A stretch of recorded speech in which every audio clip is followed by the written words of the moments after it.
ಈ ಕಾನ್ಕ್ಲೇವ್ನ ದೊಡ್ಡ ದೊಡ್ಡ ವಿಶೇಷತೆ.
Government of Karnataka.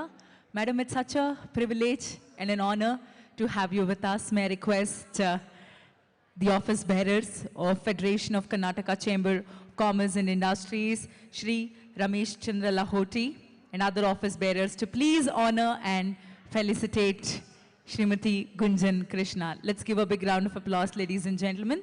Thank you, ma'am. Thank you so much. It's a pleasure. It's an honor to have you with us today.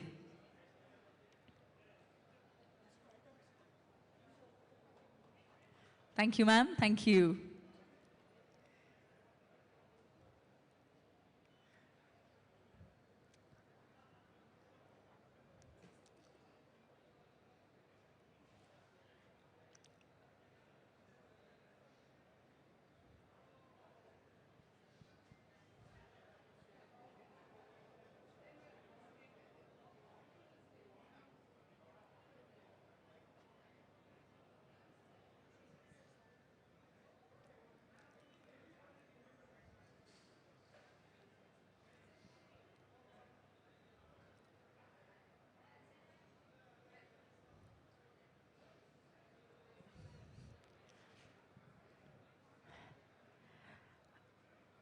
Shrimati Gunjan ಕೃಷ್ಣರವರಿಗೆ ಅನಂತ ಅನಂತ ಹೃದಯ ತುಂಬಿದ ಧನ್ಯವಾದಗಳು. Thank you so much for all the support you have been giving to all the initiatives taken up by Federation of Karnataka Chamber of Commerce and Industries. Once again, a big thank you to you, madam.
Be seated.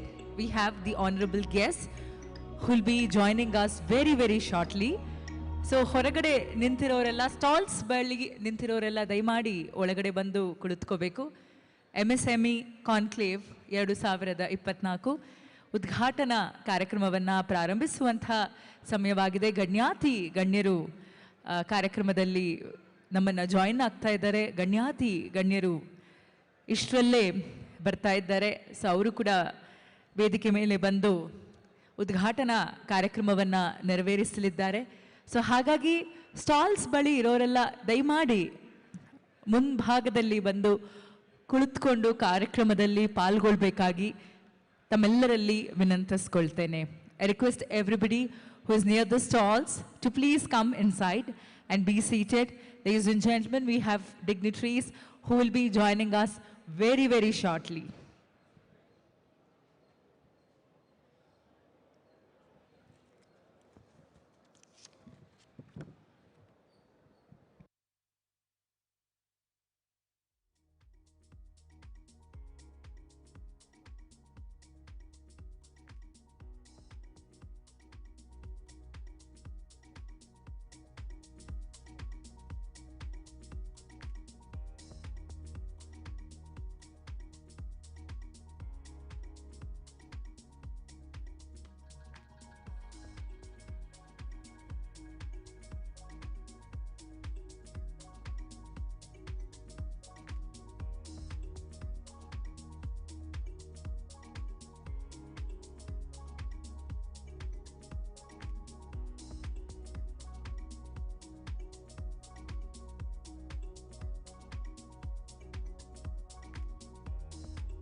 ಕಾರ್ಯಕ್ರಮ ಪ್ರಾರಂಭಿಸುವಂತಹ ಸಮಯವಾಗಿದೆ. Stalls ಬರೀ ಸಾಕಷ್ಟು ಮಂದಿ ಇದ್ದೀರಿ. ಎಲ್ಲರೂ ಸಹ ದಯಮಾಡಿ ಬಂದು ಕುಳಿತುಕೋಬೇಕು.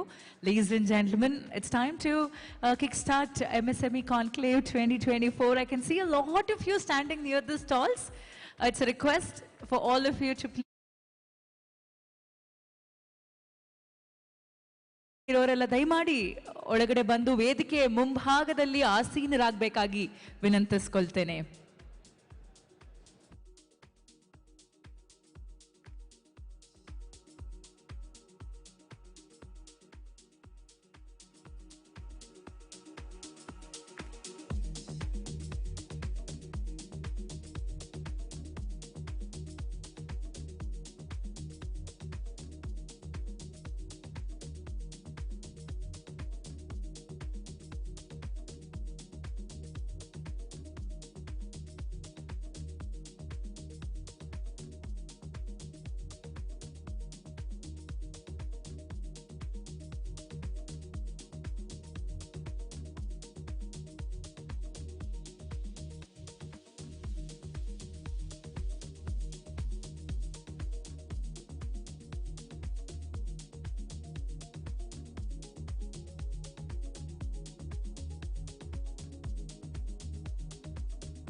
Ladies and gentlemen, we'll be having Madam Shobha Karandlaje, Honorable Union Minister of State for Micro, Small and Medium Enterprises and Labour and Employment, Government of India, joining us within 4 minutes. So I request everybody who is standing outside and all of you near the stalls to please come inside and be seated. Stalls ಮುಂಭಾಗದಲ್ಲಿರೋರು ಹಾಗೂ ಹೊರಗಡೆ ಇರೋರೆಲ್ಲ ದಯಮಾಡಿ ಒಳಗಡೆ ಬಂದು ಕುಳಿತುಕೋಬೇಕು. ಕಾರ್ಯಕ್ರಮವನ್ನ ಇನ್ನು ಕೆಲವೇ ಕ್ಷಣಗಳಲ್ಲಿ ಪ್ರಾರಂಭಿಸ್ತಾ ಇದ್ದೇವೆ. ಹಾಗಾಗಿ ಎಲ್ಲರೂ ಕುಳಿತುಕೋಬೇಕಾಗಿ ತಮ್ಮಲ್ಲಿ ವಿನಂತಿಸಿಕೊಳ್ತೇನೆ.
Ladies and gentlemen, warm welcome to the inaugural ceremony of MSME Conclave 2024 Focus Engineering, organized by Federation of Karnataka Chamber of Commerce and Industries in association with Ministry of MSME Government of India.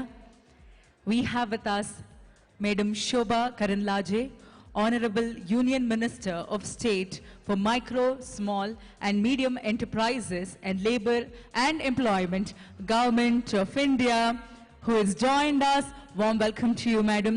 Madam is inaugurating the stalls and inaugurating the first edition of MSME Conclave 2024 Focus Engineering, powered by JSW Steel.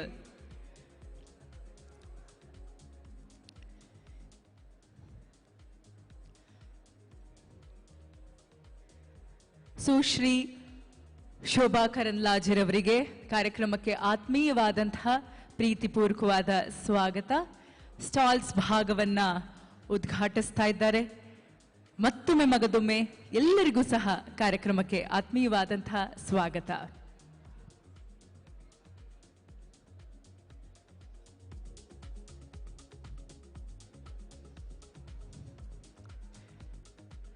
ಇಂದಿನ MSME ಕಾನ್ಕ್ಲೇವ್ನ ವಿಶೇಷತೆ ಏನಪ್ಪಾ ಅಂದ್ರೆ, corporate ಹಾಗೂ PSU ಸೆಗ್ಮೆಂಟ್ಸ್ನ ದಿಗ್ಗಜರು ಕಾರ್ಯಕ್ರಮದಲ್ಲಿ ಪಾಲ್ಗೊಳ್ತಾ ಇದ್ದಾರೆ. ಅವರೆಲ್ಲರೂ ಸಹ ನಮ್ಮ federation of Karnataka chamber of commerce and industries ಈ ಇನಿಷಿಯೇಟಿವ್ಗೆ ಸಾಕಷ್ಟು ಬೆಂಬಲವನ್ನ ನೀಡ್ತಾ ಇದ್ದಾರೆ. ಅವರೆಲ್ಲರೂ ಸಹ ಭಾಗಿಯಾಗ್ತಾ ಸಪೋರ್ಟ್ ಮಾಡ್ತಾ ಇಂದು ನಾವು MSME Conclave-ನ ಮೊದಲನೆಯ ಅಧ್ಯಾಯ, that's the first edition. Ladies and gentlemen, we've all joined here for the first edition of MSME Conclave 2024, conceptualized, organized and presented by Federation of Karnataka Chamber of Commerce and Industries in association with Ministry of MSME Government of India, powered by JSW Steel.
Karandlaje on stage.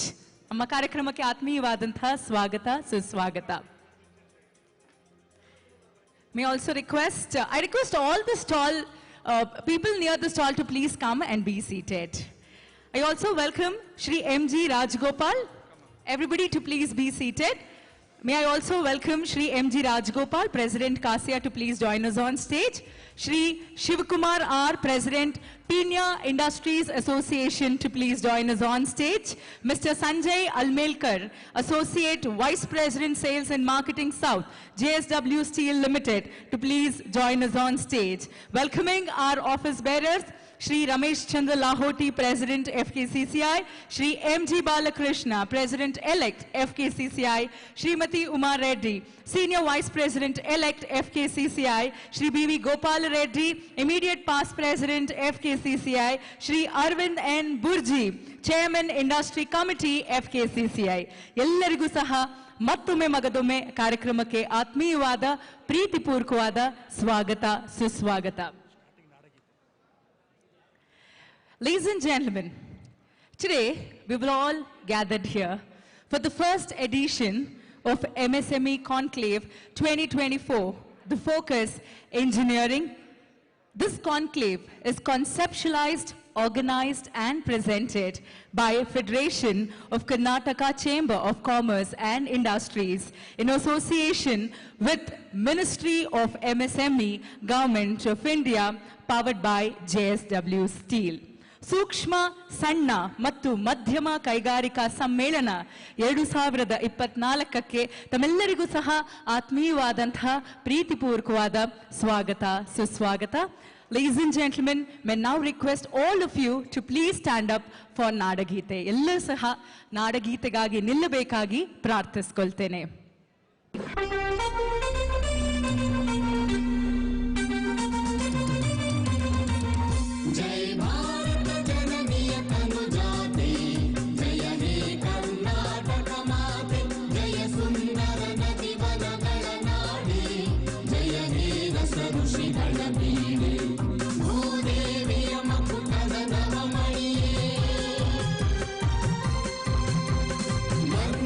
ಚಂದದ ಹೊನ್ನಿನ ಗಣಿಯೇ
ಎಲ್ಲರಿಗೂ ಧನ್ಯವಾದಗಳು.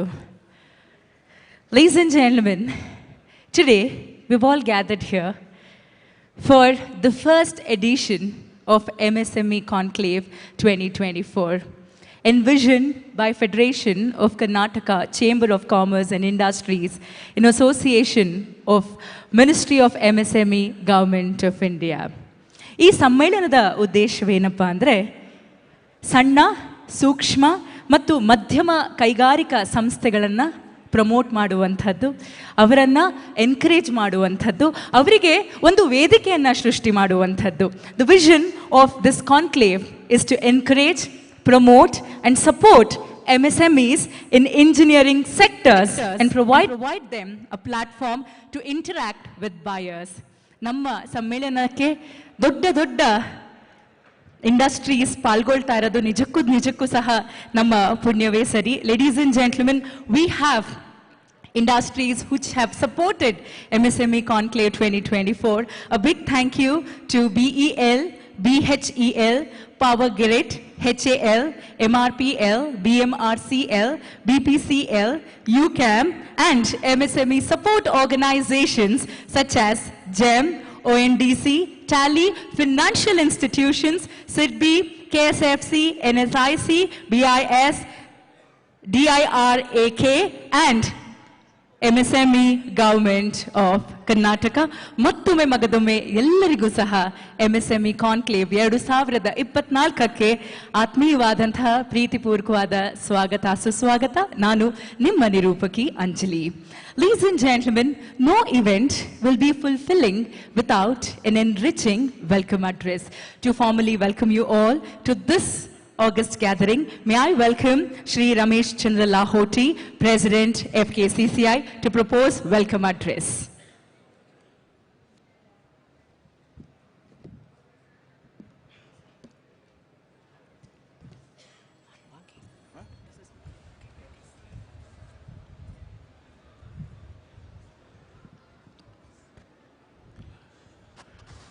ಎಲ್ಲರಿಗೂ ನಮಸ್ಕಾರ. ಕರ್ನಾಟಕ ವಾಣಿಜ್ಯ ಮತ್ತು ಕೈಗಾರಿಕೆ ಮಹಾಸಂಸ್ಥೆ ವತಿಯಿಂದ ಇವತ್ತು MSME ಕಾನ್ಕ್ಲೇವ್ ಈ ಶುಭಾರಂಭಕ್ಕೆ ತಮ್ಮೆಲ್ಲರಿಗೂ ಆತ್ಮೀಯದ ಸ್ವಾಗತ ಕೋರುತ್ತೀನಿ.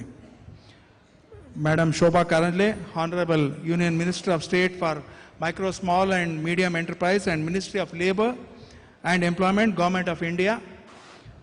Shri M.G. Rajgopal, President Kasia. Shri Shivkumar, President Pina Industries Association. President-elect M.G. Balakrishna, Senior Vice President-elect Madam Uma Reddy, Immediate Past President B.V. Gopal Reddy, Chairman Industry Committee FKCCI Mr. Arvind Burji, and Mr. Sanjay from JSW, and Mr. Socrates from MSME. Respected past presidents, Managing Committee members, members of FKCCI, distinguished guests, ladies and gentlemen, and friends from print and electronic media. A good day to all of you. It is so often that future belongs to those who believe in the beauty of their dreams. Today, as we gather for the MSME Conclave organized by FKCCI, in collaboration with Ministry of MSME, Government of India, and Government of Karnataka, we celebrate the dreams of millions of small and medium enterprises across our nation.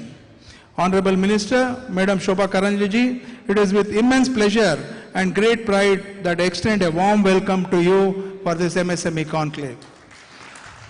Your presence today underscores the importance of this event and the crucial role the MSMEs play in the economic tapestry of our country. We are here to celebrate and build upon the incredible strides of our nation made in supporting MSMEs. The recent Union Budget has been a beacon of hope for this sector. The introduction of credit guarantee schemes offering up to 100 crores for MSMEs in the manufacturing sector is a landmark initiative. This scheme will undoubtedly ease financial assess, encourage investments in machinery, fuel productivity, giving small businesses the boost they need for expansion and modernization.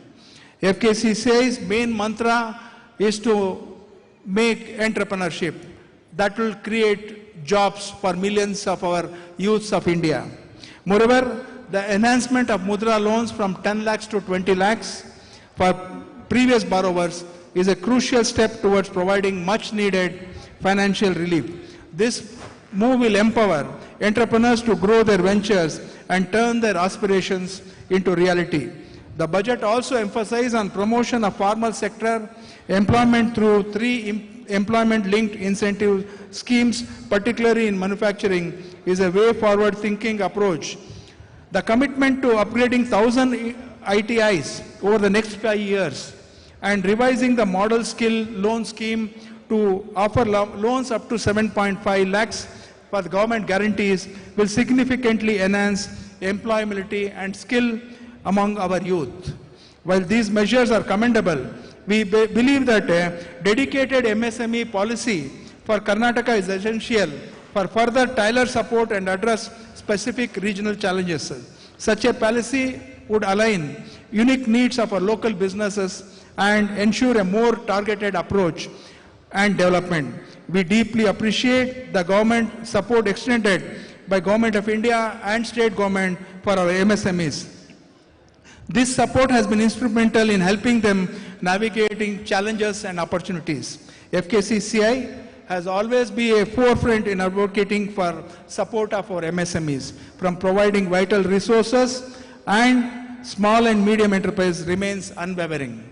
As we continue the champion cause for MSMEs, we respectfully seek representation for FKCCI in the National Board for MSME. I think that is the timely needed. This representation will enable us to contribute more effectively for policy making and ensure that the voices of our local businesses are heard at the national levels. And recently, yesterday, we had an announcement from Government of India that our Honorable Prime Minister Modi ji has announced a necklace of industrial corridors, that is 12 corridors across India in about 10 states. We really thank Central Government and Prime Minister Modi ji for his vision for the industrial corridor. And we also prevail upon you, Minister, Madam Minister, that next phase, if Karnataka can be given in any one of our districts for this industrial corridor, it will benefit us also. In closing, let us remember that the strength of our economy lies in the vitality of small businesses. Together, with unwavering support and collaborative efforts, we can transform dreams into reality and drive the future of our nation. Once again, on behalf of Federation of Karnataka Chamber of Commerce and Industries, I welcome each one of you who are participating here. I welcome you all for this conclave. Thank you.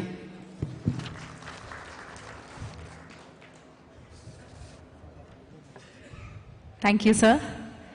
Thank you so much for that warm welcome. Ladies and gentlemen, it's such a wonderful tradition in India to kickstart any auspicious occasion by lighting the ceremonial lamp. May I request all the dignitaries to please light the ceremonial lamp and mark a great beginning to MSME Conclave 2024. Organized by FKCCI in association with Ministry of MSME Government of India, powered up by JSW Steel. ವೇದಿಕೆ ಮೇಲೆ ಗಣ್ಯರೆಲ್ಲ ಒಗ್ಗೂಡಿ ದೀಪವನ್ನ ಬೆಳಗಿಸ್ತಾ ಕಾರ್ಯಕ್ರಮಕ್ಕೆ ವಿದ್ಯುಕ್ತವಾದ ಚಾಲನೆಯನ್ನ ನೀಡ್ತಾ ಇದ್ದಾರೆ. ಶುಭಂ ಕರೋತಿ ಕಲ್ಯಾಣಂ ಆರೋಗ್ಯಂ ಧನ ಸಂಪದಂ ಶತ್ರುಬುದ್ಧಿ ವಿನಾಶಾಯ ದೀಪ Jyothir ನಮೋಸ್ತುತೆ.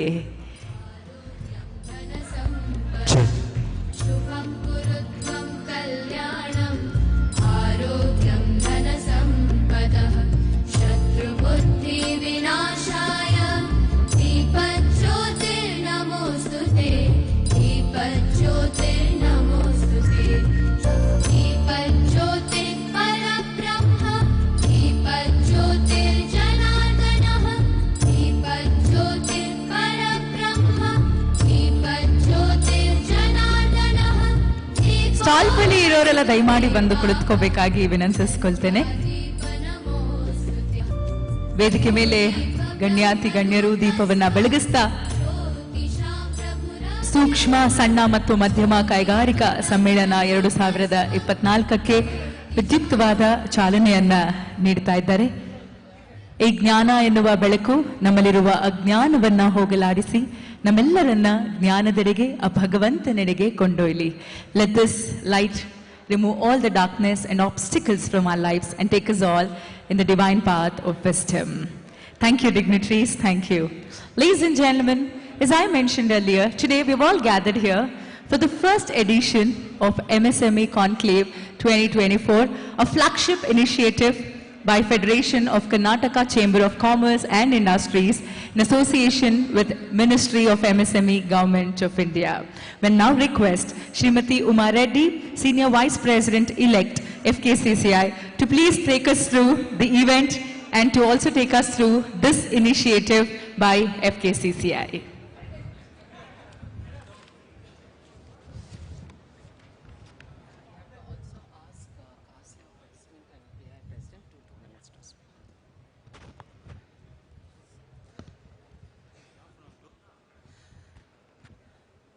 The chief guest for this morning, Sushri Shobha Karandlaje Madam, the Honorable Union Minister for State for Micro, Small and Medium Enterprises and Labor and Employment, Government of India. President, FKCCI President Mr. Ramesh Chandra Lahoti, President-elect FKCCI Mr. M.G. Balakrishna, our guests for this morning, President of KASIA, Mr. Rajagopal, President of Pinya Industries Association, Mr. Shivkumar, JSW, Mr. Sanjay Almekar, Mr. Socrates from MSME DI Government of India, all the associations, the state associations who are represented here, the office bearers of these associations, the past presidents of FKCCI, the managing committee members of FKCCI, members of chambers and members of all the district and state associations, the MSME industry leaders, ladies and gentlemen, ellargu namaskara. It's with a warm welcome from FKCCI for our first edition of the MSME Conclave. It is definitely a small beginning, but we are in the heart of the city in Palace Grounds, where we got about 70 stalls and with both buyers and sellers in the same. For the first event, we have it as a focus in the engineering sector, and we have requested many PSUs to participate in it. But since the time was short, we also managed to get none other than MSME DI itself to be part of this organization, because it is with their support that we have been able to have this exhibition. So we have organized PSUs like Bharat Electronics Limited, BHEL, Power Grid Corporation, InSpace as part of URSC, ISRO, HEL, MRPL, BMRCL, BPCL, JSW, UCAM, DIRAC, who are all participating in this as buyers. And we have organizations like GEM, ONDC, TALI, and Bureau of Indian Standards who are supporting and facilitating our MSMEs. And we have definitely the KSFC and SIDBI who are supporting us in terms of financial institutions. But we have three focus areas for this event. First is, of course, after the inauguration, we have the conferences and the technical session. The main focus area is, of course, the exhibition. And the third and the most important is the B2B meets. The B2B meet is scheduled for tomorrow from 11 a.m. till 3 p.m. All those who are interested to be part of the B2B, especially the MSMEs, you have an opportunity to directly interact either in the stalls of these PSUs, and some of them who do not have the stalls will be part of the B2B hall, which is just outside this hall on the left-hand side. And two of our staff from FKCCI are facilitating the timings for you to have a one-on-one meeting with the PSUs. So please make sure that you're in touch with Pramila or Soumya, who are sitting in the FKCCI cabin outside. The technical sessions will include definitely policies that support growth of MSMEs, and that's the first session immediately after the inauguration, with none other than Dr. K. Socrates from MSME, Shri Nitesh K. Patil from MSME Government of Karnataka, and Shri Narendra Reddy from Bureau of Indian Standards, and Mr. V. Suresh Babu from NSIC. Thereafter, we have 2 technical sessions in the afternoon, one on vendor development process and procurement opportunity, and for this we have speakers from the PSUs that are participating. And we also have another session at the end of the day, which is on procurement opportunities with PSUs. So 2 major sessions on focusing on opportunities for a B2B meeting with PSUs. It doesn't end today, we follow it on tomorrow, and it begins with what is most important for growth of MSMEs, that is IPO. So we have a technical session in the morning starting at 10:30 on IPOs, and we have speakers with the details of which are there in your program sheet. We also have the second session in the morning, which is on digitization and e-commerce. And I'm sure all of you know that for us to grow, we need to be part of either the GEM platform or the ONDC platform. So they're definitely the speakers on that session. And the final and the last session for the day is access to finance. Normally we begin with finance, but this time we are ending it with finance. But we are beginning with policies because that's what's most important. And Madam Karandlaje is as our spokesperson in the ministry is going to really support us with MSMEs for their growth with her policies. So on this occasion, I wish all the entrepreneurs, the MSMEs, on behalf of FKCCI to grow and to encourage growth amongst us MSMEs. Thank you very much.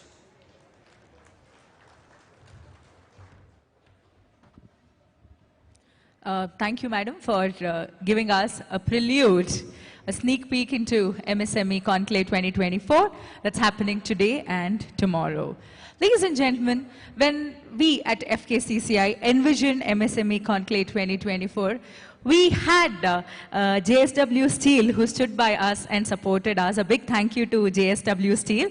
May I now request Mr. Sanjay Almelkar, Associate Vice President, Sales and Marketing South, JSW Steel Limited, to please speak a few words.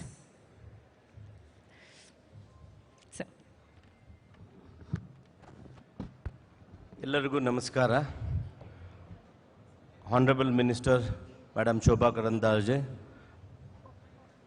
all the eminent office bearers of FKCCI, and other members on the dais. It's really amazing to see the energy level, what you people carry, and try to collaborate, make people come, discuss, and create such a platforms. My special appreciation and thank you to Madam Shobha ji, because in a span of 3 weeks, we could see her again back in Bangalore.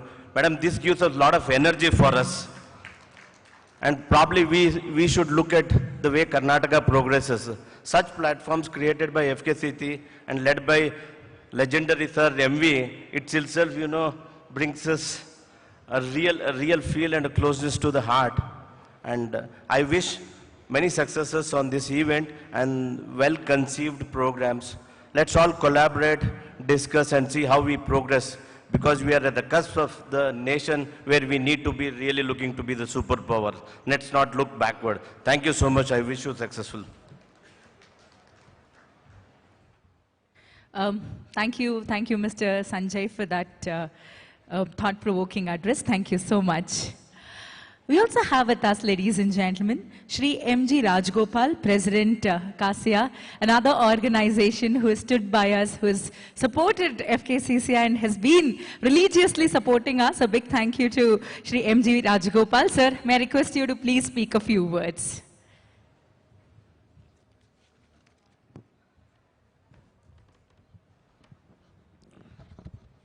ಎಲ್ಲರಿಗೂ ನಮಸ್ಕಾರ. ವೇದಿಕೆ ಮೇಲಿರುವ ಸಚಿವರಾದ madam Shobha Karandlaje ಅವರೇ, president FKCCI Ramesh Gehlot ಅವರೇ, ಬಾಲಕೃಷ್ಣ ಅವರೇ, ಮಾರೆಡ್ಡಿ ಅವರೇ, ಮತ್ತು ಶಿವಕುಮಾರ್ PA ಪ್ರೆಸಿಡೆಂಟ್ ಶಿವಕುಮಾರ್ ಅವರೇ, ಗೋಪಾಲ್ ರೆಡ್ಡಿ ಅವರೇ, ಮತ್ತು ಅರವಿಂದ್ ಪುರ್ಜಿ ಅವರೇ, ಮತ್ತು JSW ಅವರು. ಇಂದು FKCCI ಫಸ್ಟ್ MSME ಕನ್ಕ್ಲೇವ್ ಮಾಡ್ತಾ ಇದ್ದಾರೆ. ಅವರಿಗೆ ನಮ್ಮ ಕಾಸಿಯಾಸ್ ಸಂಸ್ಥೆಯಿಂದ ಶುಭ ಕೋರ್ತಾ ಇದ್ದೇನೆ.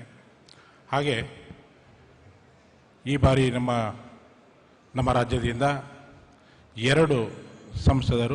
ಇಬ್ಬರು ಸಂಸದರು ನಮ್ಮ ಕೇಂದ್ರ ಸಚಿವರಾಗಿದ್ದಾರೆ. ಅದರಲ್ಲೂ ಕೈಗಾರಿಕೆಗೆ ಸಂಬಂಧಪಟ್ಟ ಪೋರ್ಟ್ಫೋಲಿಯೋಸಲ್ಲಿದ್ದಾರೆ.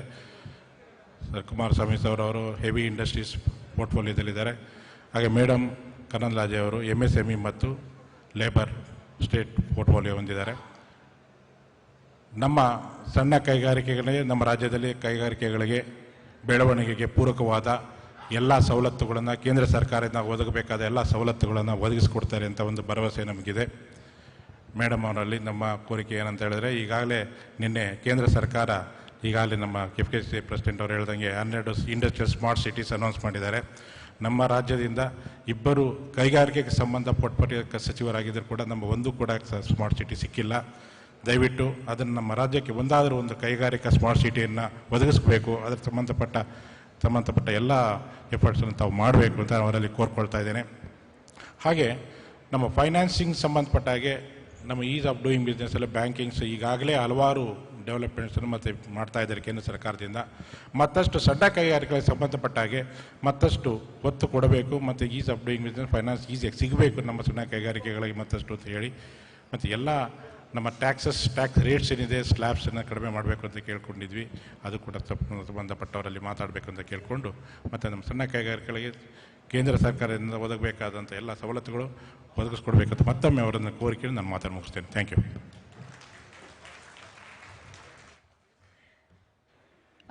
ಎಲ್ಲರನ್ನ ಉದ್ದೇಶಿಸಿ ಮಾತನಾಡಿದಂಥ ಶ್ರೀ MG ರಾಜಗೋಪಾಲ್ ರವರಿಗೆ ಅನಂತ ಹೃದಯ ತುಂಬಿದ ಧನ್ಯವಾದಗಳನ್ನು ಹೇಳ್ತಾ, ಇನ್ನೊಂದು ಸಂಸ್ಥೆ ನಮ್ಮನ್ನು ಬಹಳಷ್ಟು ಸಪೋರ್ಟ್ ಮಾಡ್ತಿರೋದು ಪೀಣ್ಯ ಇಂಡಸ್ಟ್ರೀಸ್ ಅಸೋಸಿಯೇಷನ್. ನಮ್ಮ ಜೊತೆ ಶ್ರೀ ಶಿವಕುಮಾರ್ R ಅವರಿದ್ದಾರೆ. ಶ್ರೀಯುತರು ನಮ್ಮೆಲ್ಲರನ್ನ ಉದ್ದೇಶಿಸಿ ಒಂದೆರಡು ಮಾತನಾಡಬೇಕಾಗಿ ವಿನಂತಿಸ್ಕೊಳ್ತೇನೆ.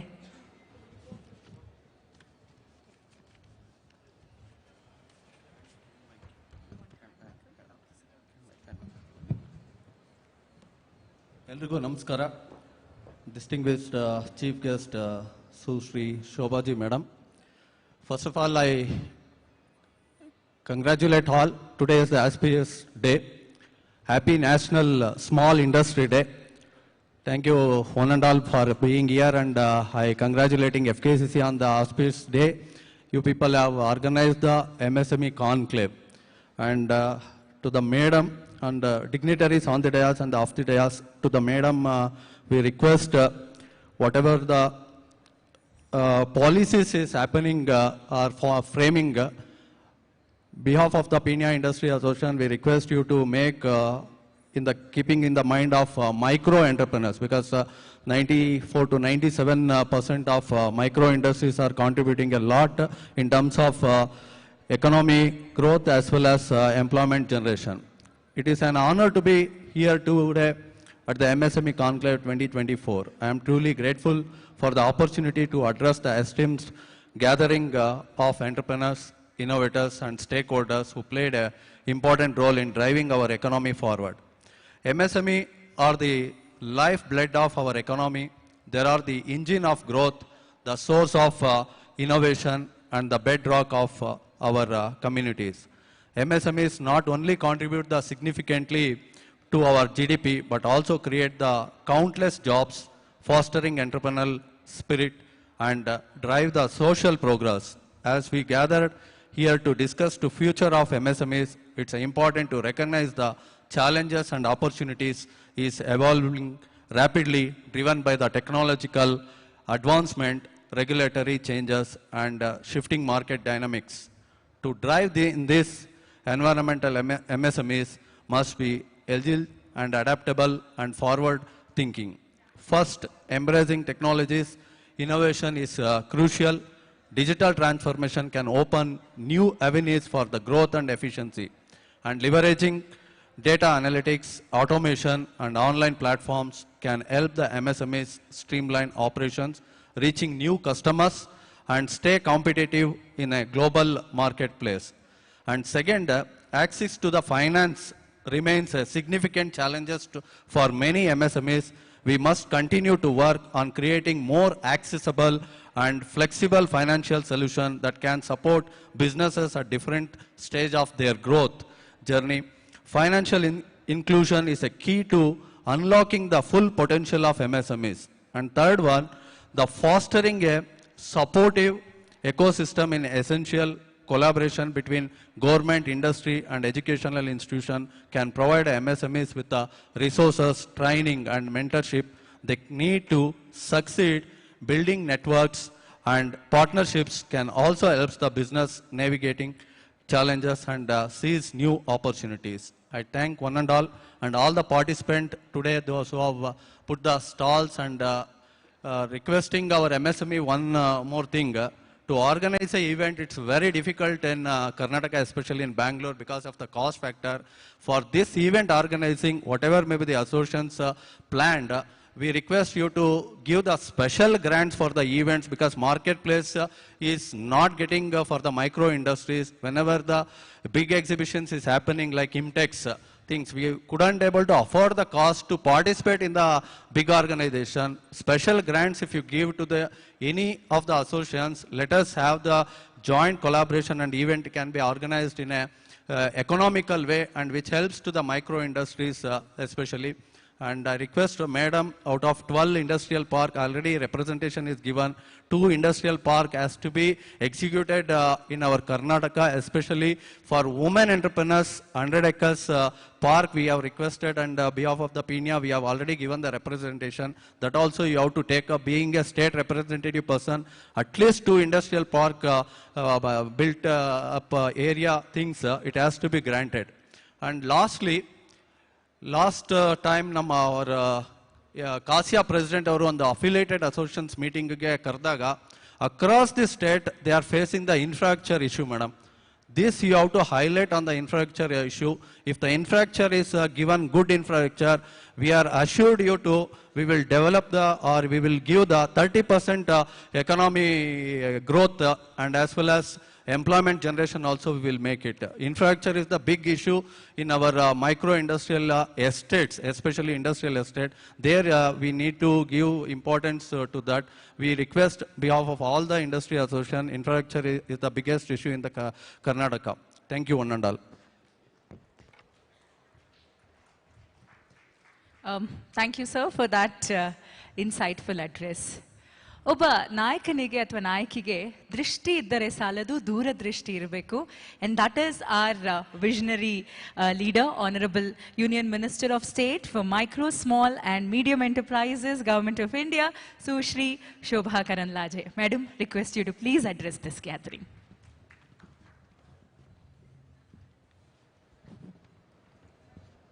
Thank you, FKCCI, inviting me for second time within 20 days, I think. Today we are celebrating Small Industries Day. I congratulate you all and all the best to all small scale industries entrepreneurs. ವೇದಿಕೆಯಲ್ಲಿರುವಂಥ ಸನ್ಮಾನ್ಯ ಲಹೋಟಿ ಅವರೇ, ರಾಜಗೋಪಾಲ್ ಅವರೇ, ಬಾಲಕೃಷ್ಣ ಅವರೇ, ಉಮಾ ರೆಡ್ಡಿ ಅವರೇ, ಗೋಪಾಲ್ ರೆಡ್ಡಿ ಅವರೇ, ಅರವಿಂದ್ ಬುರ್ಜಿ ಅವರೇ, ಶಿವಕುಮಾರ್ ಅವರೇ, and ಎಲ್ಲ past presidents ಅವರೇ ಮುಂದೆ ಕೂತಿದ್ದೀರಿ, ಆ್ಯಂಡ್ ಬೇರೆ ಬೇರೆ ಸಂಸ್ಥೆಯಿಂದ ಬಂದಿರುವಂಥ FKCCI ಆ್ಯಂಡ್ ಕಾಸಿಯಾ, ಲಘು ಉದ್ಯೋಗ ಭಾರತಿ, ಹೀಗೇ ಪೀಣ್ಯ ಇಂಡಸ್ಟ್ರಿಯಲ್ ಅಸೋಸಿಯೇಷನ್ಸ್, ಬೇರೆ ಬೇರೆ ಅಸೋಸಿಯೇಷನ್ಸ್, ಬೇರೆ ಬೇರೆ ಜಿಲ್ಲೆಯಿಂದ ಬಂದಿರುವಂಥ ಎಲ್ಲ ಪದಾಧಿಕಾರಿ ಬಂಧುಗಳೇ, ತುಂಬ ಖುಷಿಯಾಗಿದೆ. ಇವತ್ತು ಪ್ಯಾಲೇಸ್ ಗ್ರೌಂಡಲ್ಲಿ ಕಾರ್ಯಕ್ರಮ ಮಾಡೋದು ಸುಲಭದ ಕೆಲಸ ಅಲ್ಲ. We need lot of support, we need to put a lot of effort to make it success. ಆದರೂ ಬೇರೆ ಬೇರೆ ಇಂಡಸ್ಟ್ರಿಯವರ ಸಹಕಾರದೊಂದಿಗೆ ಇವತ್ತು ಒಂದು ಚಿಕ್ಕ ಕಾನ್ಕ್ಲೇವ್, ದೊಡ್ಡದಕ್ಕೆ ಚಿಕ್ಕ ಒಂದು ಪ್ರಯೋಗ ಇಲ್ಲಿ ನಡೆದಿದೆ.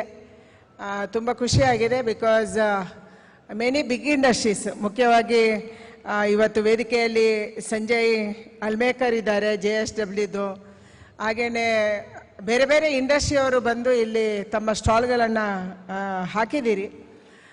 ಕಳೆದ 15 ದಿನದ ಹಿಂದೆ ಯಾರು ಅಚೀವರ್ಸ್ ಇದ್ದಾರೆ, ಚೆನ್ನಾಗಿ ಅಚೀವ್ ಮಾಡಿದ್ದಾರೆ, ಬೇರೆ ಬೇರೆ ಜಿಲ್ಲೆಗಳಲ್ಲಿ ಮಾಡಿದ್ದಾರೆ, ಅವರಿಗೆಲ್ಲ ನಾವು ಪ್ರಶಸ್ತಿಯನ್ನು ಕೂಡ ಕೊಟ್ವಿ. Through encourage them to encourage go outside from Bengaluru.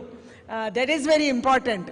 ನಾವು ಬೆಂಗಳೂರಲ್ಲಿ ಬಹಳ ಮಾಡಿದ್ದೀವಿ. ಪೀಣ್ಯಕ್ಕೆ ಹೋದರೆ ಪೀಣ್ಯದವರು ಹೇಳ್ತಾರೆ 16,000 ಇಂಡಸ್ಟ್ರೀಸ್ ಇದ್ದಾವೆ ಅಂಥೇಳಿ. ಭಾಳ ದೊಡ್ಡ ಸಮಸ್ಯೆ ಇನ್ಫ್ರಾಸ್ಟ್ರಕ್ಚರ್, ಅದನ್ನೇ ಅವರು ಹೇಳಿದರು. ಇನ್ಫ್ರಾಸ್ಟ್ರಕ್ಚರ್ದು ಸಮಸ್ಯೆ ಇದೆ. ಯಾವಾಗ ಒಂದೇ ಕಡೆ ಕಾನ್ಸಂಟ್ರೇಟ್ ಆಗುತ್ತೆ, ಸಹಜವಾಗಿ ಅಲ್ಲಿಗೆ ನೀರು ಆಗಬೇಕು, ಅಲ್ಲಿಗೆ ಒಳ್ಳೆಯ ವಿದ್ಯುತ್ ಕೊಡಬೇಕು, ಅಲ್ಲಿಯ ಇನ್ಫ್ರಾಸ್ಟ್ರಕ್ಚರ್ ಕೊಡಬೇಕು, ಈ ರೀತಿಯ ಅಲ್ಲಿ ಸ್ಕಿಲ್ಲಿಂಗ್ ಲೇಬರರ್ಸ್ ಸಿಗಬೇಕು, ಅಪ್ಸ್ಕಿಲ್ಲಿಂಗ್ ಆಗಬೇಕು. ಇಂಥ ಹಲವಾರು ಸಮಸ್ಯೆಗಳನ್ನು ಇವತ್ತೇನು ನಮ್ಮ ಇಂಡಸ್ಟ್ರೀಸು ಫೇಸ್ ಮಾಡ್ತಿದ್ದಾವೆ.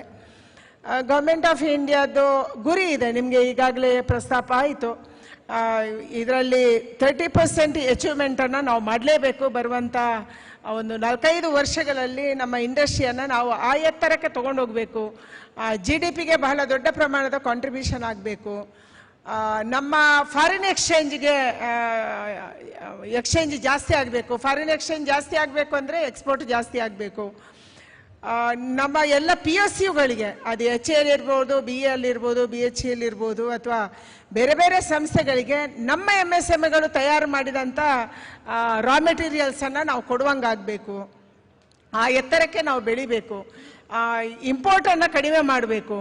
ಯಾವುದಕ್ಕೆ ಇವತ್ತು ದೊಡ್ಡ ದೊಡ್ಡ PSUಗಳಿಗೆ ಇಂಪೋರ್ಟ್ ಬರ್ತಾ ಇದ್ದಾವೆ, ಇದನ್ನು ಕಡಿಮೆ ಮಾಡುವಂಥ ದೃಷ್ಟಿಯಿಂದ ನಾವು ಯೋಚನೆ ಮಾಡಬೇಕು.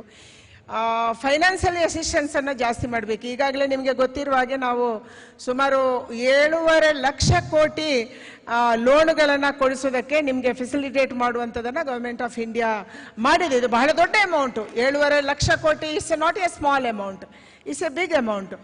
ಅದ್ರ ಜೊತೆಗೆ ಹೊಸದಾಗಿ ಇಂಡಸ್ಟ್ರಿ ಶುರು ಮಾಡುವವರಿಗೆ ಸರ್ಕಾರ ಸಬ್ಸಿಡಿ ಕೊಡ್ತಾ ಇದೆ. ನಾನು MSMEಯಲ್ಲಿ ಕೂತು ರಿವ್ಯೂ ಮಾಡ್ತಾ ಇದ್ದೆ. ಸುಮಾರು 5 ಲಕ್ಷ ಅಪ್ಲಿಕೇಶನ್ಸ್ ಪ್ರತಿ ವರ್ಷ ಬರ್ತವೆ ನಮಗೆ ಸಬ್ಸಿಡಿ ಕೊಡಿ ಅಂಥೇಳಿ. ಆದರೆ ಇವತ್ತು ನಾವು ಎಷ್ಟಕ್ಕೆ ಕೊಡ್ತಿದ್ದೀವಿ? ಕೇವಲ 90,000ಕ್ಕಷ್ಟೇ ಸಬ್ಸಿಡಿ ಕೊಡೋಕ್ಕೆ ಸಾಧ್ಯ ಆಗುತ್ತೆ. ಅಂದರೆ ಇನ್ನೂ ಲಾಂಗ್ ಪೆಂಡಿಂಗ್ ಸುಮಾರು 4 ಲಕ್ಷದಷ್ಟು ಅಪ್ಲಿಕೇಶನ್ಸು ನಮಗೆ ಇನ್ನೂ ಸಬ್ಸಿಡಿ ಕೊಡೋದಕ್ಕೆ ಡಿಮಾಂಡ್ ಇದೆ. ಅದಕ್ಕಾಗಿ ನಾವು ಫೈನಾನ್ಸ್ ಮಿನಿಸ್ಟ್ರಿಗೆ ಕೇಳಿದ್ದೀವಿ, ನಮ್ಮ ಬಜೆಟನ್ನು ನೀವು ಜಾಸ್ತಿ ಮಾಡಬೇಕು. ಯಾಕಂದರೆ ನೀವು ಉದ್ಯೋಗ ಎಂಪ್ಲಾಯ್ಮೆಂಟ್ ಕ್ರಿಯೇಷನ್ ಆಗಬೇಕು. 30%ಗೆ ನಮ್ಮ MSMEನ ಏರಿಸಬೇಕು. ಅದರ ಜೊತೆಗೆ ಫಾರಿನ್ ಎಕ್ಸ್ಚೇಂಜ್ ಆಗಬೇಕು ಅಂತಂದರೆ ಸಹಜವಾಗಿ ನಾವು ಫೈನಾನ್ಷಿಯಲಿ ಅಸಿಸ್ಟೆನ್ಸನ್ನು ನಮ್ಮ ಜನಕ್ಕೆ ಹೊಸದಾಗಿ ಉದ್ಯೋಗ ಯಾರು ಶುರು ಮಾಡ್ತಾರೆ, ಹೊಸದಾಗಿ ಎಂಟರ್ಪ್ರಿನರ್ಸ್ ಯಾರು ಆಗ್ತಾರೆ ಅವರಿಗೆ ಕೊಡುವಂಥದ್ದು ಆಗಬೇಕು. ಈ ದೃಷ್ಟಿಯಿಂದ ಹಲವಾರು ರೀತಿಯ ಚರ್ಚೆಗಳು ಇವತ್ತು ನಡೀತಾ ಇದೆ. ಸರ್ಕಾರ ಈಗಾಗಲೇ ಘೋಷಣೆ ಮಾಡಿದೆ, ಸ್ಮಾರ್ಟ್ ಸಿಟೀಸ್ ಮಾಡಬೇಕು. ಗುಜರಾತಲ್ಲಿ ಒಂದು ಸ್ಮಾರ್ಟ್ ಸಿಟಿ ಆಗಿದೆ, ಸಕ್ಸಸ್ಫುಲ್ ಆಗಿದೆ. ಅದಕ್ಕಾಗಿ ಒಂದು ಕಡೆ ಅಲ್ಲೇ ಜನವಸತಿ ಒಂದು ಸೈಡ್ ಇರ್ತಾರೆ, ಇನ್ನೊಂದು ಸೈಡ್ ಇಂಡಸ್ಟ್ರಿ ಇರುತ್ತೆ, ಇನ್ನೊಂದು ಕಡೆ ಎಂಪ್ಲಾಯರ್ಸ್ ಇರ್ತಾರೆ, ಇನ್ನೊಂದು ಕಡೆ ಸ್ಕಿಲ್ ಟ್ರೈನಿಂಗ್ ನಡೀತಾ ಇರುತ್ತೆ. ಎಲ್ಲವೂ ಒಂದು ಕಡೆ ಕಾನ್ಸಂಟ್ರೇಟ್ ಆದರೆ ನಮ್ಮ ಇಂಡಸ್ಟ್ರಿಗಳನ್ನು ಇನ್ನೂ ಎತ್ತರಕ್ಕೆ ಬೆಳೆಸೋದು ಸಾಧ್ಯ ಆಗುತ್ತೆ ಅನ್ನೋದು ಯಶಸ್ವಿಯಾಗಿ ಗುಜರಾತಲ್ಲಿ ಮಾಡಲಾಗಿದೆ. ಇದನ್ನು ನಾವು ಬೇರೆ ಬೇರೆ ಜಾಗದಲ್ಲಿ, ದೇಶದ ಬೇರೆ ಬೇರೆ ಪ್ರದೇಶಗಳಲ್ಲಿ ಮಾಡಬೇಕು ಅನ್ನುವಂಥ ಒಂದು ಯೋಚನೆಯನ್ನು ಸರ್ಕಾರ ಮಾಡ್ತಾ ಇದೆ. ಎರಡನೇದು ಕಾರಿಡಾರ್ಸನ್ನು ಮಾಡುವಂಥದ್ದು. ಮೂರನೇದು ಇವತ್ತು ಏನೋ ನಾವು ಈಗಾಗಲೇ ಮಾತಾಡ್ತಾ ಇದ್ದೀವಿ, ಕ್ರೆಡಿಟ್ ಗ್ಯಾರಂಟಿಯನ್ನು ಕೊಡುವಂಥದ್ದು. ಇದನ್ನು ಕೂಡ ನಾವು ಒಂದಷ್ಟು ಇಂಡಸ್ಟ್ರಿಗಳಿಗೆ ಕೊಟ್ಟು ಎಂಪ್ಲಾಯಬಿಲಿಟಿಯನ್ನು ಜಾಸ್ತಿ ಮಾಡುವಂಥ ದೃಷ್ಟಿಯಿಂದ ಇವತ್ತು ಬಹಳ ದೊಡ್ಡ ಕೂಗು ಇರುವಂಥದ್ದು ಎಂಪ್ಲಾಯ್ಮೆಂಟು ಜಾಸ್ತಿ ಆಗಬೇಕು ಅನ್ನುವಂಥದ್ದು. ಕಳೆದ 10 ವರ್ಷದಲ್ಲಿ ಬಹಳ ದೊಡ್ಡ ಪ್ರಮಾಣದಲ್ಲಿ ನಾವು ಎಂಪ್ಲಾಯಬಿಲಿಟಿಯನ್ನು ಜಾಸ್ತಿ ಮಾಡೋದಕ್ಕೆ ಸಾಧ್ಯ ಆಗಿದೆ. ಈ ದೃಷ್ಟಿಯಿಂದ ಇವತ್ತು ಯೋಚನೆ ಮಾಡ್ತಾ ಇದ್ವಿ. ನಮ್ಮ ಲೇಬರ್ಸನ್ನು, ಸ್ಕಿಲ್ಡ್ ಲೇಬರ್ಸನ್ನು ನಮ್ಮ MSMEಗಳಿಗೆ ಕೊಡಬೇಕು. ಸ್ಕಿಲ್ಡ್ ಆಗಬೇಕು, ಅಪ್ಸ್ಕಿಲ್ ಆಗಬೇಕು. ಕೇವಲ ಸ್ಕಿಲ್ಡ್ ಮಾತ್ರ ಅಲ್ಲ, ನಿಮ್ಮ ಲೇಬರ್ಸ್ ಸ್ಕಿಲ್ಡ್ ಇರ್ಬೋದು, ಆದರೆ ಹೊಸ ಟೆಕ್ನಾಲಜಿಯನ್ನು ಅವರು ಅಳವಡಿಸ್ಕೊಳ್ಳೋಕ್ಕೆ, ಡಿಜಿಟಲ್ ಟೆಕ್ನಾಲಜಿಯನ್ನು ಅಳವಡಿಸ್ಕೊಳ್ಳೋದಕ್ಕೆ, ಆರ್ಟಿಫಿಷಿಯಲ್ ಇಂಟೆಲಿಜೆನ್ಸನ್ನು ಅಳವಡಿಸ್ಕೊಳ್ಳೋದಕ್ಕೆ ಅವರನ್ನು ಇನ್ನೂ ಅಪ್ಸ್ಕಿಲ್ ಮಾಡುವಂಥ ಅಗತ್ಯ ಇದೆ. ಕೇವಲ ಇಲ್ಲಿ ಮಾತ್ರ ಅಲ್ಲ, ನಮಗೆ ಪ್ರಪಂಚದ ಬೇರೆ ಬೇರೆ ದೇಶಗಳಿಗೆ ಯಾರು ನಮ್ಮ ಲೇಬರರ್ಸ್ ಹೋಗಿದ್ದಾರೆ ಅಲ್ಲಿಂದ ನಮಗೆ ಡಿಮಾಂಡ್ ಬರ್ತಿದೆ. ಮೊನ್ನೆ ಜಪಾನ್ನ ಲೇಬರ್ ಮಿನಿಸ್ಟ್ರು ನಮಗೆ ಮಾತಾಡ್ತಾ ಇದ್ರು.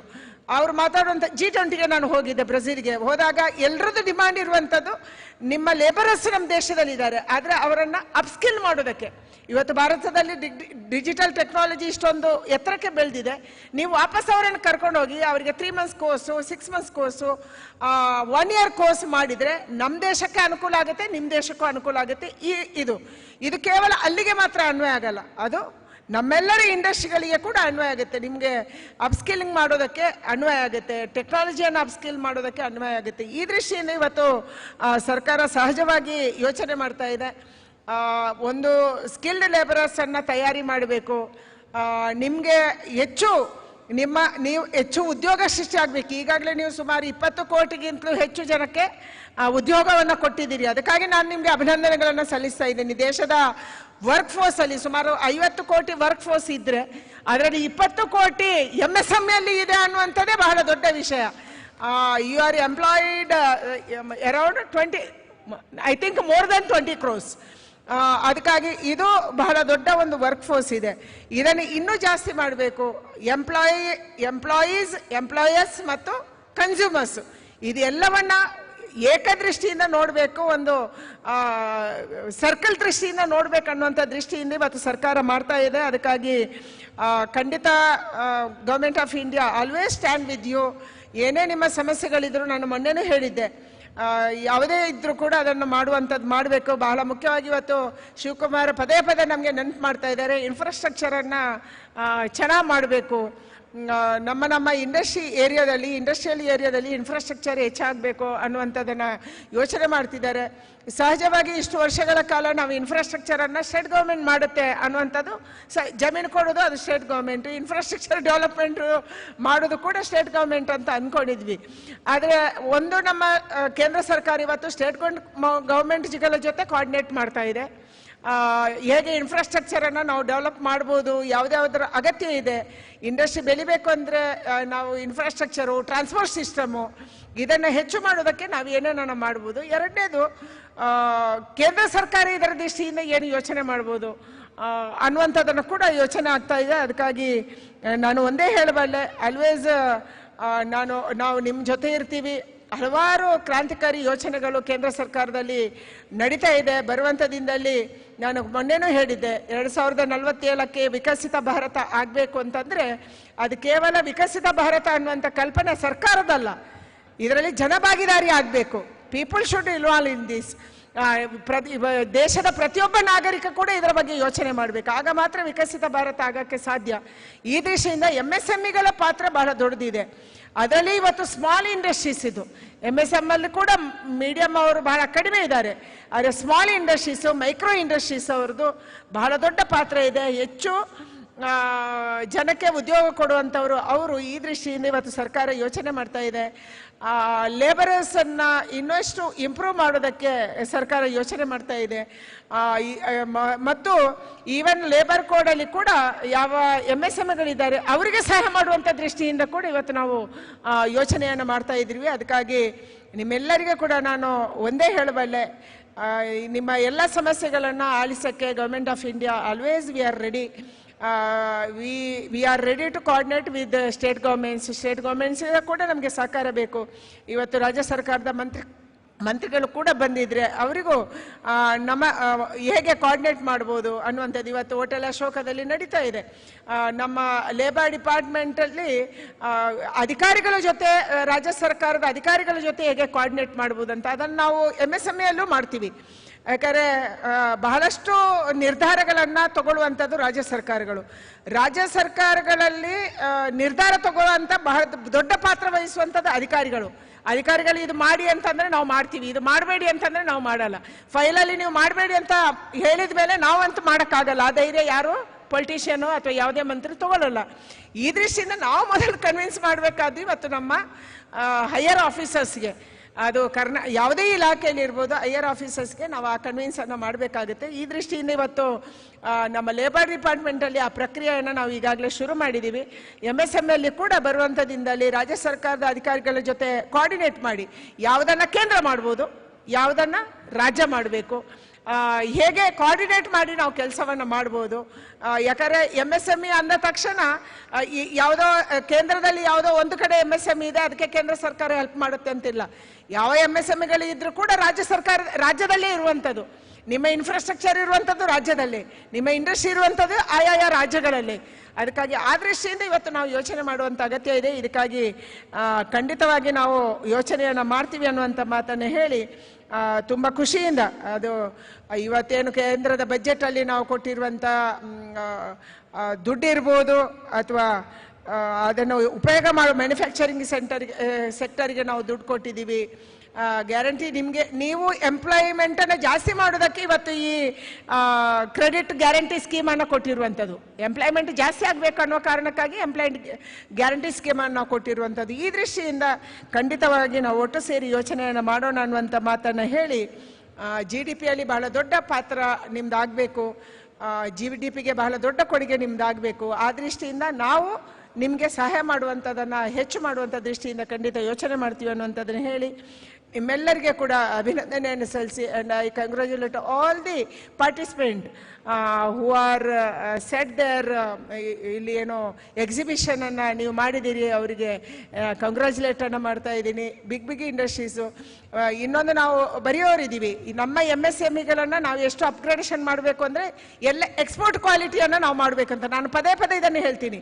ನಾನು ಯಾವುದೇ ಇಲಾಖೆಗೆ ಹೋದರೂ ಹೇಳ್ತೀನಿ, ನಾವು ಎಷ್ಟು ಅಪ್ಗ್ರೇಡ್ ಆಗಬೇಕಂದ್ರೆ ನಾವು ಯಾವುದನ್ನು ಕೂಡ BEL ಅವರು ಅಥವಾ HAL ಅವರು ಹೊರದೇಶದಿಂದ ತರಿಸ್ಕೊಳ್ಳುವಂಥ ಮೆಟೀರಿಯಲ್ ಇರಬಾರ್ದು. ಆ ಎತ್ತರಕ್ಕೆ ನಾವೇ ನಮ್ಮನ್ನು MSMEಗಳನ್ನು ಬೆಳೆಸ್ಕೋಬೇಕು, ಅವರೇ ಸಪ್ಲೈ ಮಾಡುವ ರೀತಿಯಲ್ಲಿ ಆಗಬೇಕು. ಆವಾಗ ನಮಗೆ ಲಾಭ ಆಗುತ್ತೆ. ಒಂದು PSCಗಳಿಗೂ ಲಾಭ ಆಗುತ್ತೆ ಇಂಡಿಯನ್ ಮೆಟೀರಿಯಲ್, ಇನ್ನೊಂದು MSMEಗಳಿಗೂ ಲಾಭ ಆಗುತ್ತೆ, ಹೆಚ್ಚು ಎಂಪ್ಲಾಯ್ಮೆಂಟ್ ಕ್ರಿಯೇಟ್ ಮಾಡೋಕ್ಕೂ ಇದು ಸಾಧ್ಯ ಆಗುತ್ತೆ. ಈ ದೃಷ್ಟಿಯಿಂದ ಅಪ್ಗ್ರೇಡೇಷನ್ ಮಾಡುವಂಥ ದೃಷ್ಟಿಯಿಂದ ಯೋಚನೆ ಮಾಡಬೇಕು. ನಾವು ಪ್ರೈಮ್ ಮಿನಿಸ್ಟರ್ಗೆ ಕೂಡ ಮಾತಾಡ್ತಿದ್ದೀವಿ, ಯಾವುದೇ ನಮ್ಮ PSUಗಳಿಗೆ ಏನೇ ಮೆಟೀರಿಯಲ್ ತಗೊಳ್ಳೋದಾದರೆ ಮೊದಲ ಆದ್ಯತೆ ಅದು ಯಾವುದೇ ಡಿಪಾರ್ಟ್ಮೆಂಟ್ಗೆ ಯಾವುದೇ ಟೆಂಡರ್ ಕರೆದ್ರೆ ಕೂಡ ಮೊದಲ ಆದ್ಯತೆ ನಮ್ಮ ದೇಶದ MSMEಗಳಿಗೆ ಕೊಡಬೇಕನ್ನುವಂಥದ್ದನ್ನು ನಾವು ಅಪ್ರೈಸ್ ಮಾಡ್ತಾ ಇದ್ದೀವಿ ನಮ್ಮ ಪ್ರೈಮ್ ಮಿನಿಸ್ಟರ್ಗೆ ಕೂಡ. ಈ ದೃಷ್ಟಿಯಿಂದ ನಾವು ಯೋಚನೆಯನ್ನು ಮಾಡೋಣ ಅನ್ನುವಂಥದ್ದನ್ನು ಹೇಳಿ FKCCI ಮತ್ತು ಬೇರೆ ಬೇರೆ ಸಂಸ್ಥೆಗಳಿಗೆ ಎಲ್ಲರಿಗೂ ಕೂಡ ಮತ್ತೊಂದು ಸಾರಿ ನನ್ನ ಅಭಿನಂದನೆಯನ್ನು ಸಲ್ಲಿಸಿ, I am always with you. I will come again and again. I will sit with you.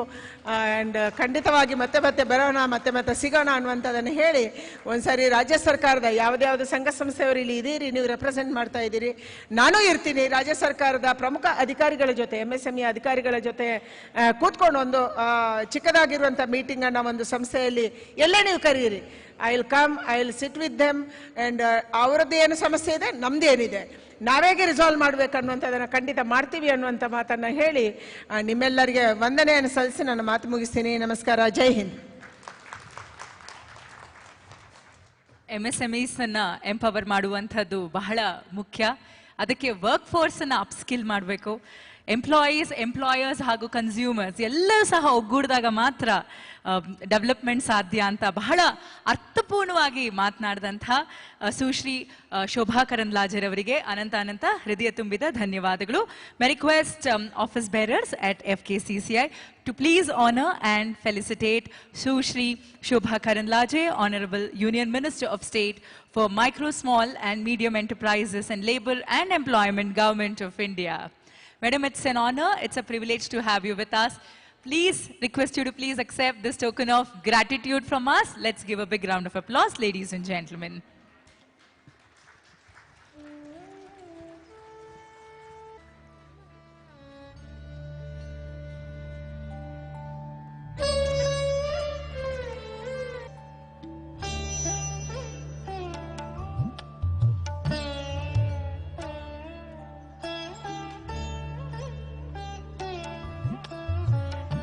Madam, ತಮಗೆ ಅನಂತ ಹೃದಯ ತುಂಬಿದ ಧನ್ಯವಾದಗಳು.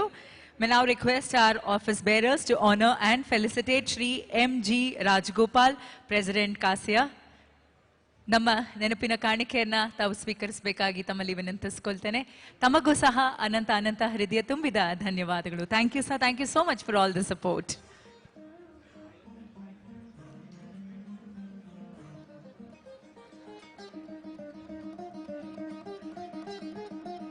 ಧನ್ಯವಾದಗಳು. Shri Shivkumar R, President, Pinya Industries Association. ಶ್ರೀಯುತರು ನಮ್ಮ ನೆನಪಿನ ಕಾಣಿಕೆಯನ್ನ ನಮ್ಮ ಅಭಿನಂದನೆಯನ್ನ ಸ್ವೀಕರಿಸಬೇಕಾಗಿ ವಿನಂತಿಸಿಕೊಳ್ತೇನೆ.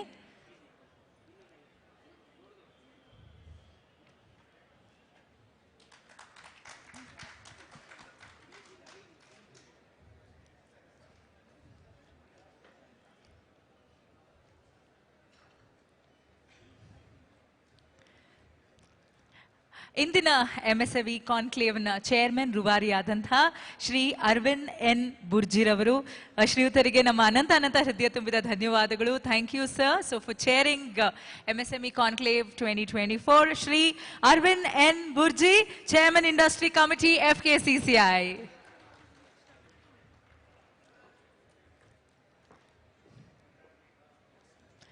May now request Mr. Sanjay Almelkar, Associate Vice President, Sales and Marketing South, JSW Steel Limited, to please accept this honor as a token of gratitude from us. Thank you so much, JSW Steel Limited, for the support, for the encouragement, for standing by us. Thank you so much.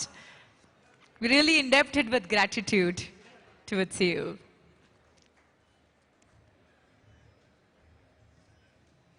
Thank you.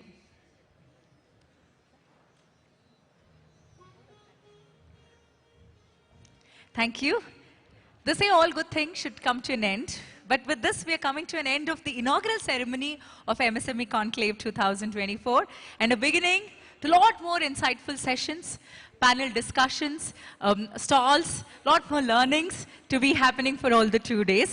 We now request Shri M.G. Balakrishna, President-elect FKCCI, to please propose vote of thanks.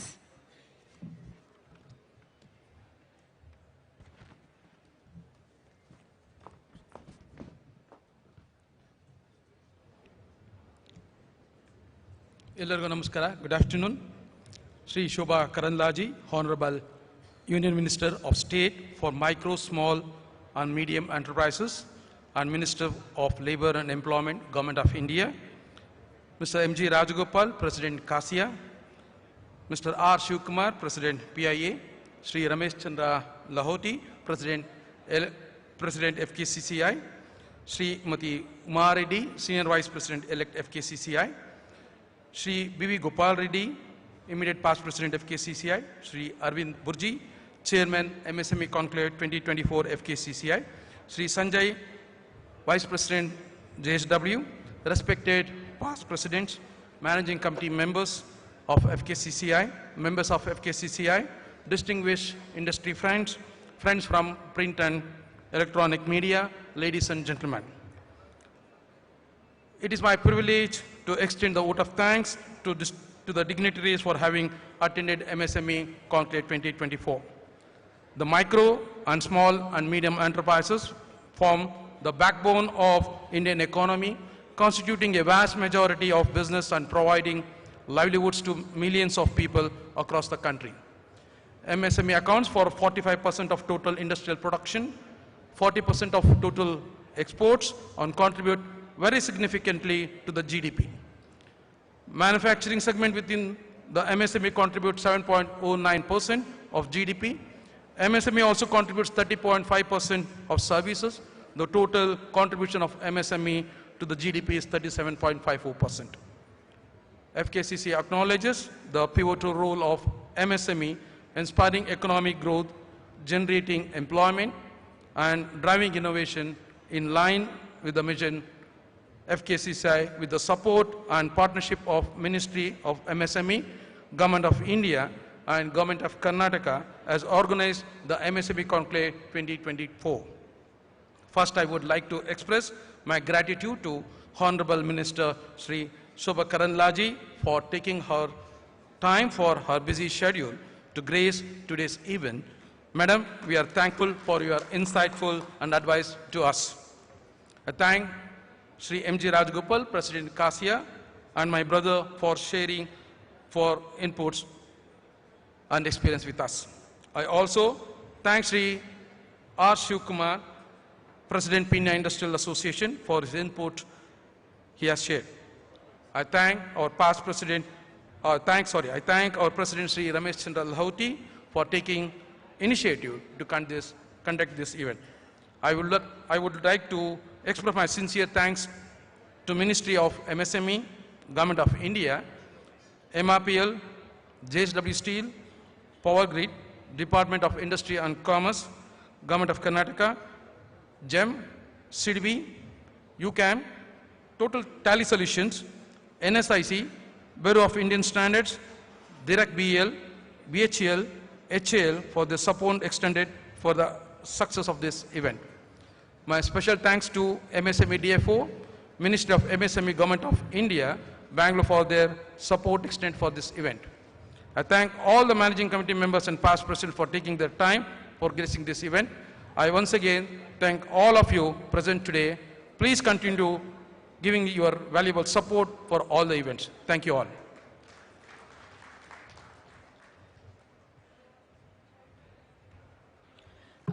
Thank you, sir.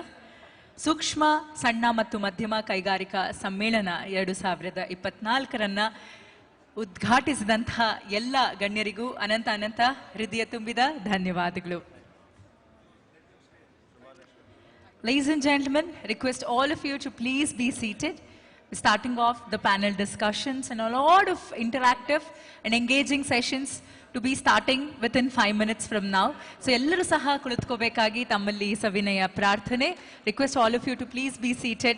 Once again a big thank you to all the dignitaries for inaugurating MSME Conclave 2024 organized by FKCCI in association with Ministry of MSME Government of India, powered by JSW Steel Limited. ಮತ್ತೊಮ್ಮೆ ಮಗದೊಮ್ಮೆ ಎಲ್ಲ ಗಣ್ಯರಿಗೂ ಅನಂತ ಹೃದಯ ತುಂಬಿದ ಧನ್ಯವಾದಗಳನ್ನು ಹೇಳ್ತಾ ಎಲ್ಲರೂ ಸಹ ಕುಳಿತುಕೋಬೇಕಾಗಿ ವಿನಂತಿಸಿಕೊಳ್ತೇನೆ. ಮುಂದಿನ ಭಾಗದ ಕಾರ್ಯಕ್ರಮ ಇನ್ನು 5 ನಿಮಿಷಗಳಲ್ಲಿ ಪ್ರಾರಂಭವಾಗ್ತಾ ಇದೆ. Ladies and gentlemen, we have very interactive, very insightful sessions from all the experts who are here to share the knowledge and expertise with us. I'm sure this 2 days is going to be the conclave of a lot of learning and lot of experience to carry home. So I request everybody to please join us for the next set of panel discussions. Thank you.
So ladies and gentlemen, MSME Conclave 2024 Focus Engineering is also supported by ONDC, MRPL, Power Grid, Bharat Electronics, UCAM, Department of Industries and Commerce, MSME Government of Karnataka, GEM, Tally, Power of Simplicity, NSIC, SIDBI, DIRAC, and powered by JSW Steel.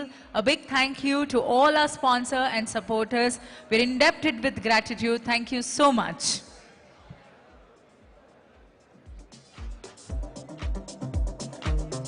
So we'll be starting this technical sessions within 5 minutes from now. I request all of you to please be seated. Ladies and gentlemen, the first session today will be an interactive session on policies supporting growth of MSME. That's so important that we as MSME owners know the policies that Government of Karnataka and Government of India has brought to us, to know about the schemes, the policies. I'm sure this is going to be a very important session. Very important session for all the MSMEs present here. So I want to request you all to please be seated so we can kickstart. policy supporting growth of MSME in 5 minutes from now. We have distinguished veterans, industry veterans and professionals who are here, who've graced this occasion to take us through the schemes, the policies for the growth of MSMEs by Government of India and Government of Karnataka.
Ladies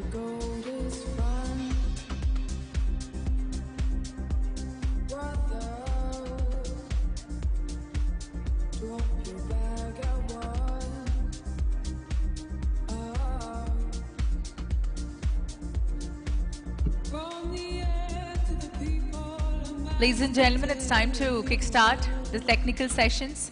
I request everybody to please come inside and be seated.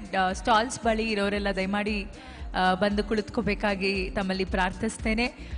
Modalaneya session anna prarambhisuvantha samyavagide. Ladies and gentlemen, the first topic for today's first session is policies supporting growth of MSME.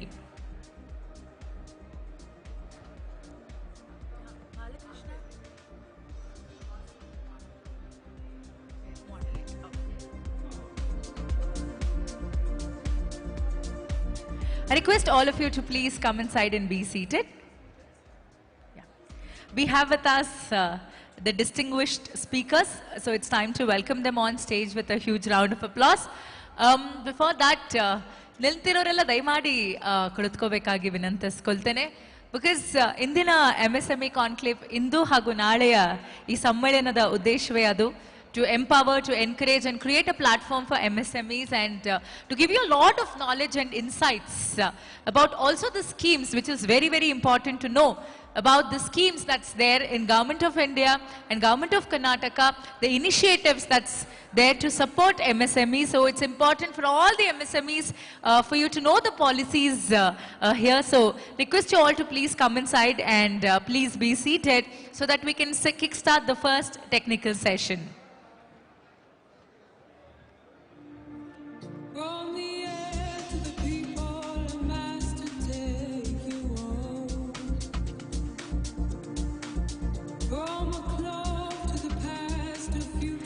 So, welcoming our speakers, distinguished speakers for today with a big round of applause. We have with us Shri Nitesh K. Patil, IAS Officer, Director MSME Government of Karnataka, who will be chairing the session.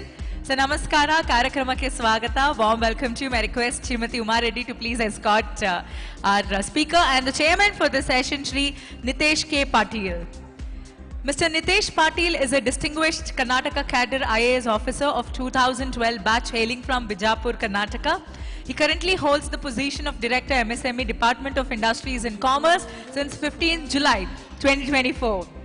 He was the Deputy Commissioner of District Magistrate in the Belagavi district since May 2022 to July 24. Prior to this, he served in the same capacity in the Dharwad district from July 2020 to 2022. Mr. Nitesh Patil has a rich history of service in various positions, including Additional Commissioner of Commercial Taxes Enforcement, Joint Commissioner for Bengaluru Mahanagarapalike BBMP, South and Additional District Election Officer, Bengaluru South District, and Chief Executive Officer of Jilla Panchayat in the Chitradurga District.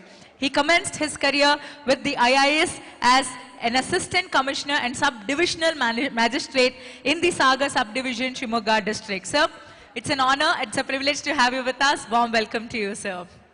Welcoming our next speaker, Dr. K. Socrates, with your big round of applause. He is the Joint Director and HOO, MSME Development and Facilitation Office, Bangalore. Warm welcome to you, sir. He started off his career as the Senior Process Engineer, Hindustan Copper Limited, Rajasthan. He is working till date in the Ministry of MSME Government of India, has 30 years of experience in the field of enterprises development and process metallurgy. In the present organization, he has been trained in the area of ISO, IPR, women empowerment, supply to defense, project identification, policy formulation, export promotion and documentation within the and Z certification within the country and abroad to share the expertise and skill for the promotion of MSME sector and entrepreneurship. He has also had an opportunity to visit various countries and have various interaction meetings at various countries. Sir, Dr. Socrates, it's a pleasure to have you with us. Warm welcome to you, sir. Welcoming our next speaker today, ladies and gentlemen, Shri Narendra Reddy Bisu. May I request Srimati Uma Reddy to please escort the speaker on stage. Scientist, Director, Bureau of Indian Standards.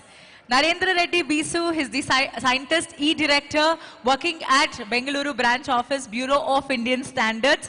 He graduated from Jawaharlal Nehru Technological University in Metallurgical and Materials Technology in 2008. He completed his post-graduation in 2012 from Indian Institute of Technology, Madras in Material Science Engineering. For his master's program, he worked on studies of degradation of zirconia ceramics used as the thermal barrier coatings due to molten salts in extreme conditions. He has published scientific papers and poster presentations on these studies. In 2010, he joined Bureau of Indian Standards, Chennai, where he worked in certification activity. He dealt with metallurgical products and their inspection. During this period, he learnt about the industry and the practical knowledge of product development. Later, in 2014, he started working in standards formulation, where he being dealt with formulating standards in varied fields like aeronautics, abrasives, educational instruments and equipment, arms and ammunition for civilian use, general engineering and fasteners. So, it's a pleasure to have you with us. Warm welcome to you, sir. Let's give a big round of applause, ladies and gentlemen. Welcoming our next speaker this afternoon, Shri V. Suresh Babu, DGM National Small Industries Corporation Limited. Let's give a big round of applause to Shri V. Suresh Babu.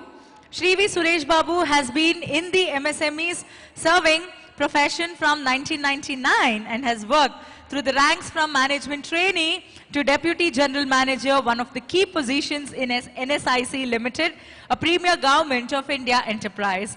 His expertise is well intervention of MSME needs and has extensive experience in fulfilling NSIC's mission of promoting, aiding and fostering the growth of small industries and industry-related micro, small and medium enterprises in India.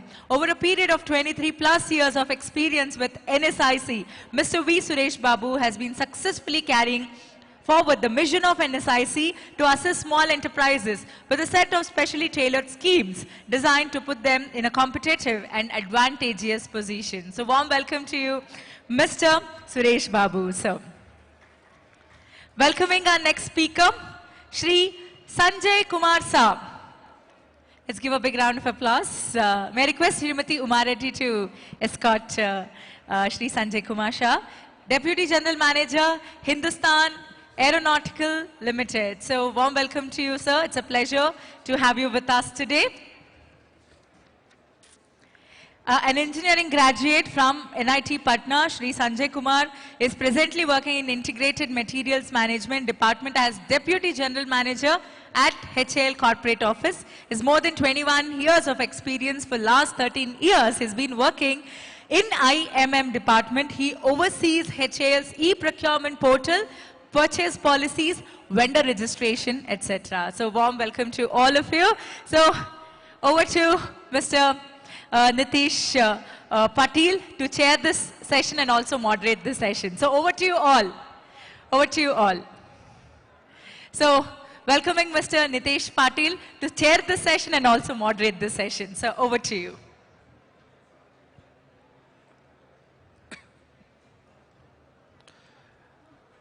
Thank you very much. So first of all, thanking FKCCI and Ministry of MSME, Government of India, and all the sponsors for actually organizing MSME Conclave in Karnataka, Bangalore. So we will be starting this technical session. So the session one is about policies supporting growth of MSME.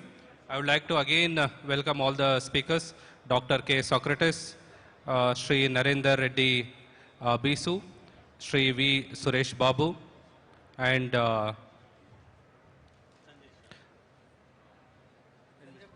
Mr. Sanjay Kumar.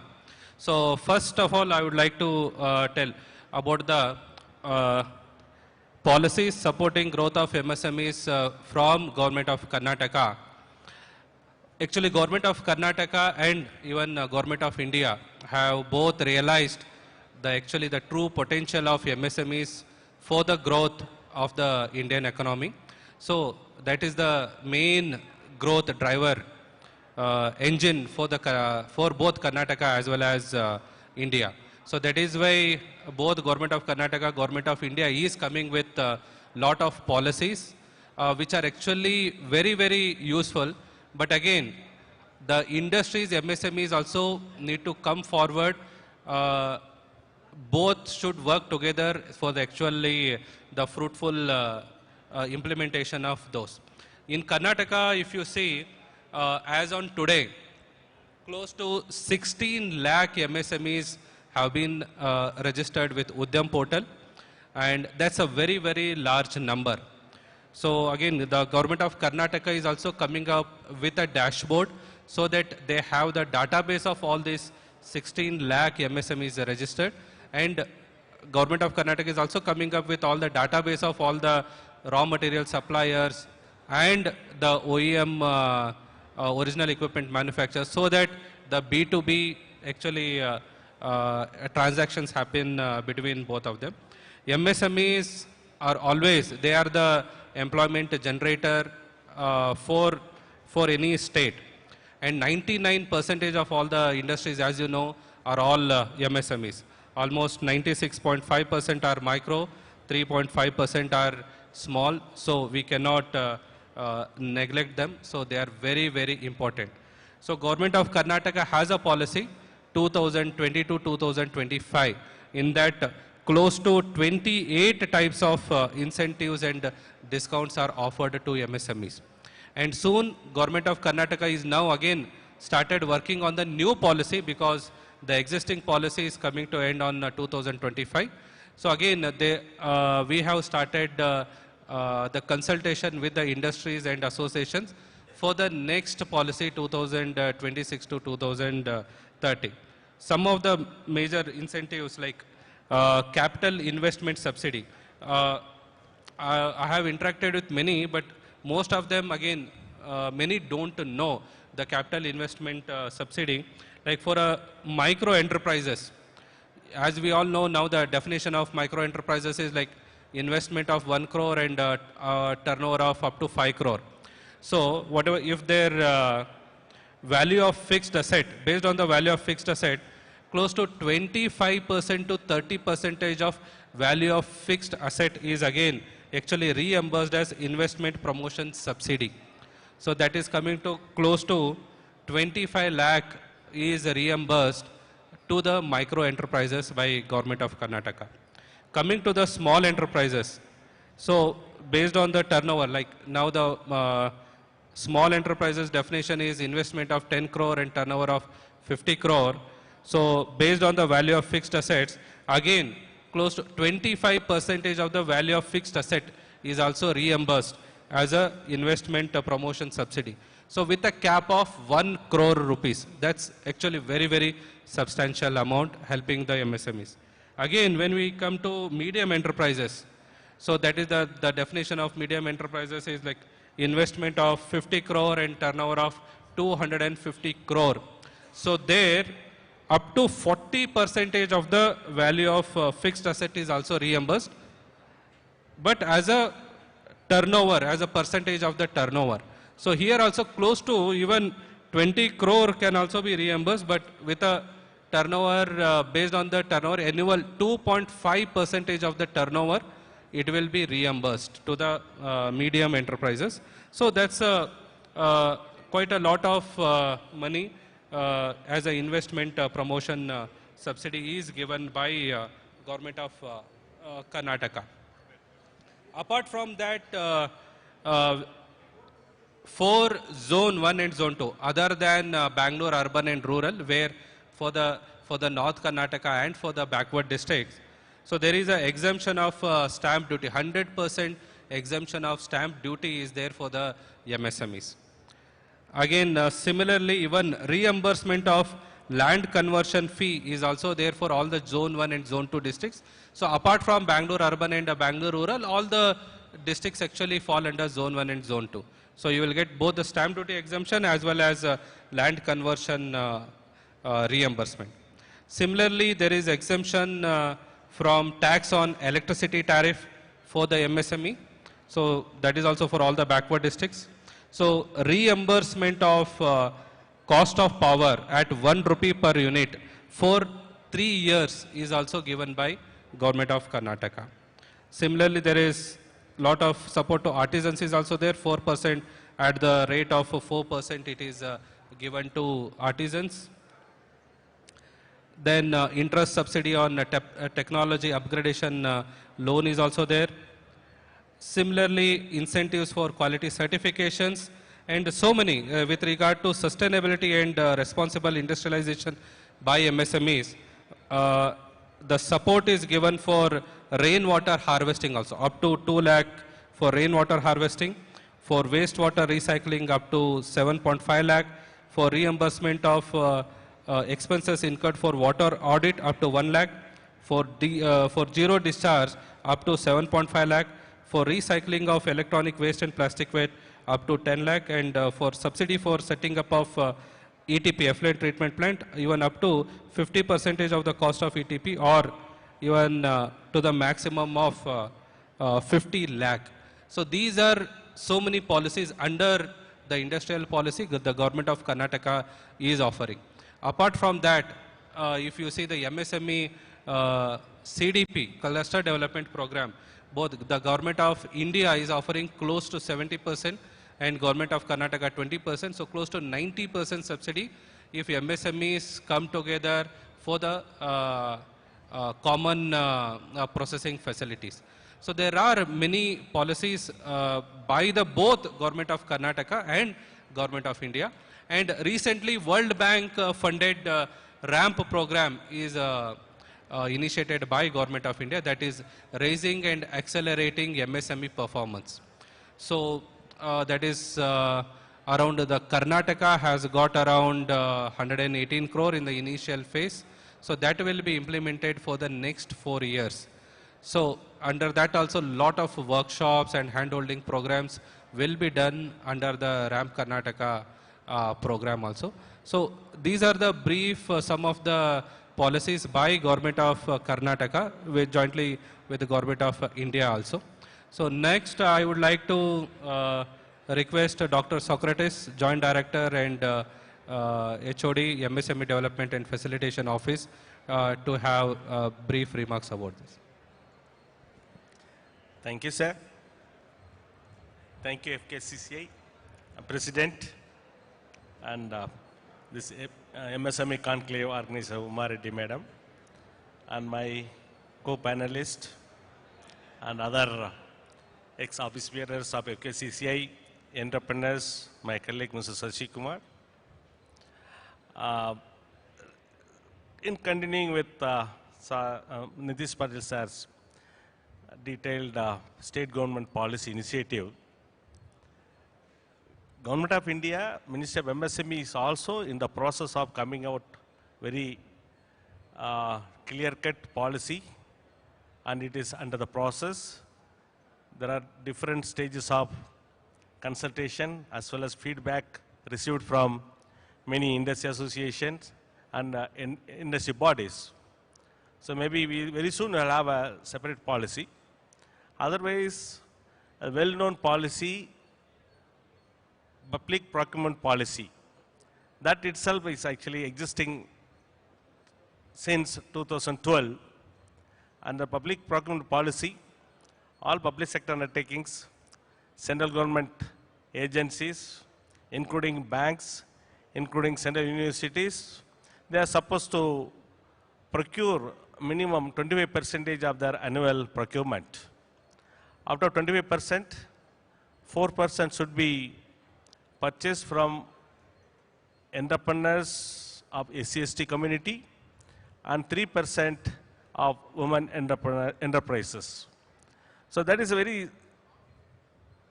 strong policy, and it has been implemented since 2015, and now regularly Ministry of MSME is actually monitoring the progress of achieving the target by the respective public sectors and other central government agencies. This has actually happened because of Prime Minister's Task Force Committee has come out some findings. what are the major issues affecting micro, small, medium sector? The major points are credit availability, timely and adequate credit availability, marketing support, infrastructure development, and skilled laborers. Today, Honorable Minister Madam was also emphasizing about skill upgradation and other issues like infrastructure. So these are the top 4 priorities of Government of India also, out of which this credit guarantee trust for micro, small enterprises. The trust is a joint venture of SIDBI and Ministry of MSME. That CGTMSE is actually taking care about funding by the banks without collateral security. There are many cases, the idea, the project may be very good. When the question comes about funding, the entrepreneur promotee may not be in a position to assure any surety or third-party guarantee. Such kind of entrepreneurs should not actually deprived of their opportunity. This credit guarantee trust actually scheme will actually help them to give collateral-free loan up to 5 crores. And now there is a fee for every slab. Minimum it is 0.37% of the project amount will be charged as a fee. And up to 2 crores it is 0.6%. And maximum up to 5 crores it will be 1.25%. So this will be a fee collected by the bank for the trust, and the loan will be released. And this loan credit guarantee is covered up to maximum 150 lakhs. And many bankers are now less actually burdened. Otherwise, they are actually now encouraged to give loan to many of the project under this CGTMSE scheme without collateral support.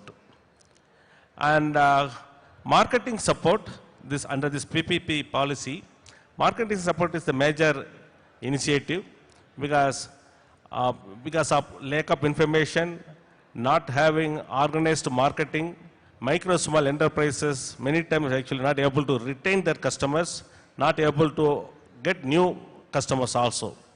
So there is a scheme called Procurement and Marketing Support, PMS scheme, under which scheme today FKCCI also availed for sponsoring of maximum 60 micro small entrepreneurs to have their stalls here, and they will get the reimbursement of maximum 1 lakh in case of general category. In case of SC/ST women, maximum 1.5 lakhs they will be getting as a reimbursement.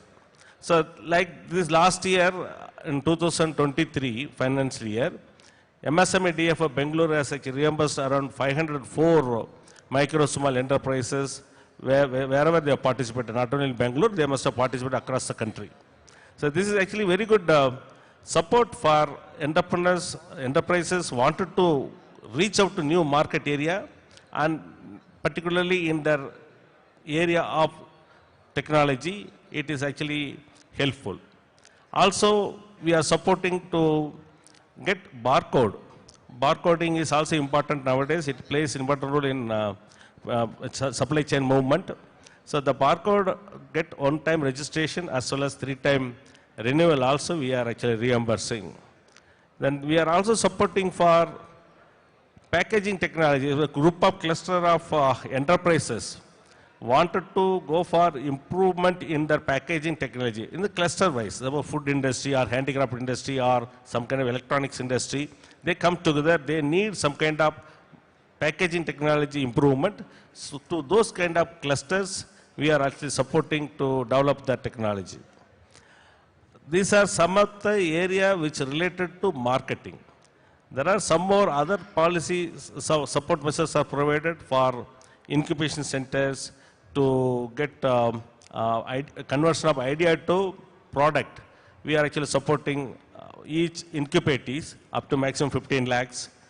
The institution, higher engineering institution, where this kind of incubators will be groomed, they will be also supported up to 1 crore for developing their infrastructure. This is also major initiative to get new technology enterprises to come up in large numbers.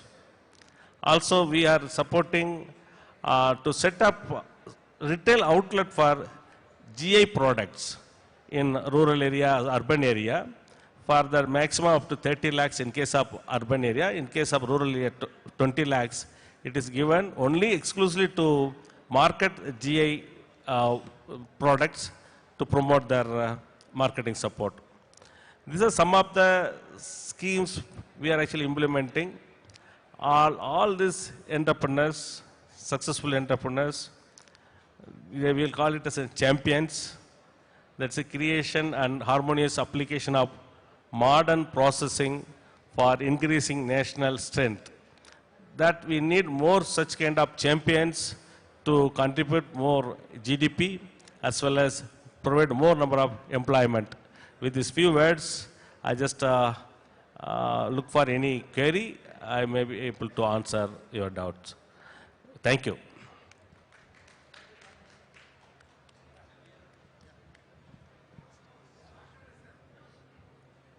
Yeah, question and answer will take in the end. First, because of paucity of time, every speaker will speak for 10 minutes. Afterwards, there will be a question answer for session for everyone. Thank you, Dr. Socrates, for talking elaborately on all the Government of India policies regard to credit, access to market, and incubation, and also for the packaging and support. Now, I would like to request Shri V. Suresh Babu, DGM National Small Industries Corporation Limited, about the policy supporting growth of MSMEs. Good morning. I got a small PPT. I just run through the PPT, then I'll come back. Yeah. Madam, I'll run a PPT for 10 minutes. Yeah.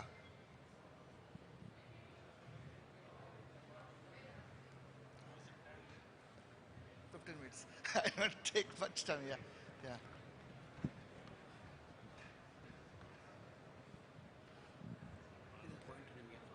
Okay, no. Next slide. Next slide, huh?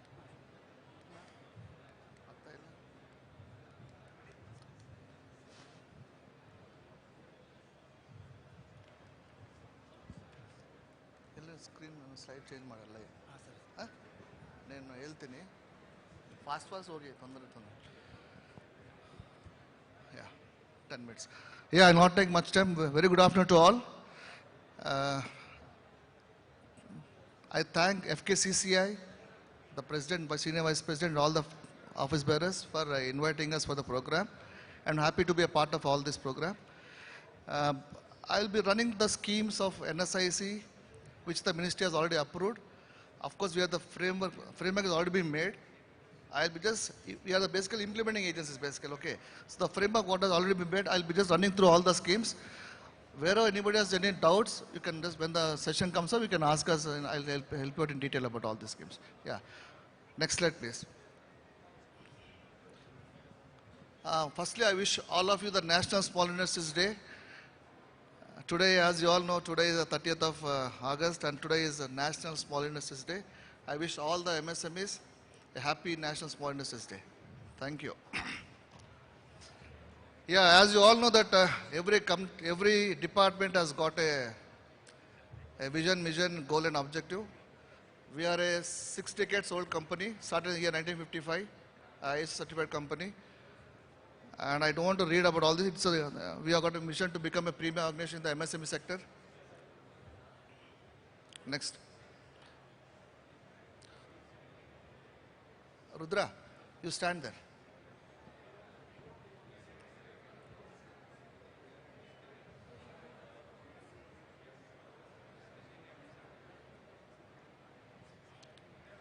Next. Yeah.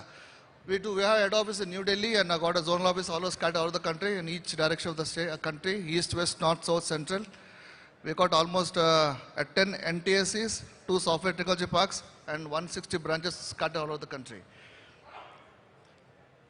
Now I'd like to classify what NSIC does. Basically, we classified as into 4 categories. One is the marketing, one is credit, support services and the technology. I'll be focusing more on 2 segments mainly on this today, okay.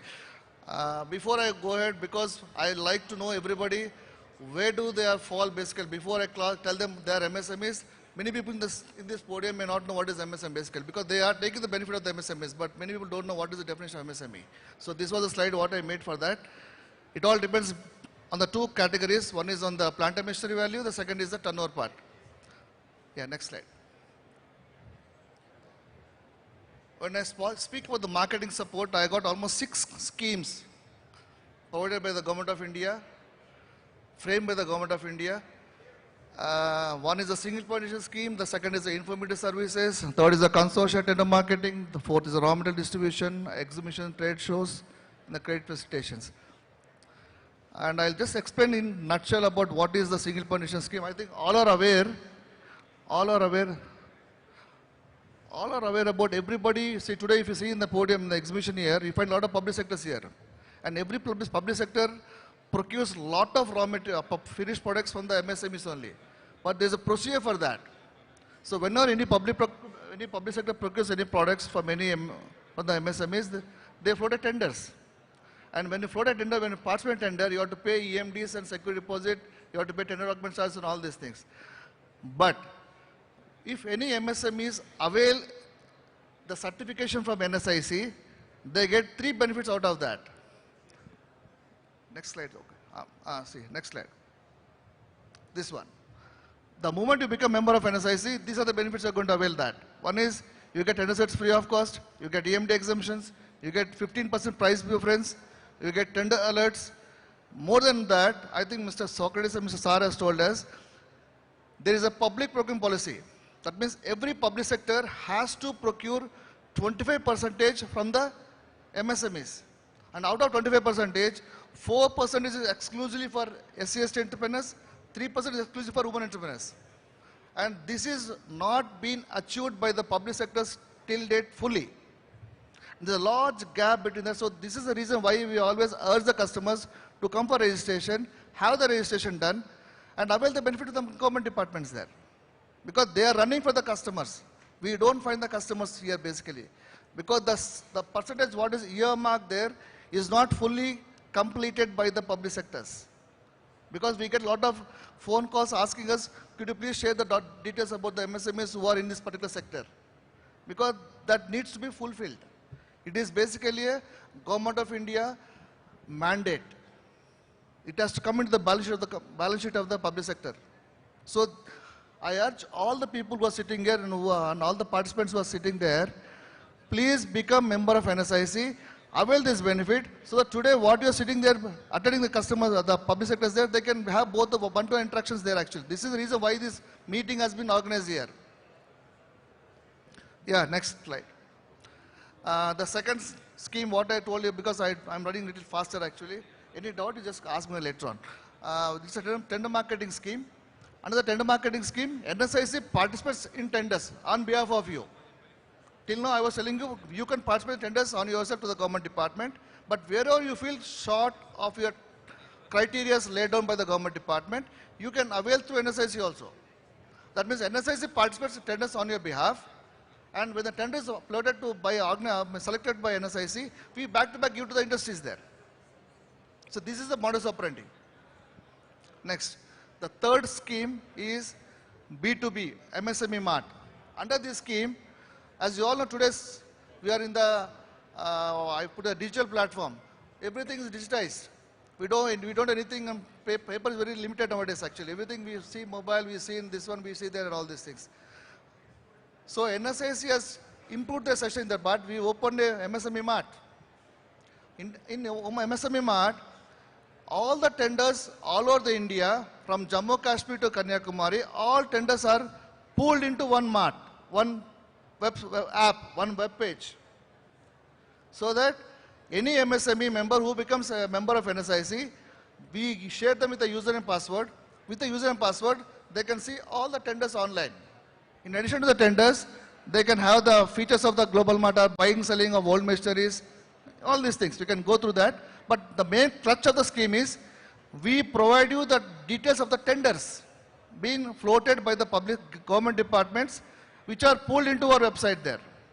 That means there is no need for you to run to HL daily 10 times and sit there. You can see the tenders available on the website here, sitting in your office only. Am I clear? Yeah.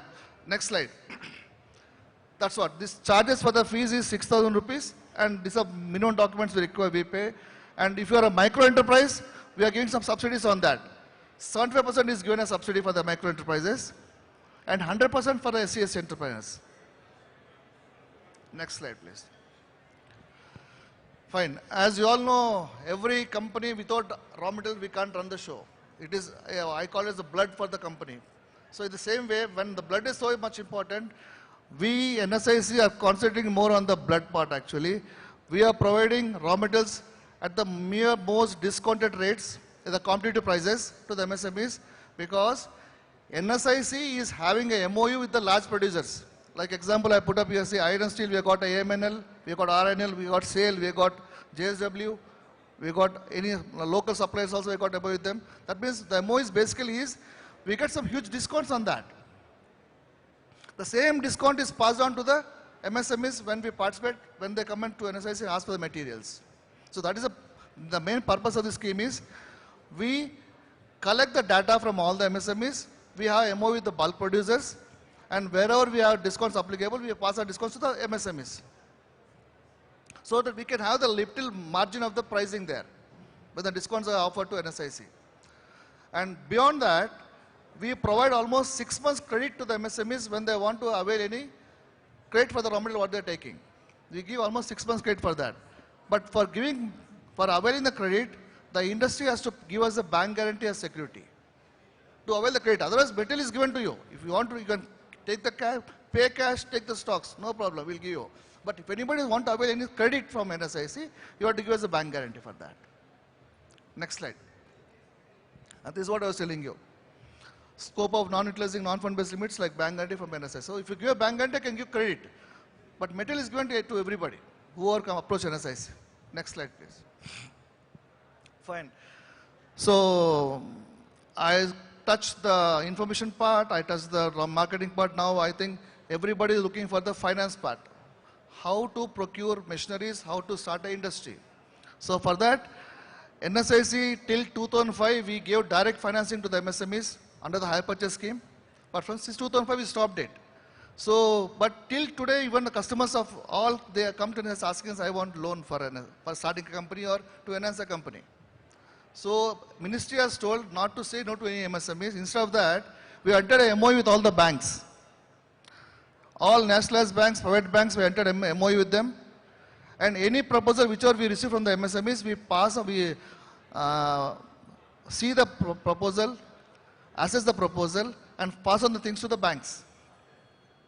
And the mandate in this scheme is, we have been given MOU with the bank to clear the case within 30 days. They can't take more than 30 days, or if it is, they may reject the case, but they have to tell us why it is rejected. The reason for rejection has to be informed to us. So that is the advantage of your scheme here actually. Yeah, next slide. I think PMEG, I don't want to speak, I think you can go through that. Next slide. Next. Next. Yeah, I think Mr. Socrates sir has already spoken about the CLCS scheme there, but there is one more scheme called as SCLCSS. It is purely for SC/ST entrepreneurs, where we provide subsidies for them, for the machinery what they are going to take on that. Next slide. Next. Again, this is the same subject touched by MSME DI. Up now, the CGTMS scheme is up to 5 crores now. It was initial 2 crores, now it's enhanced to 5 crores now. That is one good thing for us. Maybe the banks are looking to the best proposals, what they can see that. Then this one, yes, this is one of the scheme which people are waiting for. NSIC till Corona was there, before COVID has come into, we are the people who are providing a lot of MS, marketing action scheme to all the entrepreneurs in Karnataka. So I find, because we were more in touch with the associations as well as the entrepreneurs, and they used to approach and avail the facilities here. But after COVID has come, there was some financial crunch in the ministry, I think. The funds has not allowed till now. But still, MSME DI is doing the same work there. NSIC has stopped temporarily. But otherwise, the scheme is like this. Anyone who want to participate in domestic exhibitions, if they belong to general category, we provide almost 80% subsidy for the stall renters there, and for SC/ST, we provide 100% to them, along with the contingency of 2,500 rupees there. Okay. If it is a foreign exhibition, next. Same as it is, airfare will be 80% and the stall will be 80%, and we have got for SC/ST 100% for stalls and airfare both. Hope you are looking into that. Yeah. Next. Yeah, now why I'm talking about this, there's some training come incubation center. This is one area what I'm looking into, because actually we have got some, since minister was here, there was a proposal for the ministry point of view asking us to start some PPP units under PPP model. So if anybody is interested, who are into the active of training and all these things, they can approach NSIC. We will enroll you under the PPP model, and you can use NSIC tag in running your industry. Like example, somebody is doing IT training modules, so they can take NSIC tag into that. Certification will be done by NSIC, Government of India, recognized by Government of India, so that your certificate, what you are going to give to the customer, the participants, will be with the Government of India recognized. NSIC name will be there on that. So that is a new scheme which has come up actually. So there are a lot of requirement is there. Now people are asking us to start some 2-3 PPP setups here. If any interested participants are there, you can approach NSIC. We'll help you out on that part. Next. Yeah, coming to digital services, NSIC has entered MOU with almost Bharti Airtel for all the activities of ICT. We have got entered the Zoho also for all the cloud software suites. And already we know that Dun & Bradstreet is already there with NSIC. It's purely for the sales marketing under the, what you call, credit rating scheme. So we are providing subsidies on all these activities. It's not something names here actually. We give subsidies in Zoho or Bharti Airtel or Dun & Bradstreet. The rates what they charge, we minimally given 10 to 15% discounts on the rates what they are charging. That is the reason why we entered MOU with them. Next. And we have opened a cell called NSS SC/ST Hub, where we have subsidies for all the single permission scheme, SMAs, marketing assistance scheme, bank loan processing reimbursement scheme, CLCS scheme, and testing fee reimbursement. These are 5 schemes available in the SC/ST Hub. We have one more cell called SC/ST Hub there also actually. Next. Fine. Thank you very much. Anybody has any questions, please open. Thank you very much. Yeah.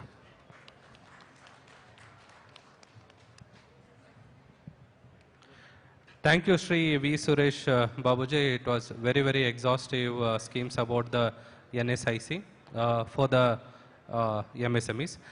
Now I request Sri Narendra Reddy Bisu, Scientist, Director, Bureau of Indian Standards. Because of paucity of time, I request to just complete in 5 to 7 minutes.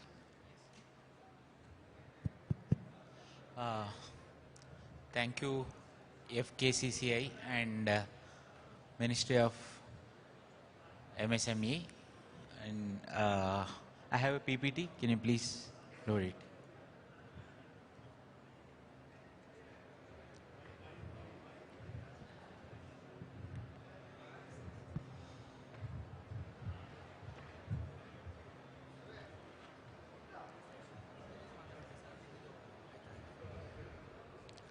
In next 5 minutes, I'll just give the overview of how the conformity assessment schemes are being operated by Bureau of Indian Standards throughout India. But before that, I would like to give one information that Government of India is issuing lots of huge number of quality control orders, that is technical regulations for India, for our country, so that the MSMEs will be encouraged to MSME, not just MSMEs, the Indian industry will be encouraged to manufacture Indian products and sell in India as well as export to other countries. And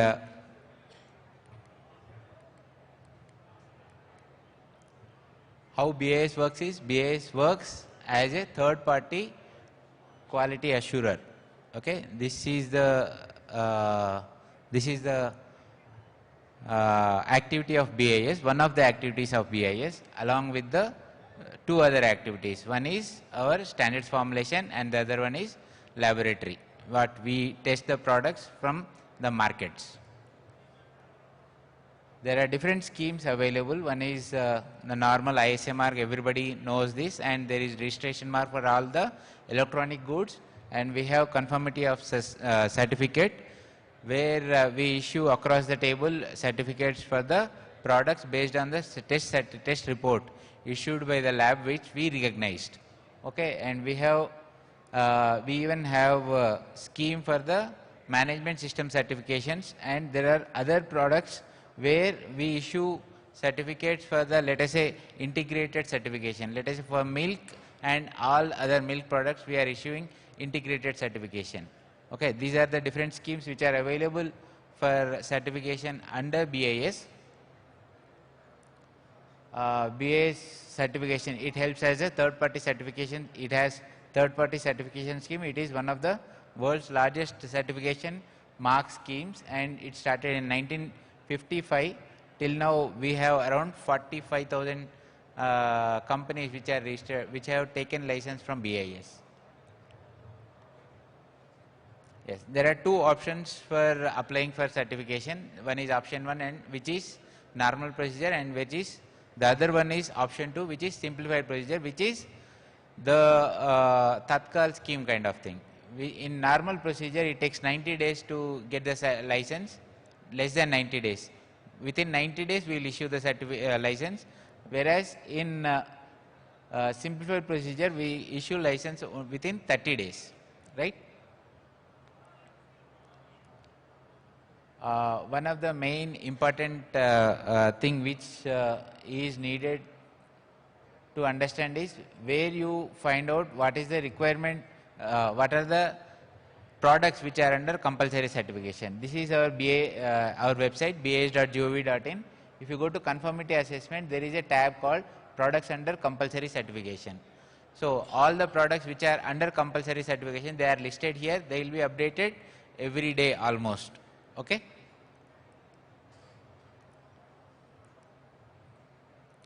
This is the list of QCOs which are upcoming, which will be issued by the Government of India in very near future. This is compulsory registration scheme for all the electronic goods.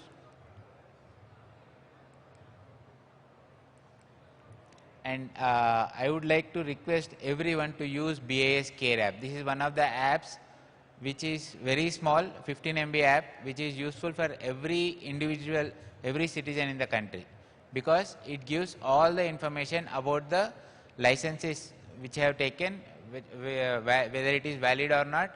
Even it is not domestic licenses, even which is in the other countries, which are in the other countries, we give information in that from that also, and you can even raise a complaint through this app. It is not just ISA mark, it is even the hallmarking and everything. Everything is there in this small app. Please, I request everyone to use this app, BIS Care app. Most of the time, many people, they don't know what is the standard, what is the, let us say, what is the relevant standard for the product which they are manufacturing. So this is one tab which we give in our website, Know Your Standard. So if you click that, this page will open. Here, if you already know the standard, you can just search with the IS number, Indian standard number. If you don't know that IS number, you can search with the keyword. Let us say this is for the domestic pressure cookers, IS 2347. Like this, the page will be opened. This is the BIS Care app. All these are the different tabs which are available in that app. One is verify the license details, whether it is valid or not, whether it is genuine or not, and verify the HUID. Everybody uses gold ornaments. There are three things which you will have to see on the gold ornaments. One is BIS hallmark, one is HUID, and the other one is the caratage of the gold. You can verify the same thing with this in here also using HUID. In that you will get all the details of the manufacturer, the seller, and everything. Okay, what is the product also. And know your standards, the same tab which I have shown in the website, the same tab is here. Products under compulsory certification, you need not go to our website. You can just go get it from here. You can raise a complaint to BIS through this app. And products under simplified procedure, that is Tatkal scheme. And what are the laboratories available for testing the product. Everything is there in this way, in this small app.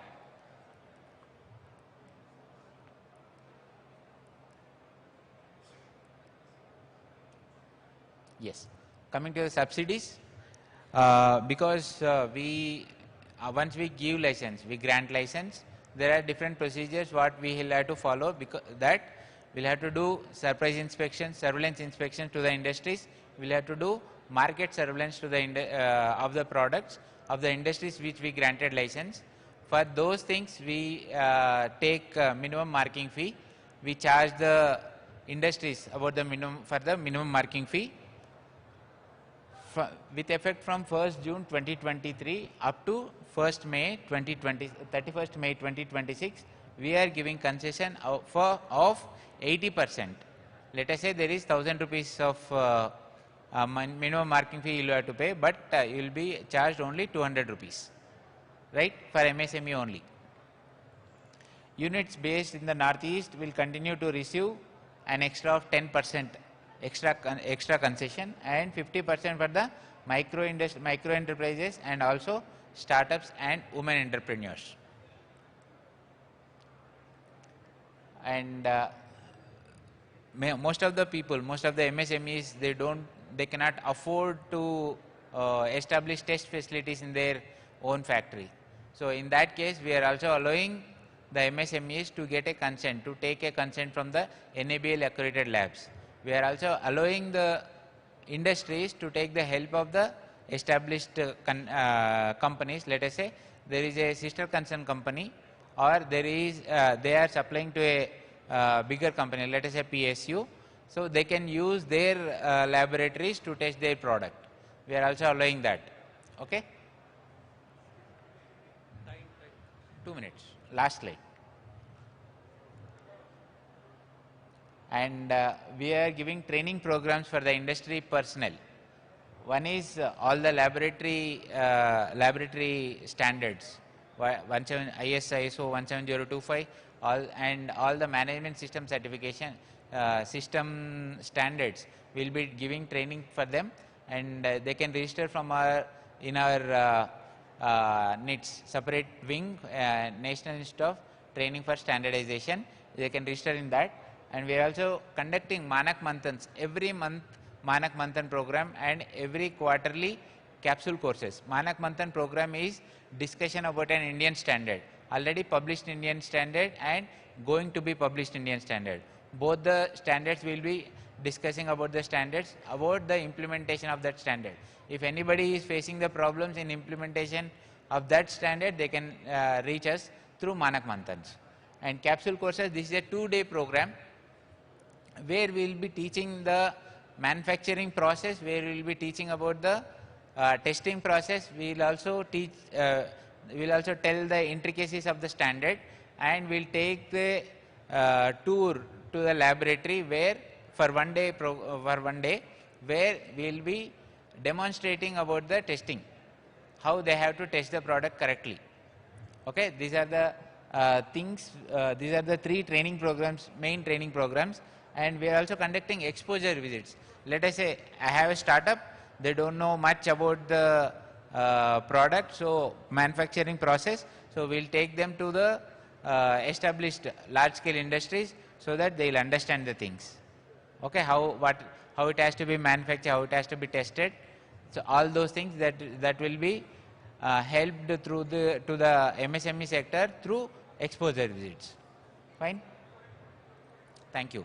If there are any questions, please reach us at bnbo@bas.gov.in or info@bas.gov.in. Thank you.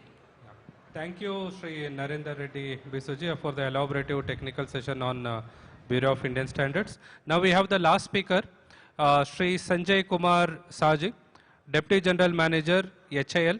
So we'll request to talk about policies and also regarding vendor development process and procurement opportunity.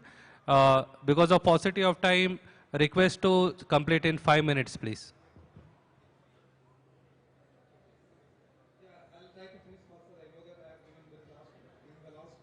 Very less time. So, very good afternoon to all. I am Sanjay Kumar Sir, Deputy General Manager IMM at HL Corporate Office. So, I'll just quickly run through my slide because the time is very less for me.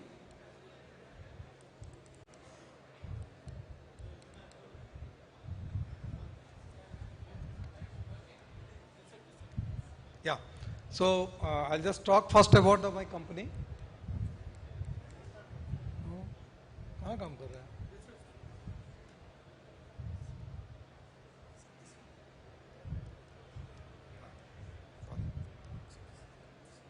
Yeah. So let me talk first about HL. So HL has almost now more than 80 years. We are in our company here. So if you see that we have become Noratna in 2007. So we are situated across all over India. So we are in the Karnataka, most of the units, 20 units roughly is there in the Bangalore itself. One new unit we have put in the Tumkuru. And apart from that, we have units in UP, Andhra Pradesh, rather Telangana I should say, Hyderabad, and other places there. So you can get to know those things in our website also. So I don't want to go for more details due to the paucity of time. So if I go, we are in the manufacturing of the aircraft and helicopter, UAV engines for the aircraft, helicopters. So those things also can get to know on our website. And we have some diversification, even we are involved in the space programs. So where we supply the item for the PSLV and GSLV. Then we even are done the exports also to many countries.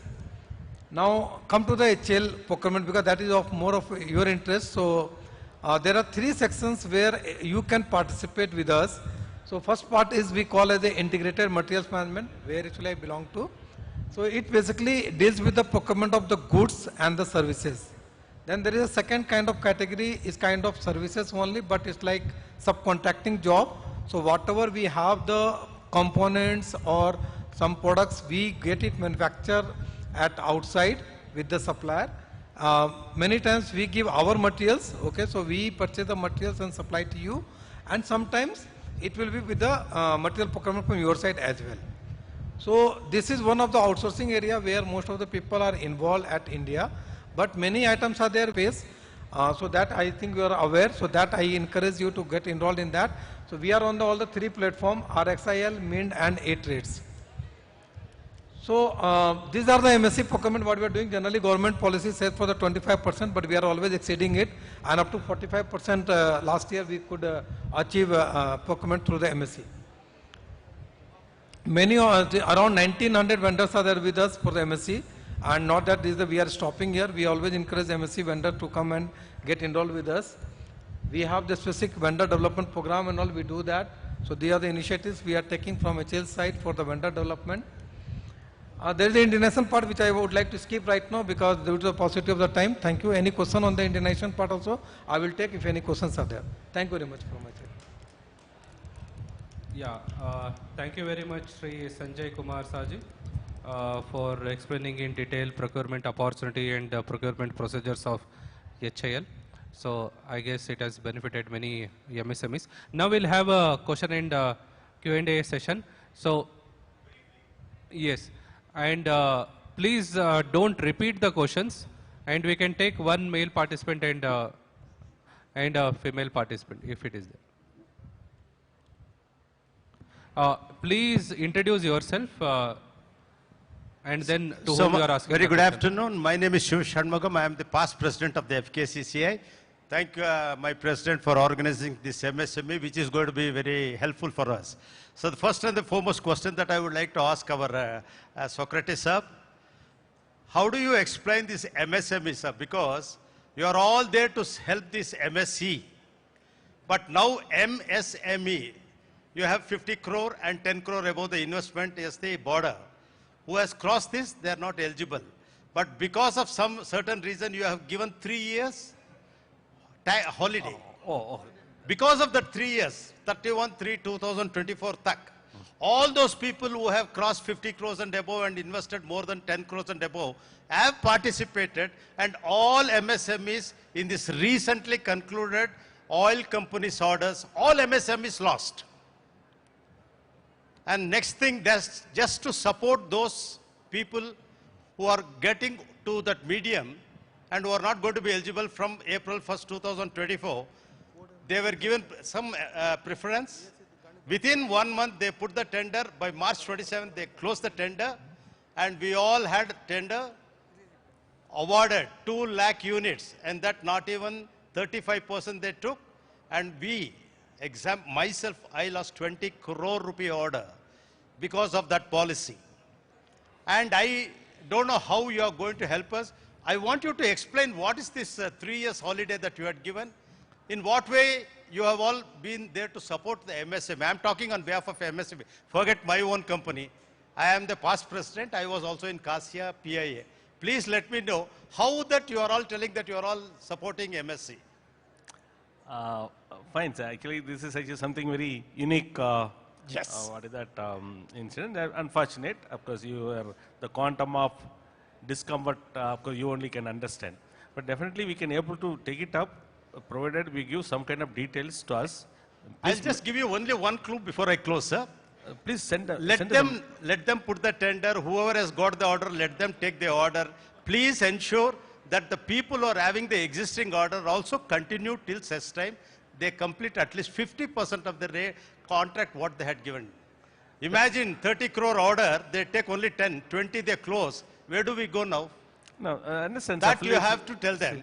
And see that you give instruction. Because today, Hon'ble Minister for MSME said, any issues pertaining to any department in the central, please come to us. I will take up that issue. I thought you are there now. Please take up this issue. I just now spoke to even the people who are here, sitting here, BPCL people, and all oil companies have spoken to them also. Oh. Kindly look into that, sir. Please, sir. Next question is to Mr. Suresh Babu. You are asking us to give bank guarantee 100%. Yeah. Why should the MSE give 100% bank guarantee for taking any facilities from NSIC, sir? I have to pay 3% commission to take this BG, and I have to pay you 12% interest, to totally 15% MSE. Can they afford to give, sir? Now I'll explain about that, yeah. I request, you have a point, but I request, see that bank guarantee you ask 50% of the value of what you are going to give us. When you are giving CGST scheme and all those things, why can't the government take the risk, and why can't the government, central government, give them the assurance like whatever, you had this, we had this problem with the COVID and all. You gave us so many GCL loans. Let the government give them the support. What is the use of me paying 15% incoming bank? Yeah. Thank you very much for giving this support. Thank you, President. Thank you. Shanmugam sir, shall I tell you? Yeah. yeah. See, actually, I'll tell you, this BG is not something which is taken like that. BG is a security for the amount what you are going to avail from NSIC. If the person is looking for a credit, we ask for a bank guarantee. If he's taking the raw material, we never ask for a bank guarantee. Whenever they are looking for a raw material only for a credit, then we look for a bank guarantee as security part, because the amount of quantum, the amount and government is paying to the supplier is being securities for that purpose only, not for anything actually. Sir, but I am telling you, to get the BG for you also, I have to give collateral security to my bank. No, I'll tell you. BG is a non-fund based limit, okay? I know. Okay. Non-fund based limits are converting into fund based NSIC there. But still I have to give my security to them. But non-fund based is a policy matter. Non-fund based is a...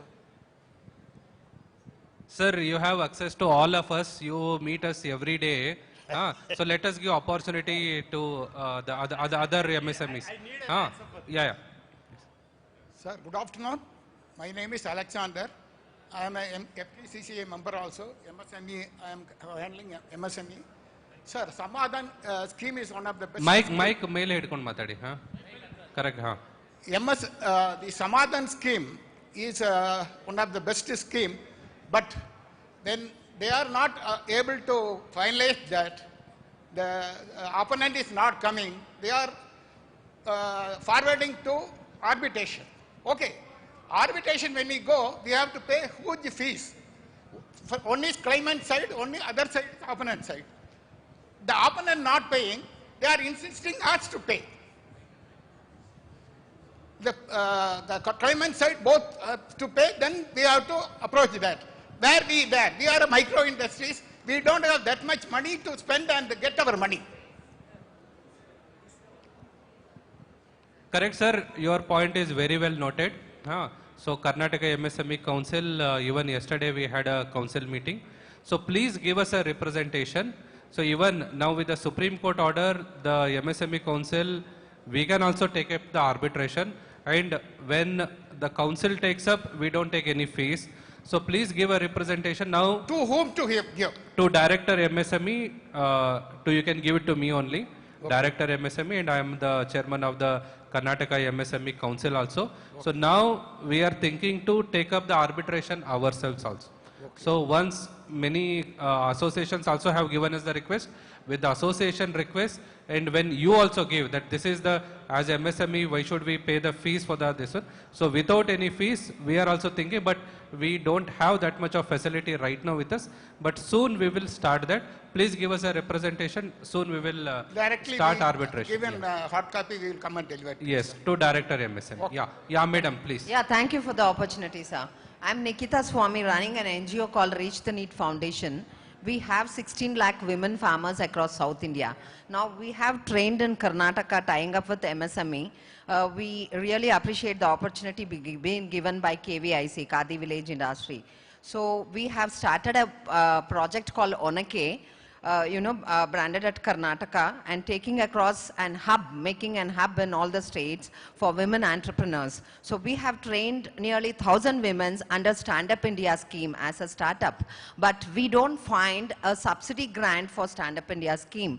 Not even the bankers like SBI or Bank of Baroda are aware where to seek the subsidy for this. Because this scheme is by the central government, Stand Up India scheme to kickstart for women and SC/ST men's. You're right, actually. There is no subsidy component in the Stand Up India scheme. Yeah. Whereas every state government, they provide investment subsidy, like sir was mentioning about government of Karnataka, what are the subsidies that they're providing.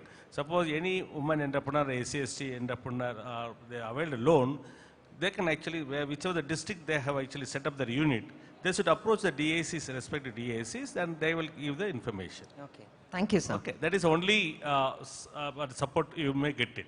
Yes. Whom should we seek for this? No, suppose for example, suppose one woman entrepreneur is set up a unit.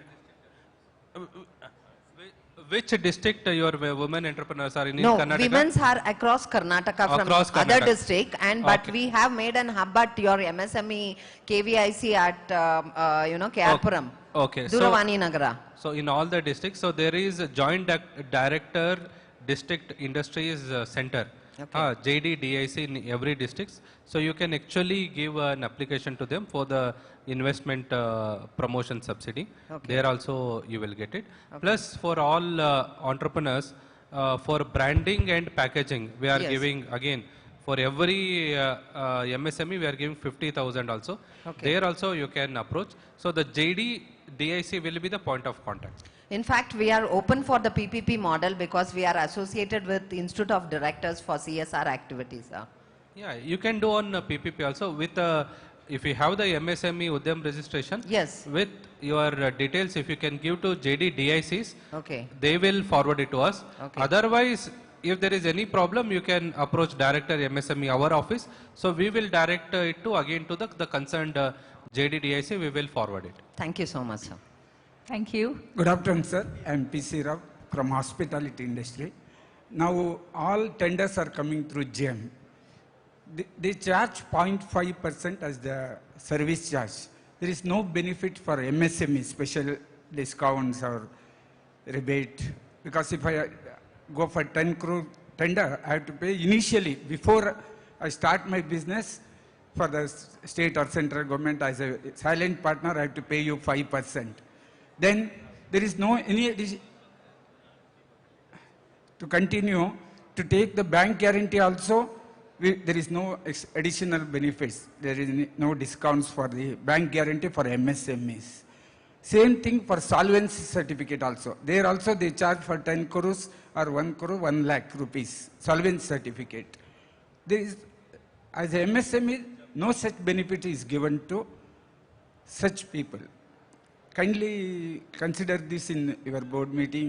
Yeah, this is both under JAM alva, sir. You kerta rado. JAM. We have Deepak from JAM here. I think, yeah, afternoon you have a session also on JAM. So there you can take it up. Plus you give us a representation, we'll take it up with JAM. Okay, thank you. Thank you. Tomorrow we have with the JAM.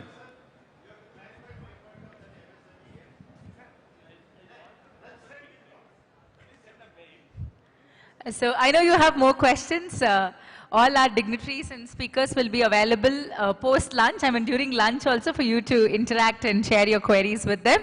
A big thank you to Mr. Nitesh K. Patil and all the panelists today. Thank you so much for that very, very informative address. I'm sure a lot of MSMEs have got a lot of idea now about the policies supporting growth of MSME. May I request the office bearers to honor and felicitate Dr. K. Socrates. So, request you to please accept a token of gratitude from us, Dr. K. Socrates. Let's give a big round of applause, ladies and gentlemen.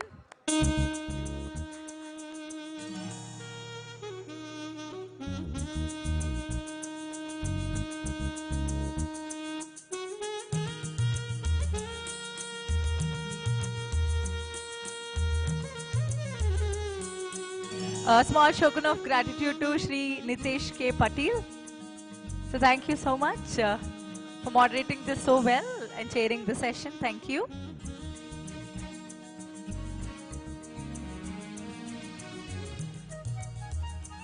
Let's give a big round of applause, ladies and gentlemen. Come on. Shri Narendra Reddy Bisu. So thank you so much. Let's give a big round of applause, ladies and gentlemen.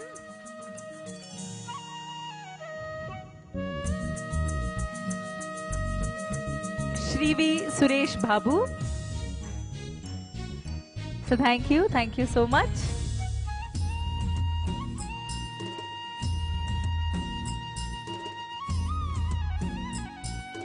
Thank you.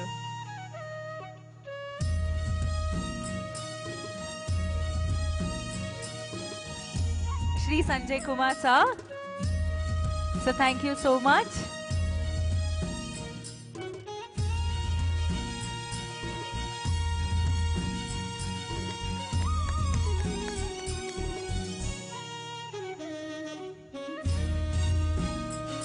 Thank you. So thank you, dignitaries. Ladies and gentlemen, now let's break for lunch and be back by 2:30. We have the next panel that's starting at 2:30, and the topic is vendor development process and procurement opportunity. So let's have a quick lunch break and quickly have a lunch, grab our lunch and be back by 2:30 sharp. Thank you. Thank you, dignitaries. Thank you all.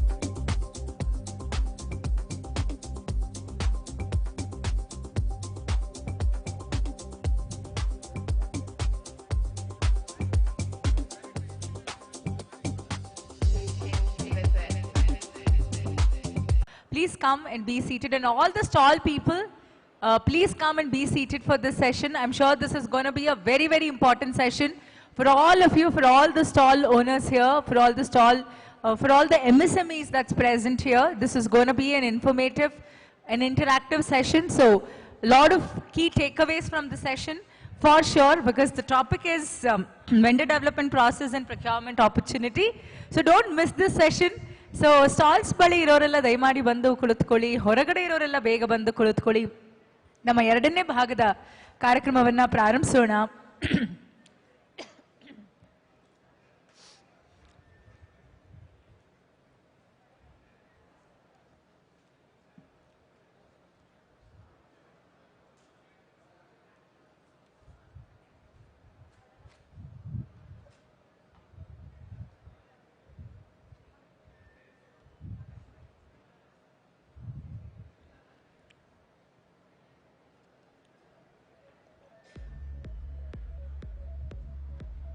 Everybody near the stalls, please come and be seated.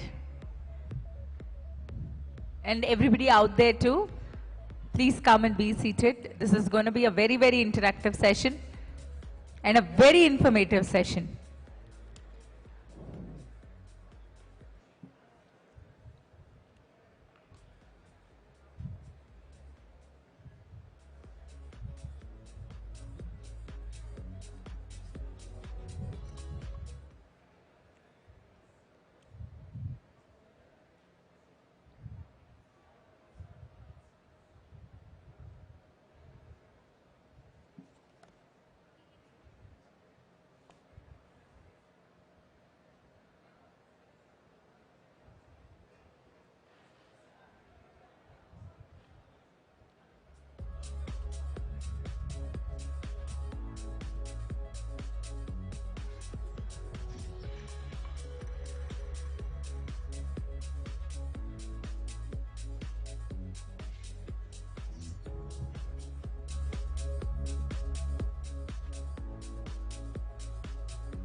Everybody near the stalls, request you all to please come and be seated.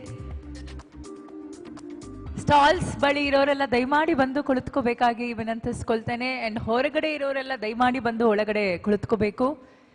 Everybody near the stalls and everybody outside, please come inside and be seated. This is going to be a very interactive, a very informative session, ladies and gentlemen. Government opportunity for MSMEs. So welcoming on stage with your big round of applause, Shri Sanjay A. Almelkar. Let's give him a big round of applause. May I request Srimati Uma Reddy to please escort Shri Sanjay A. Almelkar on stage. He's the Associate Vice President, Sales and Marketing, JSW Steel Limited. Let's give him a big round of applause. Warm welcome to you, sir. Engineer Sanjay A. Almelkar is a distinguished professional with extensive expertise in the construction, building and materials, now with steel industry and manufacturing sector. Throughout his career of 2.5 plus decades, he has made significant contributions to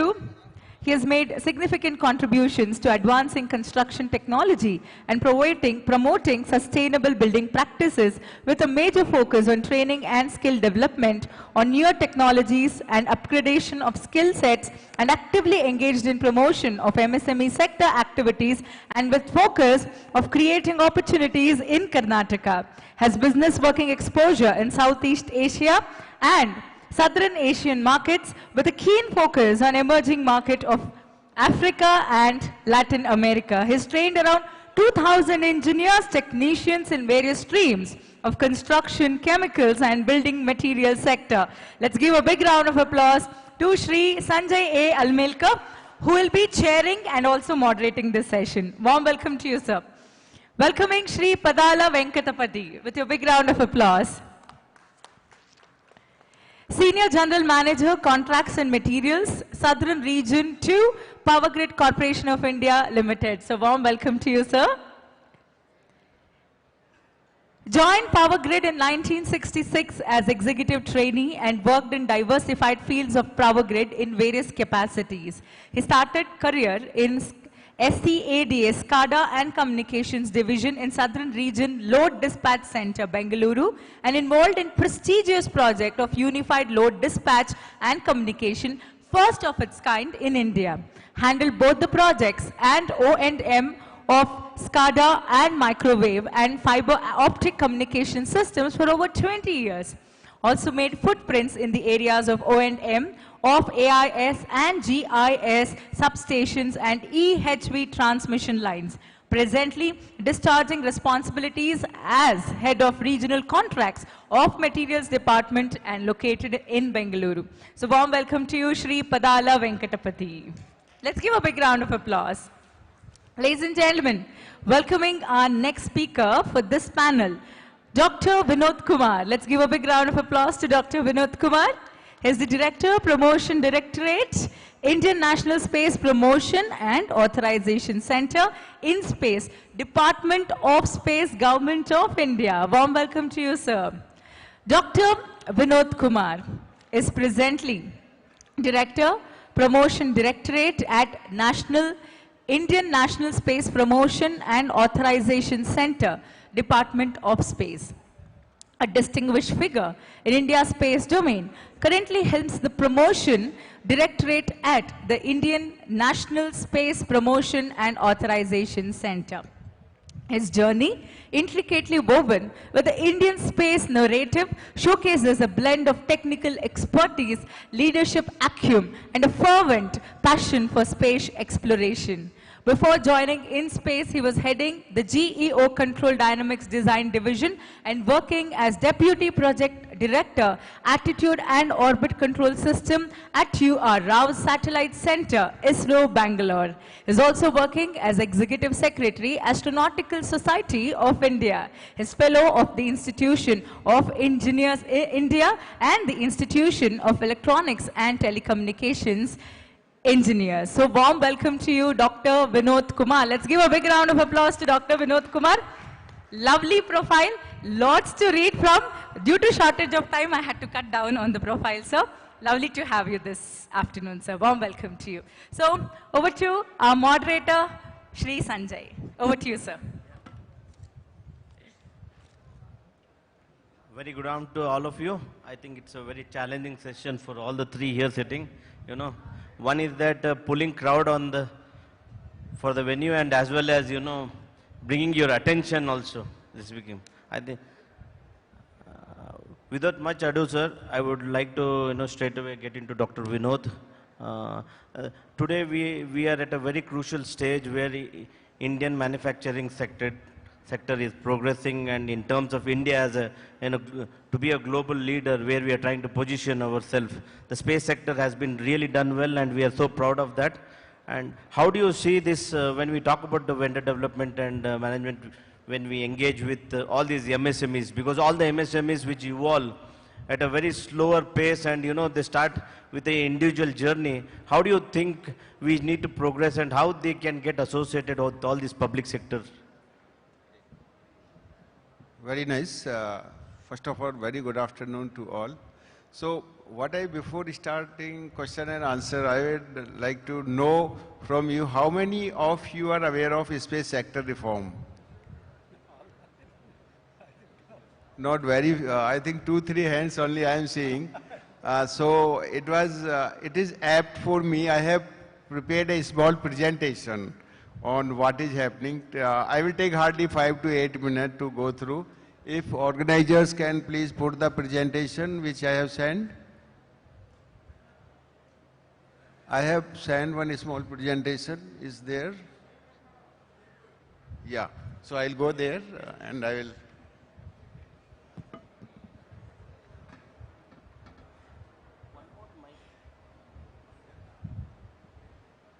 Okay. Yeah, very good afternoon once again, and first of all, I should thank Ms. Uma Reddy, madam, who has connected space sector to the MSME world of Karnataka, and she was very happy to know what is happening in the space sector. It's my duty to start this, that what changes is being done in the space sector. Next slide. So I'll go through Indian space sector reform. You know that ISRO has done a tremendous job in each sector. I did not describe it here. We are pioneer in indigenously developing the technologies, and not only this, we have the capacity and capability in each sector, be it the launch vehicle, satellite making, or downstream application, application side. And we have a huge set of vendors in ISRO. All these things are well known, so I will go directly to the Indian space sector reform. And why is the need? So if you divide the space, it can be divided in 4 parts. Space 1 was the astronomical observations, where you see the contribution of India. Our Aryabhata has given the things that world was not knowing. He has told in 500 AD itself that Earth is not the center of universe. It is the sun which is the center of universe, and Earth revolves.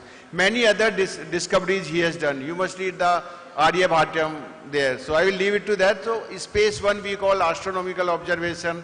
Then space 2 began, where the race to space began, where your nations were racing with each other, but outcome of that race was the Apollo moon landing. Then came that is a deep tech and deep money business, so we should collaborate.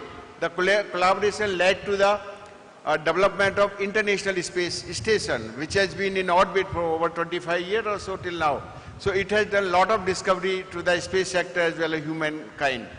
So then came the paradigm shift, where it was thought the role of private sector, you all people were envisaged, so that they can also contribute the work to scale it up.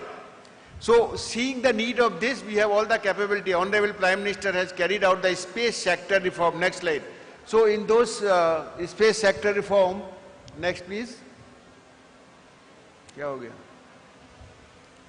So it was in, okay, these are the roles of a space agency. I will skip this. Next slide, what all they should do. We have been doing that. So it was in 2020 June, where Honorable Prime Minister announced the wide-ranging space sector reform, permitting Indian private companies to take up end-to-end space activities. Before 2020, they were working as vendor to ISRO, and they were contributing. But post that, they can have their own satellite making, they can launch satellite, they can make their own launch vehicle they can do. To this, Indian National Space Promotion and Authorization Center was formed, and we promote, we authorize, we enable them, we supervise them, we act as a single window agency. So these are the roles which we have been implementing, and this is being done digitally in a time-bound manner. We have for any authorization, we have a slot. We have the residence expert at our payroll, which work with the space industry to guide them free of cost. And we are having in space board, we have an autonomous body attached to the Department of Space, which has members from industry, Department of Space, government and academia. Next slide please. So as I was telling, we have a four V's. We are the promoter of space, we are enabler, we are authorizer, we are supervisor. You see, the agility of space is in the words of Prime Minister. In space is for space, for pace, and is an ace. So if you see that in these 4 corners, how we are hand-holding private companies to come up in space. You must have heard of certain names. Even on Sunday, Honorable Prime Minister has named a budding startup, Galaxy. I was very happy to see 2 of our companies, which are just 2-3 years old, are in Forbes 100 list in space technology. These are Digantra and Agnikul Aerospace. They have done a marvelous job, and we are very happy to be associated, and we have enabled them in many ways. Next slide, please. So these are our 4 roles basically. You can connect it to the vendor. Not only we are for industry development, vendor will be a part of this, and many things we have done. We have laid down the roadmap of the country, decadal roadmap, from 2% to share in the global we are targeting 8 to 10%. What all we have to do for that? We have brought out. Industry outreach is another. That's why I am here as a director promotion, to reach out to the people, to tell them what is happening, what all we can do. We have international outreach, public outreach. We nurture and support startups. Industry also, it comes a part of, enable access to ISRO space facilities. See what happened, space is a deep pocket, deep money. It requires 1,000 crore to set up 500 crore. But all the facilities of ISRO are put up at your disposal.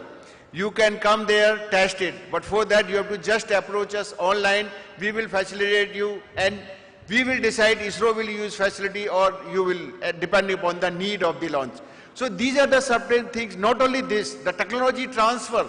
ISRO has offered the ISRO technologies to be absorbed by you. You can scale them up.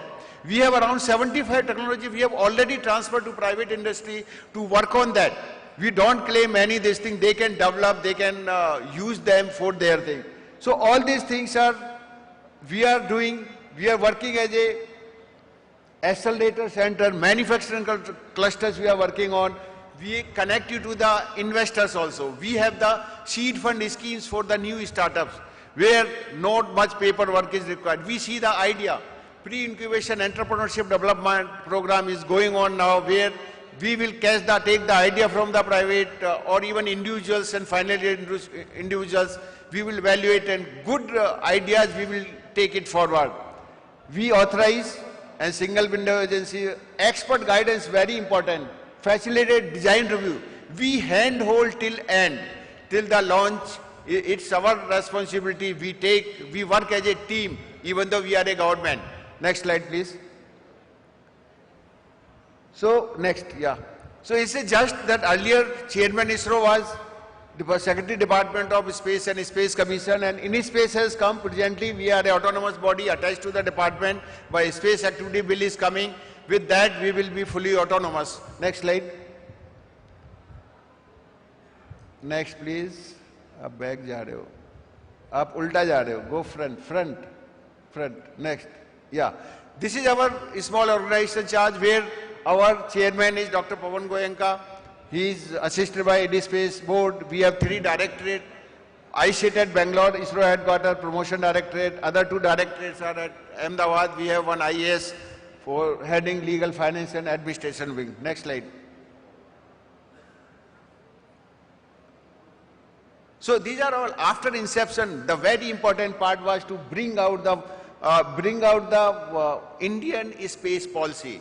We have identified all 4 actors. We have given what they can do. I'll touch in the next slide.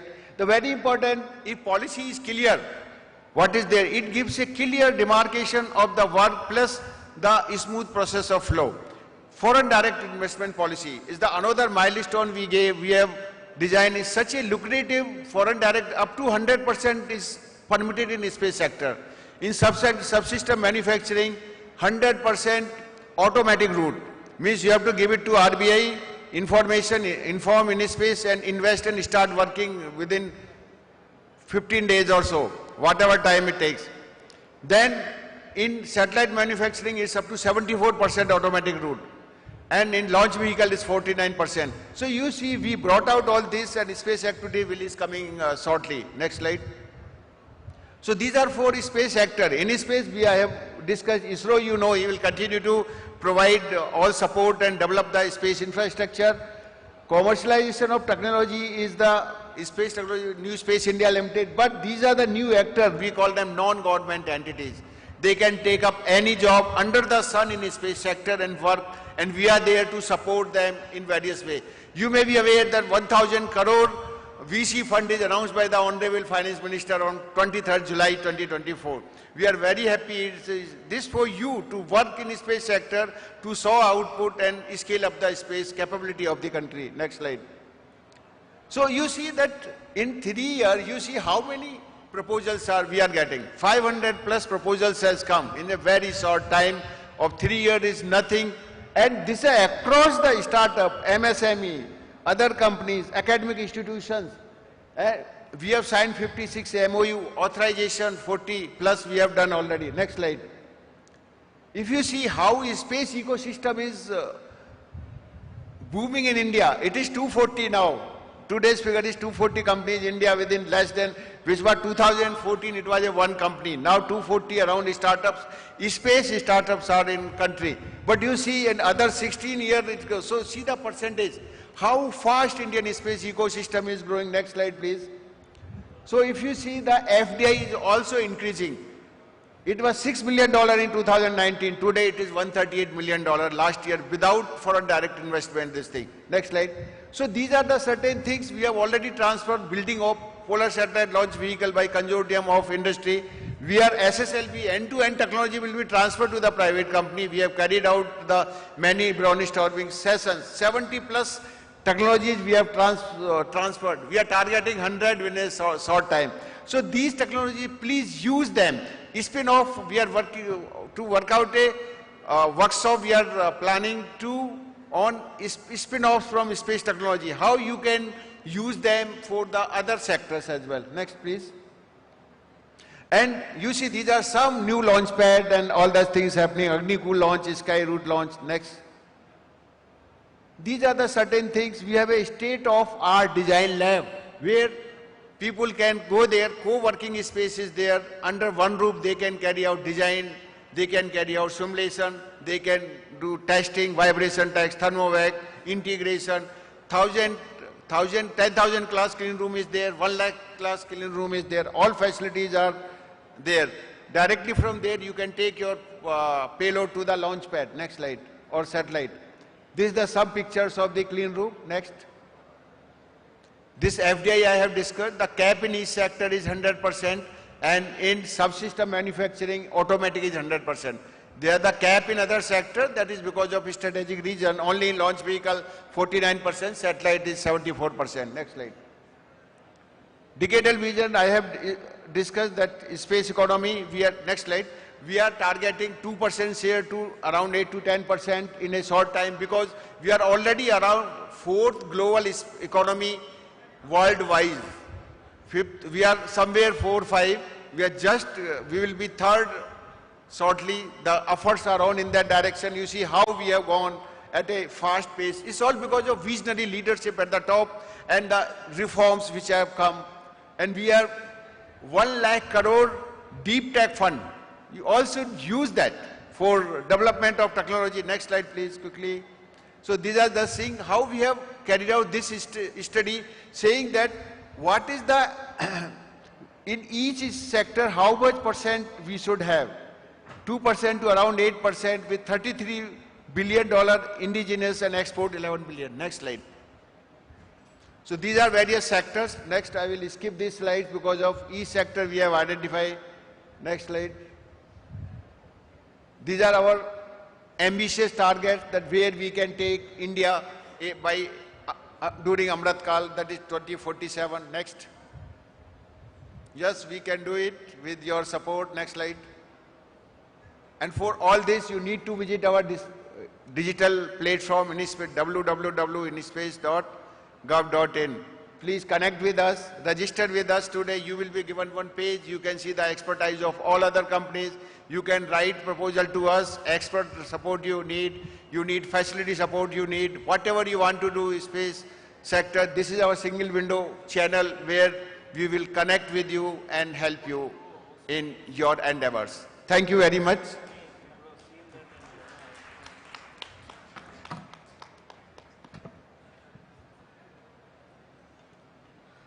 Thank you, Dr. Vinod. I think it was quite insightful and detailed. I really appreciate the effort taken to come up with that presentation. We at, InSpace really plays a very critical role in terms of a space sector. Okay. I have a few questions represented by the MSMEs people who are sitting there and eager to associate with you. Please give them some basic insights. How do they get registered and enrolled, and how do they evolve themselves to qualify and be a part of InSpace?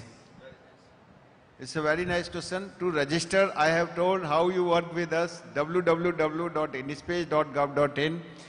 Please register your company there with your capabilities. You will register, you will get a login ID password. With that, you can apply to us what you want, whether you want to do test facility, whether you want any expert. You go our website, there's a list of experts. Satellite you want to do, any satellite subsystem you want to do, we have 2 experts in that. Dedicated expert. Launch vehicle you want to do, we have an expert there. You ask his help, so he has worked 30 to 40 years in launch vehicle. Satellite person is having expertise in satellite making, quality control, skill development. Former directors of ISRO are at our payroll. They are available. You can do simply VCU setup. It will be approved within no time. The moment we get, you see the agility of InSpace, you can start working tomorrow. He will provide you guidance, how you can enter into this, what all is needed to do, whether you want to use any test facility, whether you want to expert, you want to hire one expert. We will connect you to. So there are many things, sir, which we can do together, and that's the very simple way. Registration and getting a page for yourself, you can see capability. We'll connect you to the like-minded companies which are working in the space sector. Madam was telling she is expert in torquer making. We are very happy. I was the user magnetic torquers. I have used during ISRO time, 2.5 decades. We were doing the magnetic torquers. There is a huge demand for magnetic torquers. So in addition to ISRO, private companies are also using. So we have a mini ISRO are getting set up. Each one of you can have your own ISRO, that dream you can carry it forward. So it is you who have to take a step. We are here to handhold you and take you forward. Thank you. Thank you, sir. Really appreciate that. See, MSME sector has always been seeing one challenge is their investment in R&Ds. When, InSpace is ready to come up with the technology, they're ready to handhold you, walk through that. There cannot be a better platform from InSpace. So I urge all the MSME people to look forward to it, because space sector is going to be big and India has to come, and we should look at a #1 position in the world. That's where I'm looking forward. I've been keeping Mr. Venkatpati silent for a while. Okay, but Dr. Vinod had taken over the session. Sir, I have a couple of questions. First of all, congratulations to you for winning that Dun Bradstreet PSO Award in Power Transmission for Central Public Sector Unity. A round of applause for them, please. Yours also is a very critical sector for us, the kind of contribution it has been done. What is your say, sir? Since you are clearly from the materials guy, contractual side, let us have some insights and hear how do people get associated with it. What is your insights or the wisdom to the MSME sector which is emerging? Shall I start there? Yeah. So I think we have a presentation. Yeah. Yes, it is there, sir.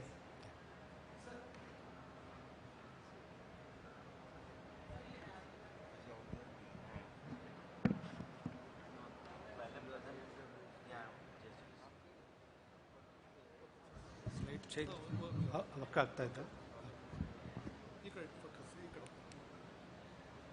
This side ಓಕೆನಾ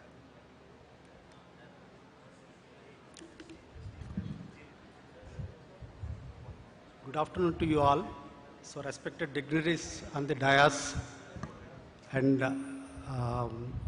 FKCCI and all those who have these MSCs who came and participating in this MSME conclave. So first of all, I would express my sincere thanks to FKCCI for inviting to this grand event, I think MSME conclave for the first time. So to associate with you, because as you know, Power Grid, so we are also a public sector. We are committed to all these MSME policies and public procurement policy. As Mr. Suresh Babu told before lunch, we are also even struggling to comply with the guidelines. So what are the percentage of procurements we meet with MSCs, especially in the special segment of this SC, STs and women categories. So this, I think this is a wonderful platform where we can connect with MSCs and we can enroll you, so we can showcase our products or procurement categories where MSMEs come forward and involve with us.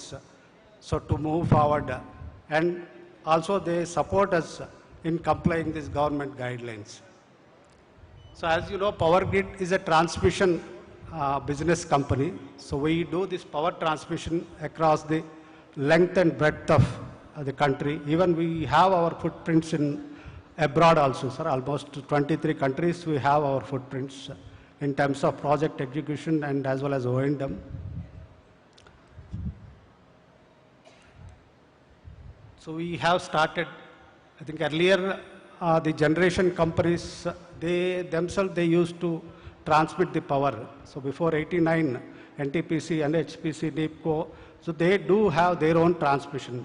So in the year 1989, so all those transmission sector got bifurcated, and it was named as initially National Power Transmission Company, which was later in 1991, it is named as Power Grid Corporation of India Limited.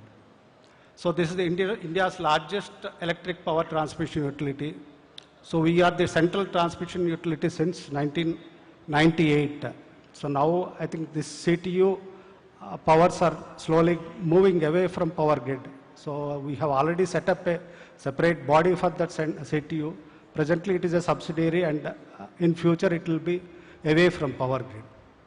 So we are accredited with Maharatna status in 2019, and we are listed in BSE and NSE since 2007. So as you may appreciate, we have started with an IPO in the year 2010 with a share price of 52. Now we are beyond 330 rupees. So we are consistently rated excellent since the company signed its first MOUs in 1993 and 94. So we are operating about 90% of interstate and intra-regional power transmission.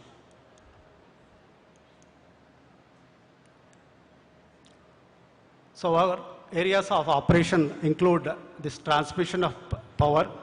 We are also diversified into telecom using our infrastructure and our right of way, because we have overhead fiber cables where we have installed fiber cable replacing our existing earthwire itself.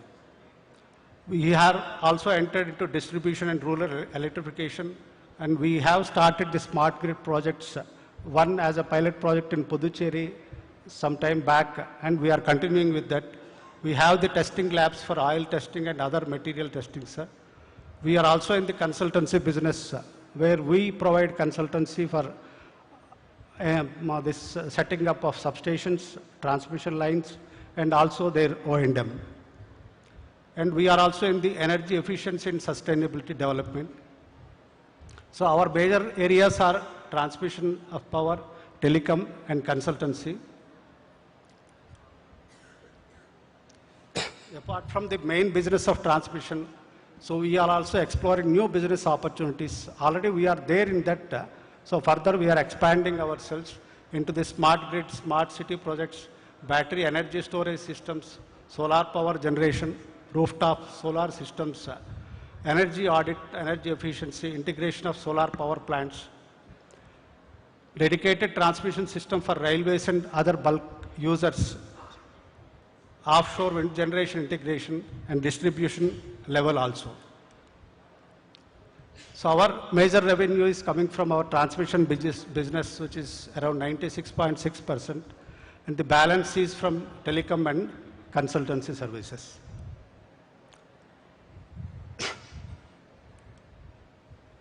So as on today, Power Grid has spread almost 178,000 kilometers of circuit kilometers of transmission lines, which are nearing about 1,330 number of lines, and we have 278 numbers of power stations, substations. So transformation capacity of above 5 lakh MVA, and interregional capacity of more than 1,12,000 megawatt. So our transmission system availability, always we are ensuring more than 98%. Now it is standing at 99.81%. So which is giving us the excellent award continuously. So our gross fixed assets are more than 2,75,000 crores, and our total turnover is 45,843 as as per 23-24 financial year, and our net profit stands at 50,573 crores.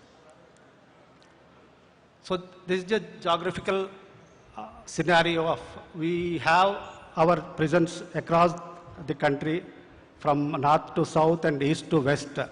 So we have totally 10 regions. Our corporate office is in Gurgaon and bifurcated into 10 regions, 3 regions in northern side, 2 in each western region and eastern region and southern region, and 1 region in northeastern region. So Power Grid presence in southern region too, so where we are from, our headquarters is located in this Yelahanka, Bangalore, our regional office, which is looking after Karnataka, Tamil Nadu, Kerala and Pondicherry states, which comprises around 35 number of substations. So now coming to the topic of today, what we are procuring. So major procurements are for our substation construction projects. So they are generally being done through our turnkey contractors, supply and installation contractors. So there that direct MSE involvement is less with Power Grid, whereas we have other areas in O&M where MSE involvement is, we invite more and more. So we are these towers, transformers, reactors, HVDC lines, communication equipment, conductors, insulators, substations, load dispatch and communication, fiber optic cables. So many test equipments, tools and plants. So those are all the main equipments for our day-to-day establishment of substations and their maintenance. So we do procurement at our regional level. So for our, especially for this operation and maintenance, we do procure these GI tower members, conductors, insulators, transformers, reactors, even a smaller level also. That's like LT transformers for our initial power and local power. So tools and plants for substations like oil filter machines, SF6 gas evacuation unit, welding machine, drilling machines, various other tools also. So current transformers, capacity voltage transformers, protective relays, DG sets, lightning arresters, cables like power cables and control cables. This other accessories, ancillary items like safety shoes, safety belts, helmets, and other public. So in that supply items or products, we are procuring tools and plants for our transmission line maintenance like steel wire ropes, PP ropes, pulleys, clamps, D-shackles, hydraulic cutters. So these are all the very small items which we are procuring again and again for our maintenance purposes. So there are testing kits also. So for our administrative purposes, we are procuring these computers and their accessories, furniture and other equipment, office items like stationery. So coming to services, so we are giving this services like annual maintenance contract of horticulture maintenance, upkeep and hygiene of our office and project sites, AMC of substation electrical works, running and maintenance of our transit camps, guest houses and canteens, hiring of vehicles for our day-to-day works, engagement of highly skilled fitters, our transmission line maintenance, AMC of general equipment like air conditioners, DG sets, firefighting systems. So we also carry out the works in transmission lines, survey works, substation site leveling works like civil works and all, boundary wall construction, residential quarters construction, construction of road, drains and sewage systems, external electrification works of substations and retrofitting works of equipments.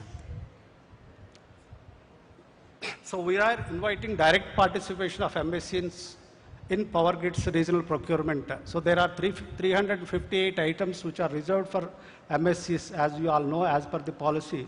We are supposed to procure these items directly from MSEs only. But whereas we are lacking response in some other items which we are not able to get, then we are shifting to the other non-MSCs for our procurements. Some items which are listed out, which I have already told, that conductors, insulators, this horticulture maintenance, annual maintenance of our upkeep and hygiene, spares procurement, telecom equipment like routers, modems, firewall, etc. So civil and construction works, hiring of vehicles. So manpower also we hire for different type of works, for main maintenance of substations and for administrative works also. So security services also we deploy in our sites and offices. So for advertisements, events, publications also we do invite this direct participation. For our office stationery, computers, furniture and other equipment, and procurement of hardware fittings. So our present mode of tendering is, as you all know, being a public sector, we are committed to procure this mainly goods and services through GEM marketplace, government e-marketplace only. So to the extent possible, that means whatever items are available in GEM, we are mandatorily to procure through GEM only, all the goods and services. And whatever are not available, we have our own tender portal, that SRM portal we call. So all those works contracts and civil works we are handling through our tender portal. So some petty contracts and all we go through spot quotations, and some whatever scrap disposal we are going through MSDC. So this is already discussed. I think 25% of annual procurement we have to make through MSCs. So that we are somehow meeting.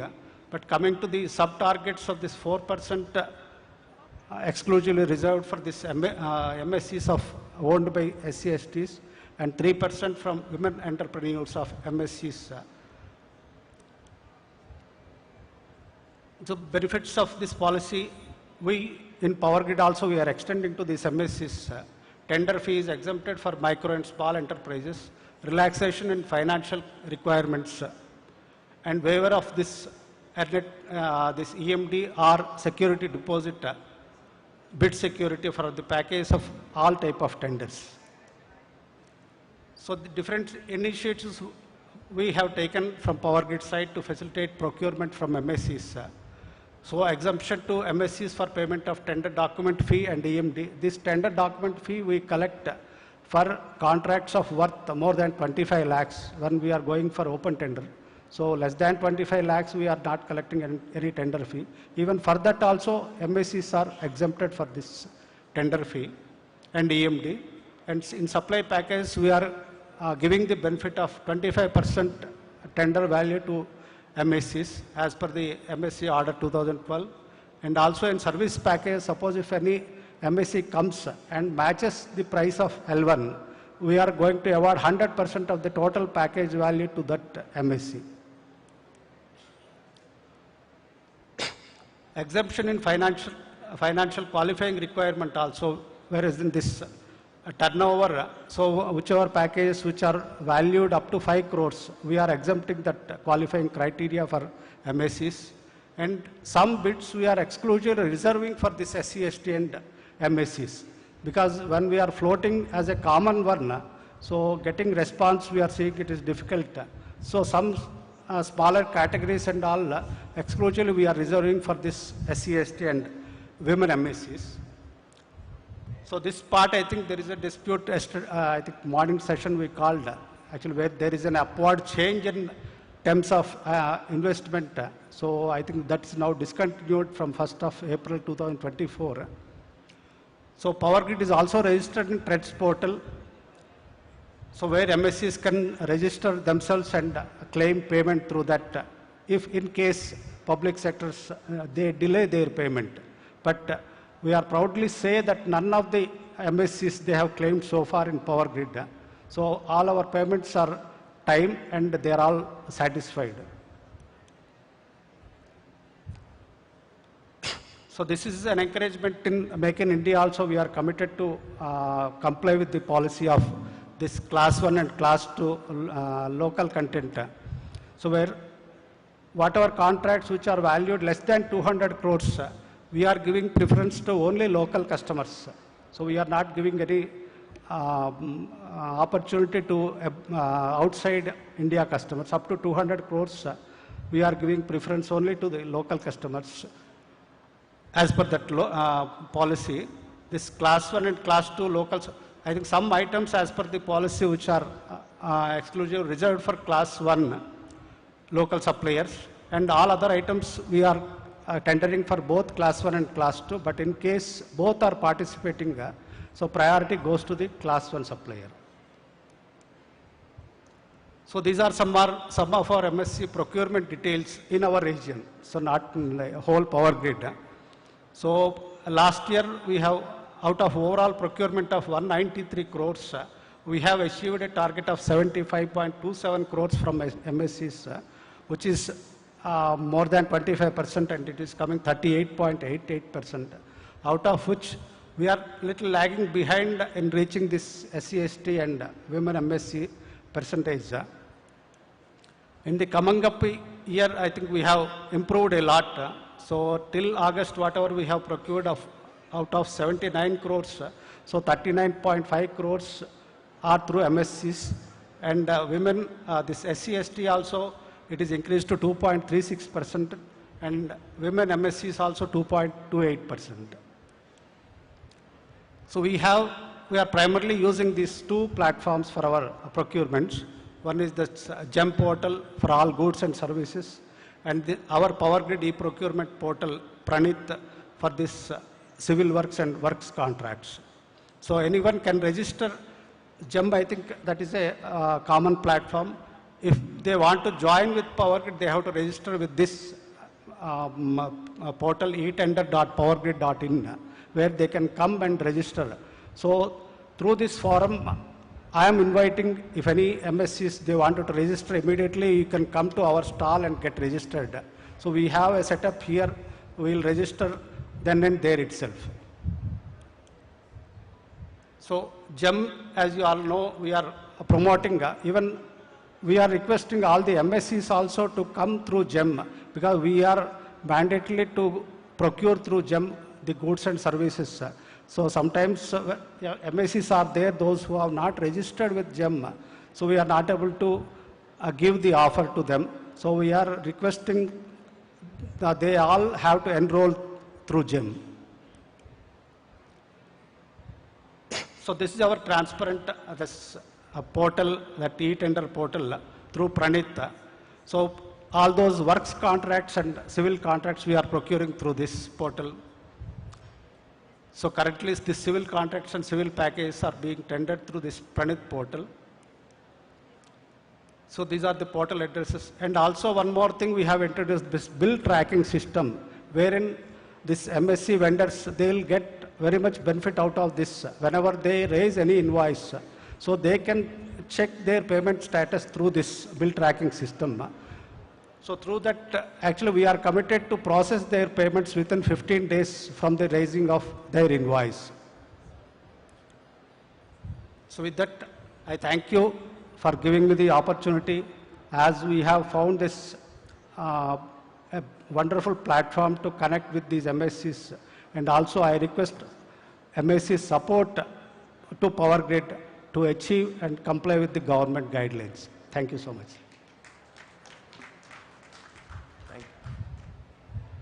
Thank you, Mr. Venkatpati. Since we have a paucity of time, and Dr. Vinod has other commitments, so if there is any questions to Dr. Vinod Kumar, we are ready to take 1 or 2 questions, because he has to leave in another 5-10 minutes.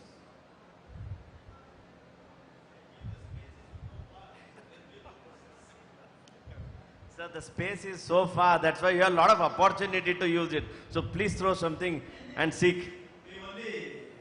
Thank you for giving us all the insights about what opportunity the MSME has got. And also a special thanks to, because I am your customer, Sir JSW. And all the support I can say, the way you are giving to MSC and MSME is really, really great. And we would like to put that to the MSC. Thank you. Thank you. Chamber recognizes that, sir. Thank you. Thank you very much.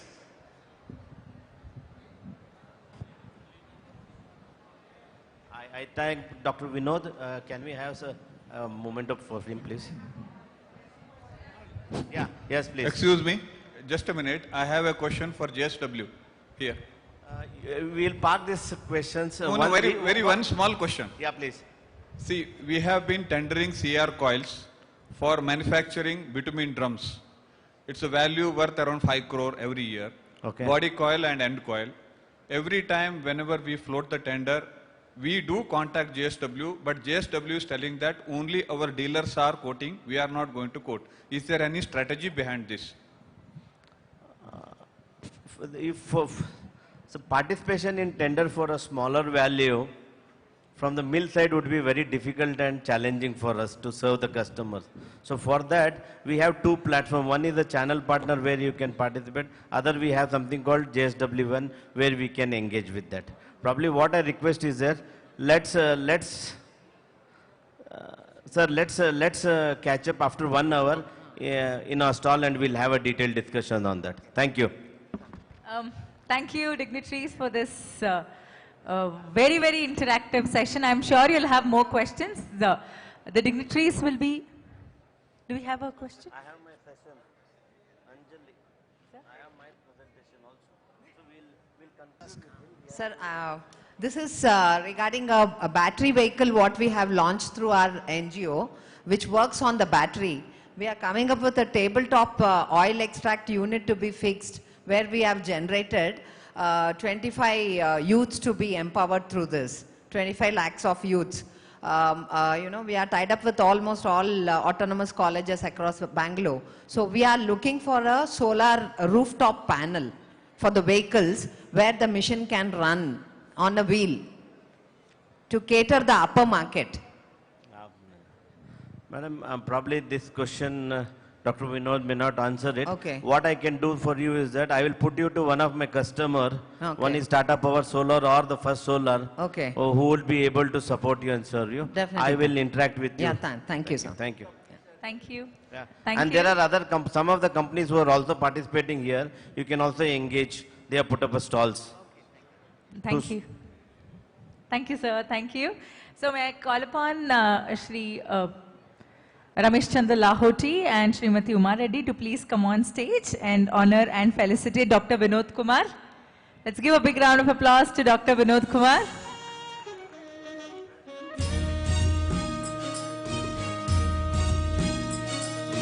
Thank you, sir. Thank you so much for gracing this occasion. It was great hearing from you.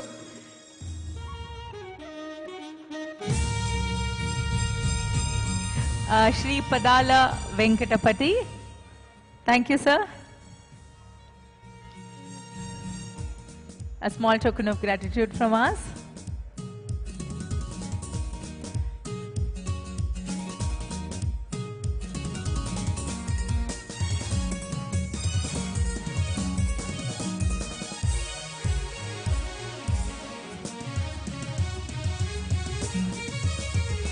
Thank you, dignitaries. Thank you.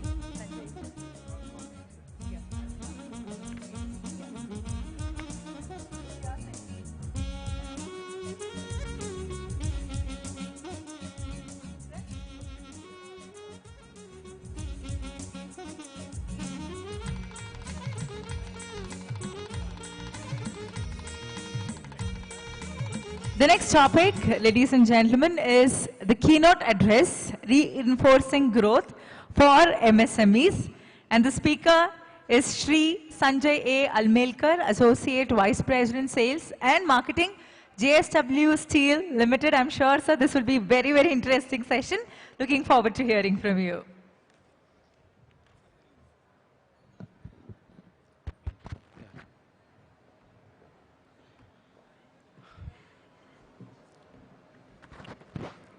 A very good afternoon to all of you.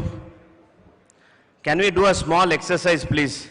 If you are all fine, I think we had a wonderful, rather a feast offering from FKCCI. Can you all raise your hands, please? Both the hands. Nice.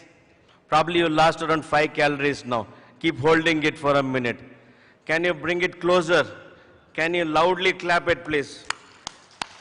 Loudly. I don't see her. That's better. 50% of the crowd is awake now. Rest of the 50%, let me see what I'm going to do.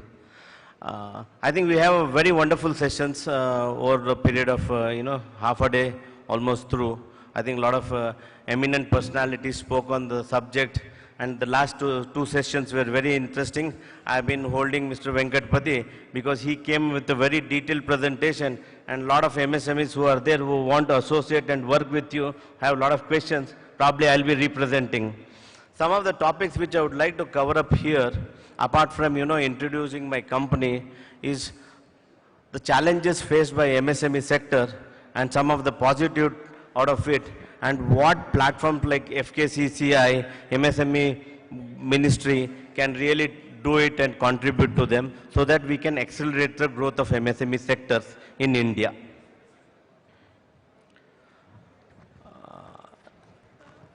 We are a proud Indian company, a JSW which started in this motherland in Vijayanagar in late 90s.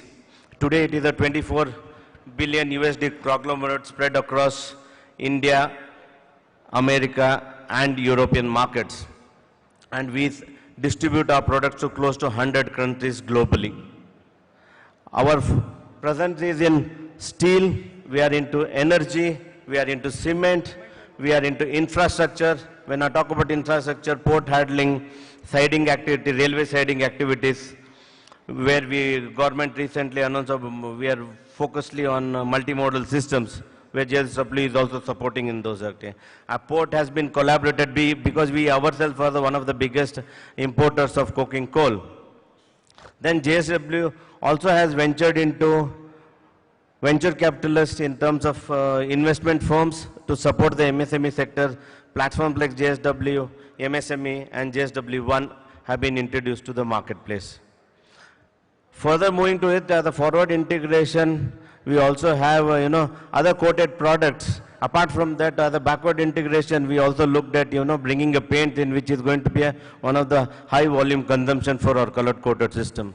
Our close to heart are CSR activities where we pride ourselves in, contributing whenever the country asks for certain kind of engagement.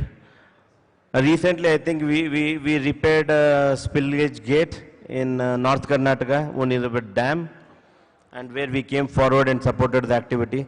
Also close to our heart is India Inspired Institute of Sports, where we could win couple of Olympic medals, but we will not rest unless we win only gold medals for this country. And all the investment are coming. I would all invite you people to come and have a look at our facility in Vijayanagar, where we have a world-class training facility. All the people over there either are an Olympian or the people who have coached an Olympic winner. Only those are qualified. That is the standard which is set in. And prodigy like Neeraj Chopra, Sakshi Malik have all come out from that institute. Moving back to what JSW does in our core business, we have close to around 35.7 million metric ton of capacity of steel production, which is with the 4 integrated steel plants, biggest being at Vijayanagar, which is 18 million metric ton capacity. And we are all proud to have this in Karnataka. In fact, we are all blessed to have such kind of a unit in Karnataka. This is where I try to be more vocal. Let us use this opportunity and see how we can grow Karnataka's activities in terms of MSME. Let's not focus only on the regional supplies. Let's look into exports, which also Madam was also mentioning. I had a close discussion with her on certain subject in terms of support to MSMEs, the challenges these people are facing. We at JSW also will encourage you to use our facilities of port, which my counterpart in port vertical have clearly given me a red carpet welcome. Please bring all your customers. Sanjay, I will ensure whatever the best possible support is required, we'll assure. We have it in Bangalore, and a new port is going to come in couple of years near Karwar. 4 integrated steel plant, then downstream facilities like coated systems spread across India. I think we are the only company in steel industry which is having a pan-India presence in production. Some of the product offerings, what we do, HR coils, which one of my colleague was discussing, which see, unfortunately, steel mill is 18 million ton. It's like an evacuation place. So handling a smaller SKUs or a smaller unit of sizes would be challenging. That's why we have come up with our service center, yard facility and the distributor channels also to facilitate and reach even a 1-ton customer requirement also JSW would love to serve, and it gives priority to them.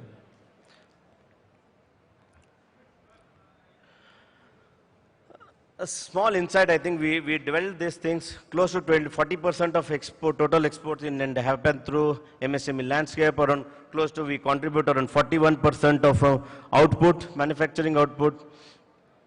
And it contributes close to 6.11% of manufacturing GDP and 24% in service sector GDP for the MSMEs. We all acknowledge and align that, MSME are the backbone for the India's economic growth. But when we make such statement, probably we need to also reinforce more support to MSMEs. During the first inaugural session, I had a discussion with the principals and some of the policy makers where we need to, bring in those support, reinforce those encouraging, policies and the benefits for the industry. Because India definitely has some of the finest entrepreneurs globally. Only thing is that the kind of reinforcing of support the government, policy maker and the fraternity does, probably there's no stopping for us. A small data crunching again. Global economics says that MSME account for majority worldwide and represent 90% of all firms globally, providing 70% of employment, and by some estimates, they say up to 70% of global GDP. This is very massive. That's why we always say that MSMEs are the backbone of the economic drive. They don't only focus on the urban sector, they also ensure into the rural sector. The spread is required. Today we are clogging Bangalore. If you look at Karnataka, we are clogging Bangalore. There are many districts where we have this thing. There are many, enterprising people, there are education system, colleges available, but we need to spread this thing. Let me take an example, forget about the steel sector, let me take something on horticulture. When I talk about horticulture, places like Bijapur, which has a fertile land, which is absolutely active in terms of horticulture. Why not we come up with the processing units there? Sir, Shanmugan sir, this is for you also. Why not use something? Why not get into just only doing a basic activity? Let's have a finished product and start looking into this thing. Some of the key drivers for economic growth in how MSME plays. Close to around 78.4 million MSMEs, and it grew by 24% from 19 to 23. That is an astonishing number, and still we can go further. It contributes close to 31% of the GDP, employs close to 120 million country's population, and Madam was having some more data of more 200 million population also. If you really look at this graph, where India is, hovering around 30% MSME GDP, whereas if you look at China, it is around close to 60%. And probably we should really look at targeting moving from 31 to 50% GDP by 2030. This will happen with the support from the policymaker, government, and we as MSME entrepreneurs ourselves. Some of the government initiatives and support, we talk about MSME Samban, E-Samban, grievance monitoring, credit link capital subsidy. I think in the next session probably we'll be talking more about that, or tomorrow's session. Innovation promotion, collateral free credit, I think we covered up a lot of subject on that. CDP cluster development programs are very, most important, network of technological center is very, very critical. How do we evolve? This is also to our colleague from Power Grid, that how do we evolve these vendors, for MSME vendors, and develop them? How do we create a technological platform for them to pass? I think InSpace had done some significant work in that. Probably we look forward for all public sector units to come forward to that. And also we at a corporate level would like to engage and participate. There is a talk going with FKCCI to come up with some training center. Let's see how it's going to evolve over a period of time. The steel consumption, I don't want to get into the full detail. The median age is around 28 now, will be 2030, will be around 32, and by 2047 when we become a superpower, I would rather prefer to be earlier, okay. median age would be 37, still pretty young. And look at the world steel consumption. Steel consumption in India is only at 86 or 87 kgs per capita. And by 2030, it is going to be 158. And by 2048, 47, 48, it's going to be 250. My dear friend, if you look at what is happening in the world, global average standard is 225 present. Now we are talking after 23 years, we are going to achieve that. So there is a tremendous potential for us to really elevate and bring in these technologies. I just run through that. By 2030, you are looking at the steel consumption, production and consumption close to 230 million metric ton. And we at JSW are proud to say that today with 18 million metric ton Vijayanagar plant, single integrated, is India's largest steel plant, and we have plans to make it the world's largest steel plant with adding another 6 million ton. The major focus would be road, renewable energy, power sector, transmission, airport, ports, which investment would attract. Just a sectorial breakup for you to have some insights. Road is going to consume close to 58 million metric ton because we are moving from 151,000 kilometers to 2 lakh kilometers. Rail is going to have around 16 million tons with all the high-speed rail, dedicated freight corridors. Power is going to come up with another 50 million tons, solar and wind in a big way. Water distribution is very, very crucial. It is going to come up with another 20 million tons. Real estate, which is the biggest consumer, is going to have another 70 to 80 million metric ton of steel consumption by 2030. Manufacturing sector, 30 million metric ton. Major focus is on MSME, which is, the current is at 31%. Now we are looking at 51% of steel consumption coming years. So and so forth with port, airport and natural gases. So we are looking at around a 3 million ton. This is a 3 million ton broad-based breakup how the consumption of steel is going to happen.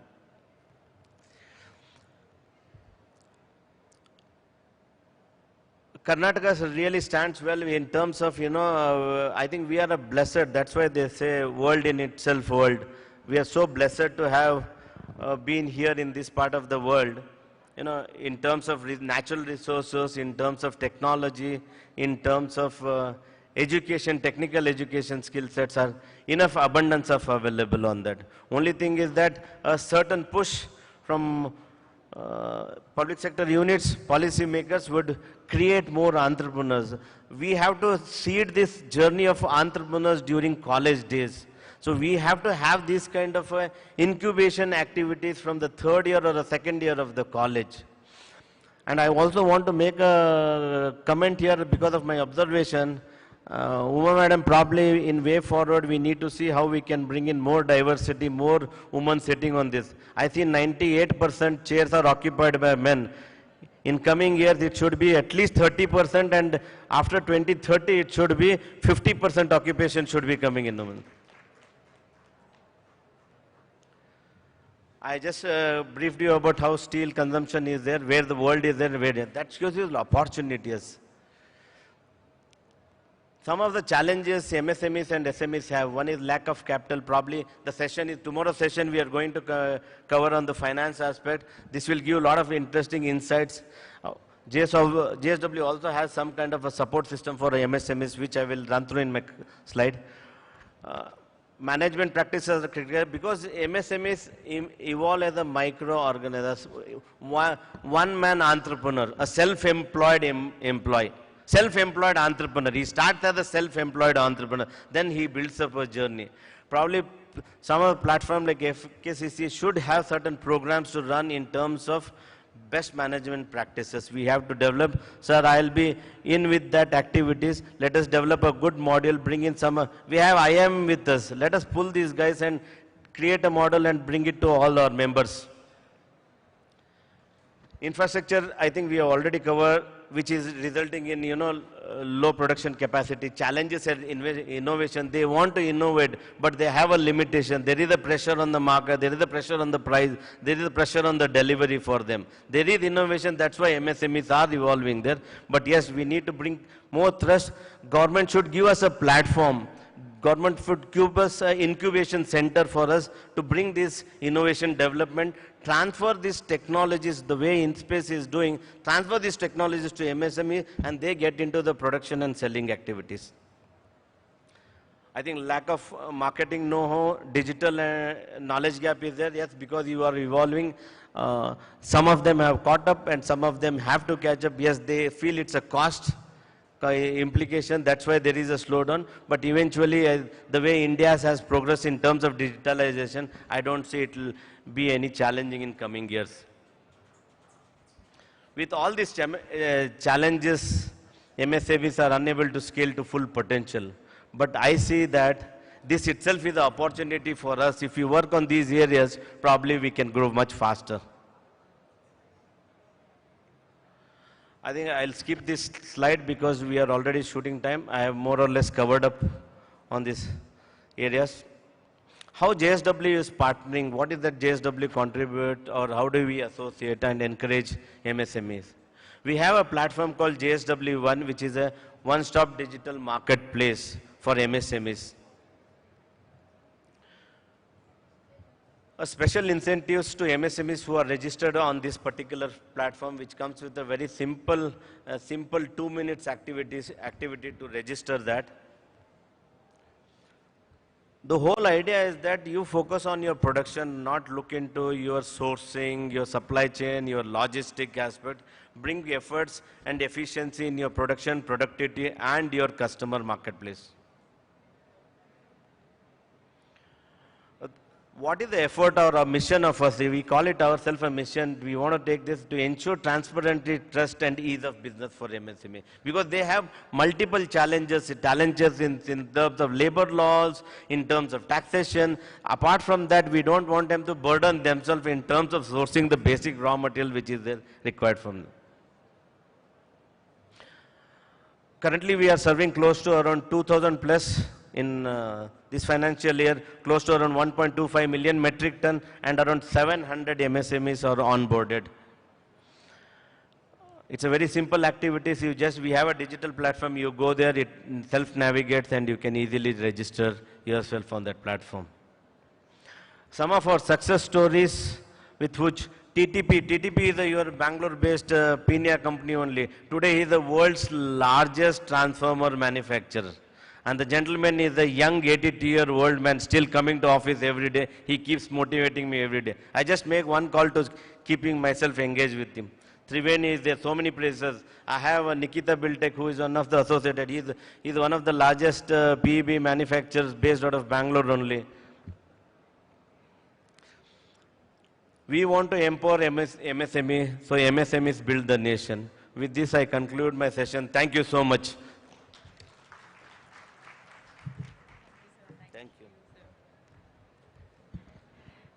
Thank you, Mr. Sanjay, for that motivating and an empowering session. Let's give him a big round of applause, ladies and gentlemen. Thank you, dignitaries. Thank you both. Thank you so much. Thank you, sir. Thank you. Request you both to please join us below. Q&A?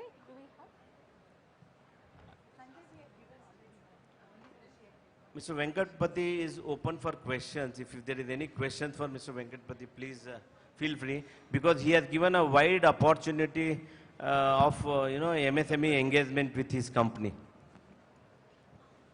Sir, I have a question for you only, sir, not for Mr. Venkatpati. Yes, sir. I'm talking about 2 years back when there was a commotion on the steel prices. What was 44 rupees went up to 100 rupees. How do you expect a MSME to survive on the onslaught?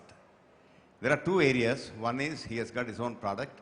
He is able to sell it even with the increased price. But there are people who are subcontracting and have a contract with a supplier, and we are not able to do it.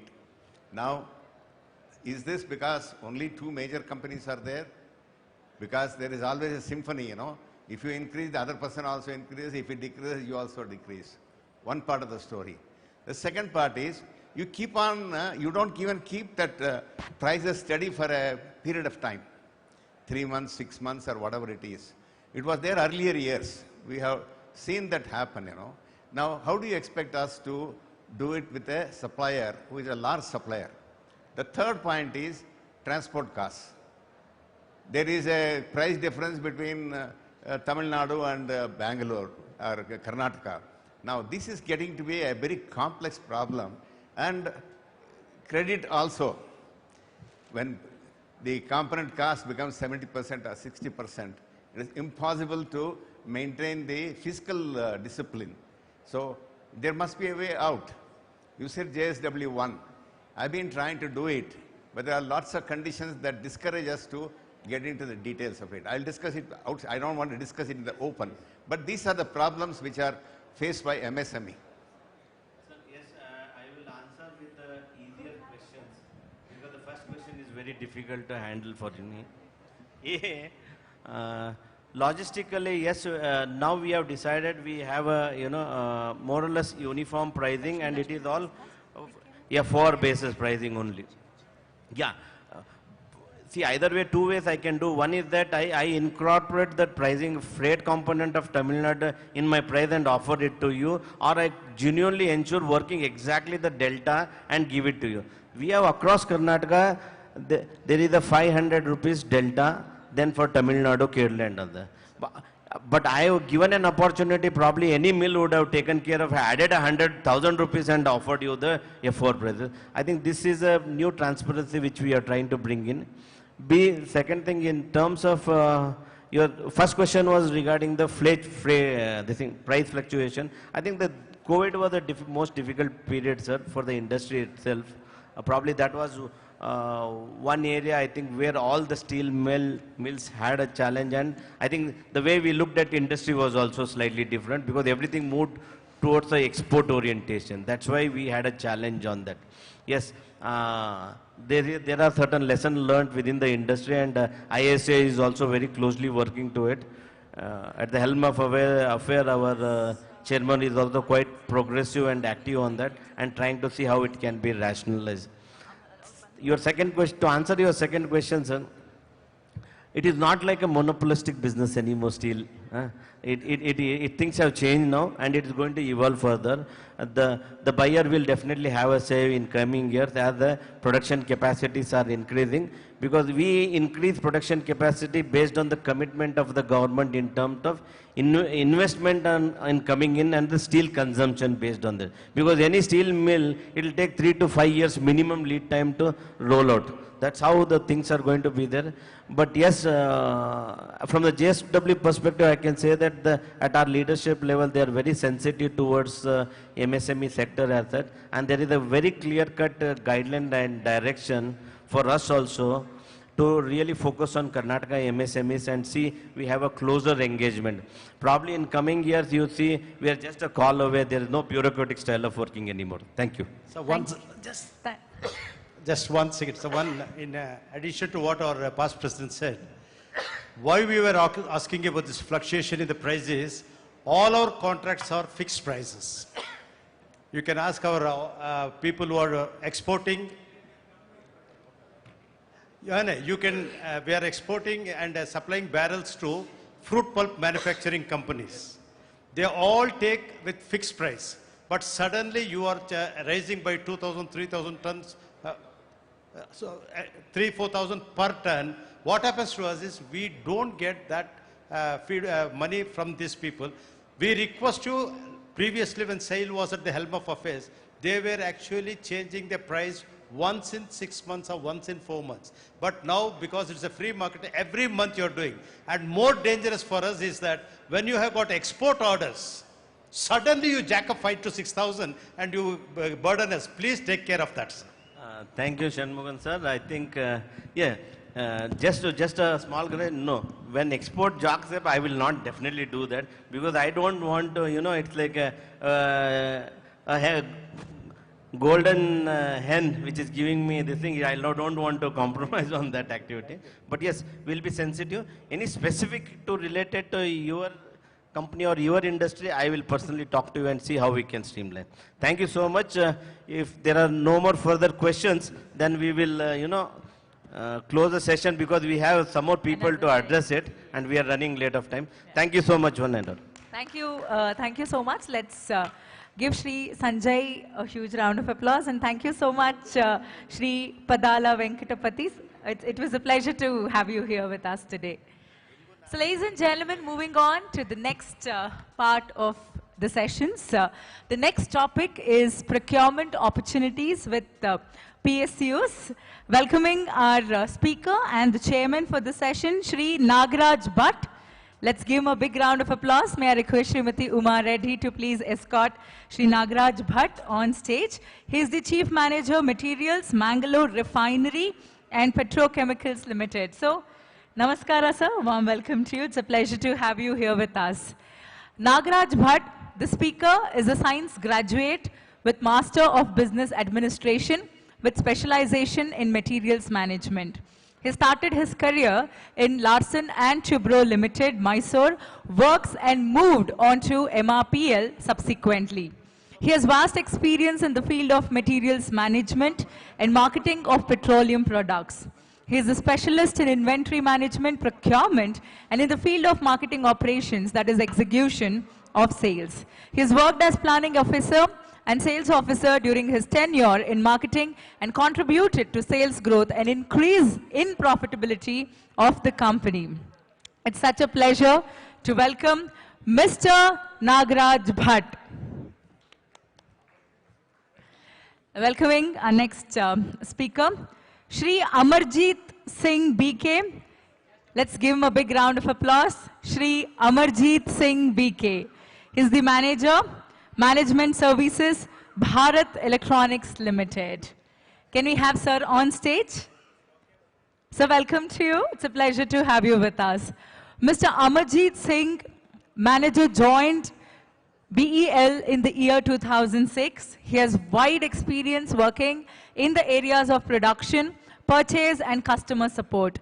Currently, Mr. Amarjeet Singh is working in the Management Services Division of BEL Corporate Office. He is actively involved in the indigenization efforts of the company and implementation of various initiatives of the Ministry of Defense at BEL.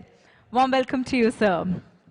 Welcoming our next speaker, Shri B. Mangala Prasad, Executive Director, Bangalore Metro Rail Corporation Limited, BMRCL. Let's give him a big round of applause, ladies and gentlemen.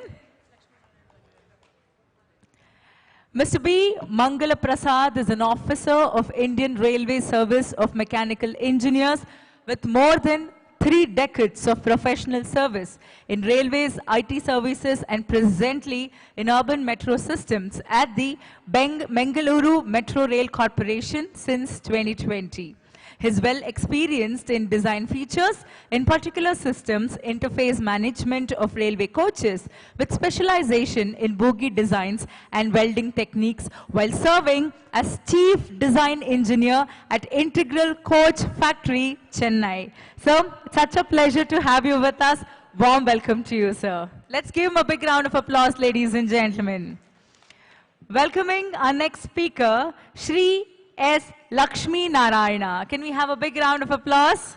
Shri S. Lakshmi Narayana is the General Manager, Bharat Heavy Electricals Limited. So warm welcome to you. It's a pleasure to have you with us.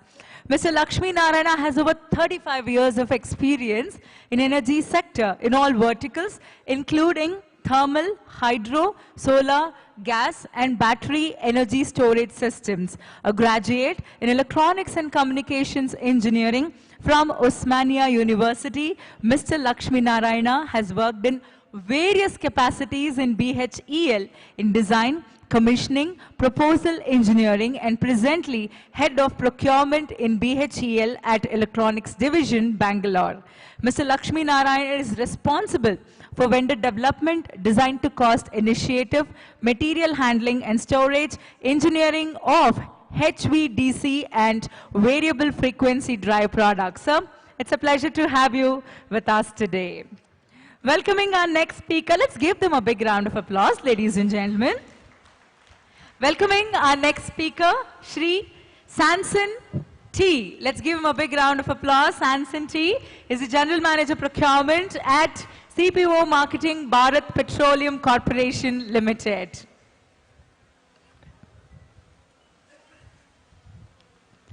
General Manager Procurement at Centralized Procurement Organization, Marketing of BPC Hill, has over 3 decades of experience in executing various infrastructure contracts and also all types of procurement, including works contract, goods and services. Currently handles all aspects related to procurement of ethanol for ethanol blending program of Government of India and also implementation of various government policies like MSE procurement, global tender inquiry approvals, GEM, etc. for BPCL. So welcoming Shri Sansanti. So warm welcome to you. It's a pleasure to have you with us. So without much ado, let's kickstart this session. So over to our chairman and moderator, Shri Nagaraj Bhatt. Thank you. First of all, thanks for the opportunity given to us to present ourselves on behalf of our companies. As it has been informed to us, though the time limit has been, it was around 4 to 5:30, but due to the bad weather condition, we have to complete this session by 5 o'clock. All of us will work towards that and we'll shorten our speech. Okay. So, first of all, with your permission, I will start my small presentation. I will brief about my company and activities and the opportunities for the MSCs and the benefits what we are giving for the MSCs I am going to present. Request that presentation be loaded there.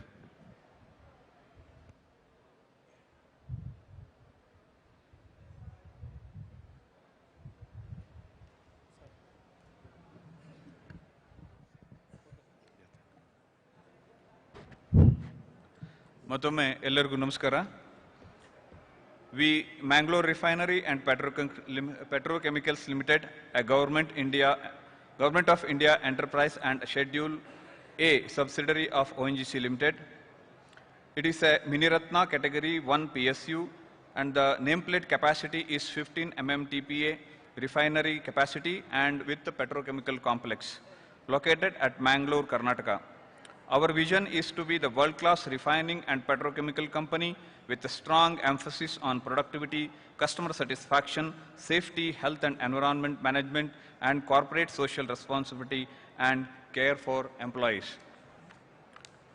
Coming back to the procurement business, we have the list of items which are being procured from MSCs displayed in our stall located at P5.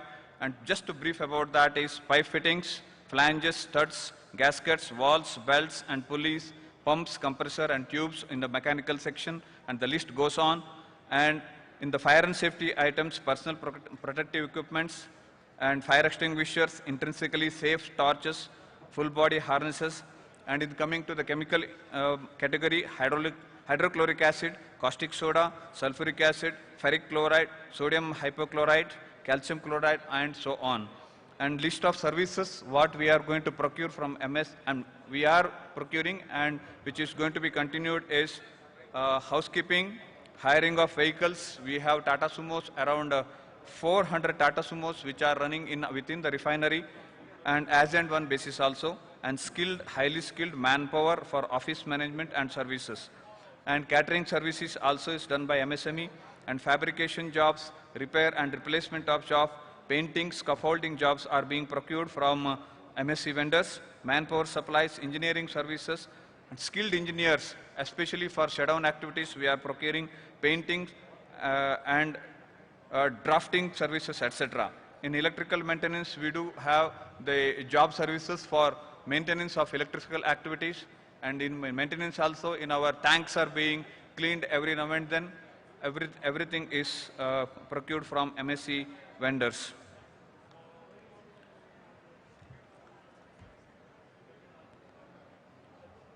Now, I am going to talk about the registration and participation of vendors in MRPL tenders. This is a brief background which I have already given. It set up in 1988 within the joint venture between HPCL and Birla Group, Aditya Birla Group, and subsequently in 2003 it has been taken over by ONGC and since then we have become a public sector. We have cutting edge technology which can process more than 95 types of. Compared to other industries, it is slightly different because we have one raw material and n number of finished product whereas other industries have n number of raw material and one finished product. That is the difference.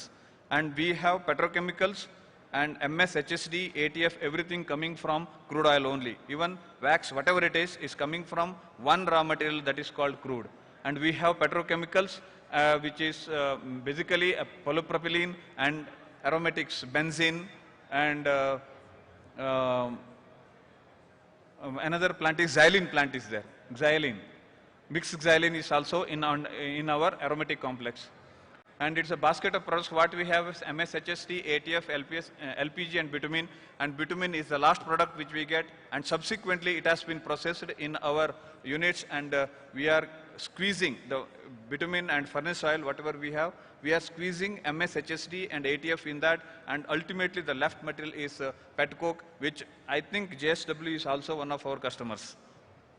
Largest PSU at single location at 17.116 MMTPA, that is million metric ton per annum. That is the capacity of our highest crude processed at single location. That is the reason why we have been named as the largest PSU refinery at single location, and the first in India to process BS6, even though the government has given the order to adhere to the schedule of BS6 specification, and much before that we were into the category of BS6 production quality. And we have CSR activities as per the government mandate. We have to spend some amount, certain percentage of our profit we have to spend as a CSR activities, which has already been displayed in the in our stall also. It has been displayed. See, this is a scope for business opportunities. We have, like any other public sector, we do have targets of 25% minimum from the MSCs, and 4% from SCST vendors, and 3% from women enterprises. And we are well above the MSC procurement as such, because every year, if you compare, from 1920, we have done 445 crores of business. In 2021, we have 367 crores. In 21-22, 383 crores.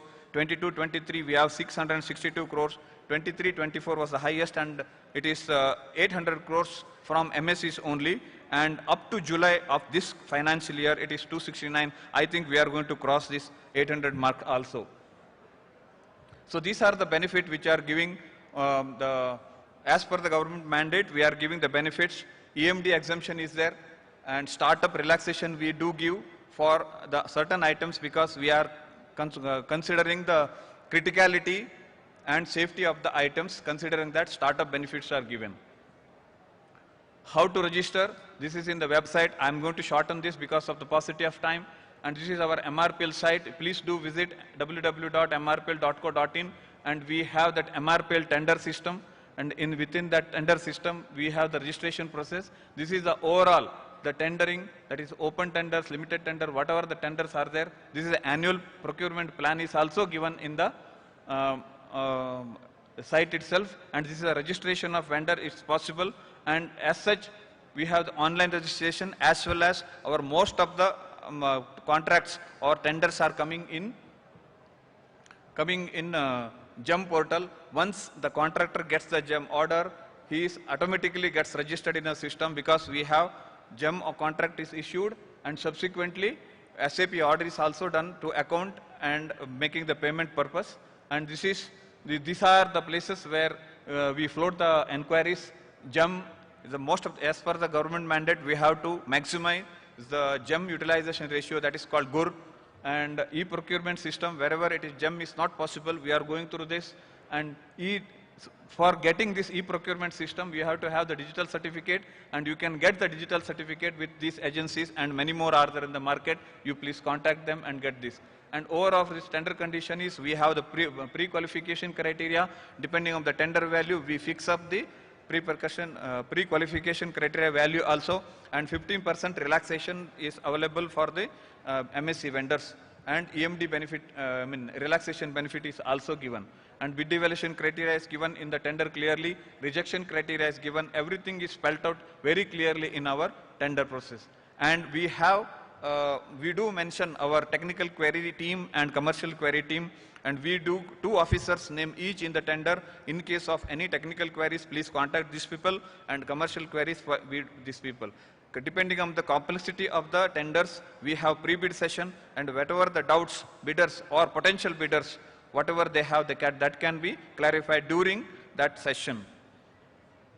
And here it is, this is our objectives, the commitment towards the internal and external customers to give the right quality, right quantity. And I'll skip this slide because of the paucity of time. And this, we do upload the tender in a central public portal. Please do visit and get the details. We have vendor development, this bill tracking system. Only thing is, vendor has to have his vendor code as a login.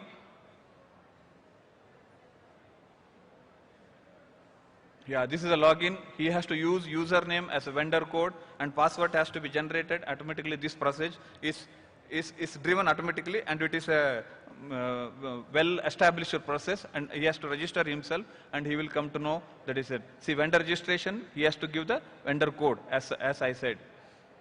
This is the benefits what we have given, we have already told. As like other public sectors, 358 items are there. Few of the items like tarpaulins and bitumen drum cap, it is a business for us. And yeah, Shiv Shakti Engineering is supplying. Okay, good. And that is reserved for, drum supply also, yes, excellent. Yeah. This is the procurement as already told, 445, these are the figures.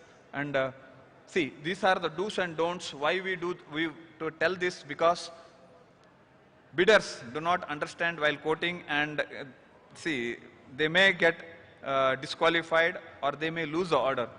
These are the, please understand what, so first I will tell you about the do's. Understand the scope of work and terms and condition, work out details, considering all costs, and because your calculation is very important. Ultimately, you have to have your cost and plus overheads plus whatever the margin you want to have because of that. Please don't do those activities which are listed in red. Do not quote unreasonable or unworkable quotes. It is problem for you as well as for us also. For tender finalizing also, it will take, it's a headache for us. And we cannot, process this in the same way we cannot reject also. That kind of a situation will come. Refloating has to be done. It will take unnecessarily time, and which is not good for the industry practice. And please do not mistake me. We do get some false certification.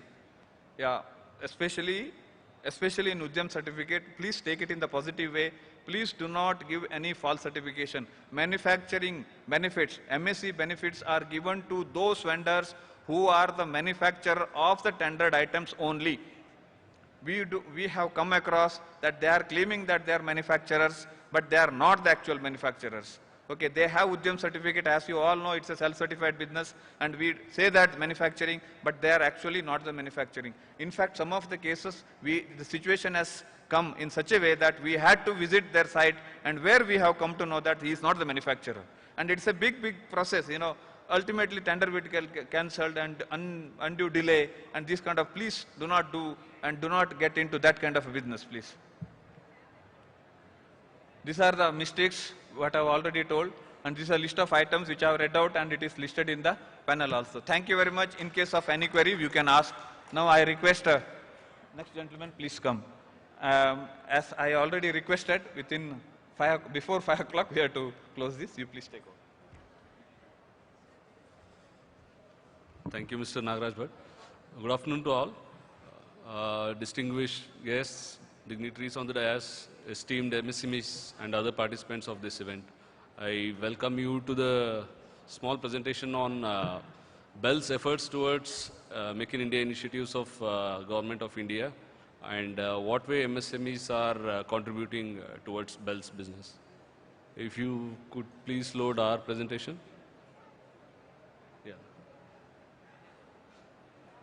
So I'll just start with a brief overview of BEL. Next.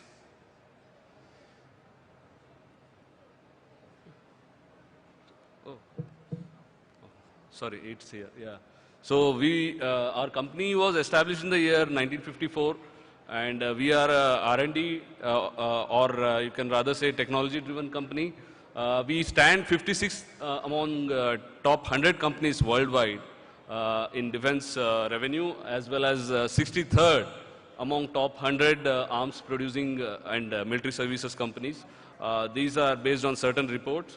And we have an employee strength of close to 9,000, of which 50% of the engineers which are in R&D. We have 9 manufacturing units. We have 2 central research laboratories, as we call them, and 1 product development cum innovation center at Bangalore.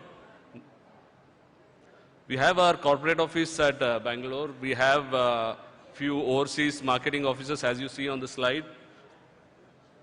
Definitely to support the customers at various locations, we have product support centers, waterfront support centers. We have regional offices as well. We have a few of the subsidiary companies, Bell Optronics Limited, which is at Pune, and Bell Thales Systems, which is in Bangalore, which is into radars and submodules. Associate companies, we have GB, which is into medical electronics. We have Defense Innovation Organization working towards upliftment of startups through various challenges. Adding to this, which is not presently on the slide, but which has come into effect very recently, to be precise, just 2 days back, 4 new associate companies to support MSMEs specifically in testing requirements of various defense equipments. Of course, the details would be available on our website, and that would cater to various testing requirements of the MSMEs. This is the pan-India depiction of Bell's presence.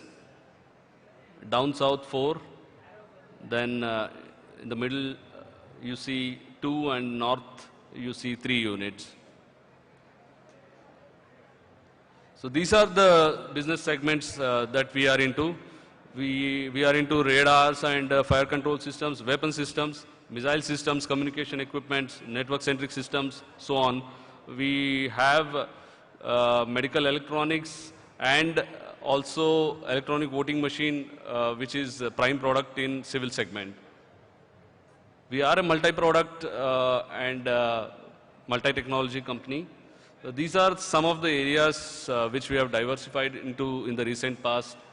As you see, arms and ammunition, space electronics, civil aviation, you name it in the defense segment, you will find it here.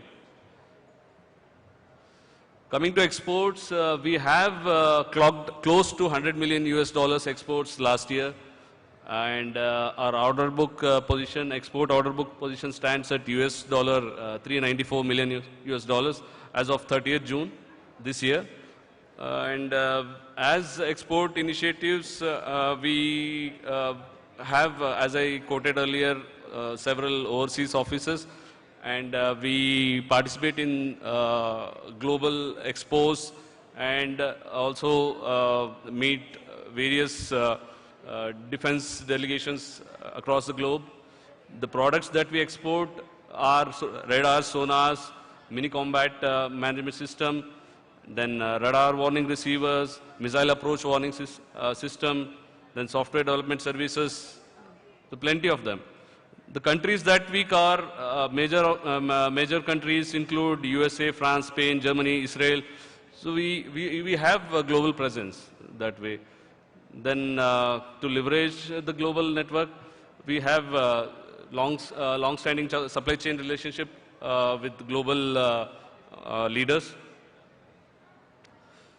This is about how we are faring when it comes to the expansion of the company.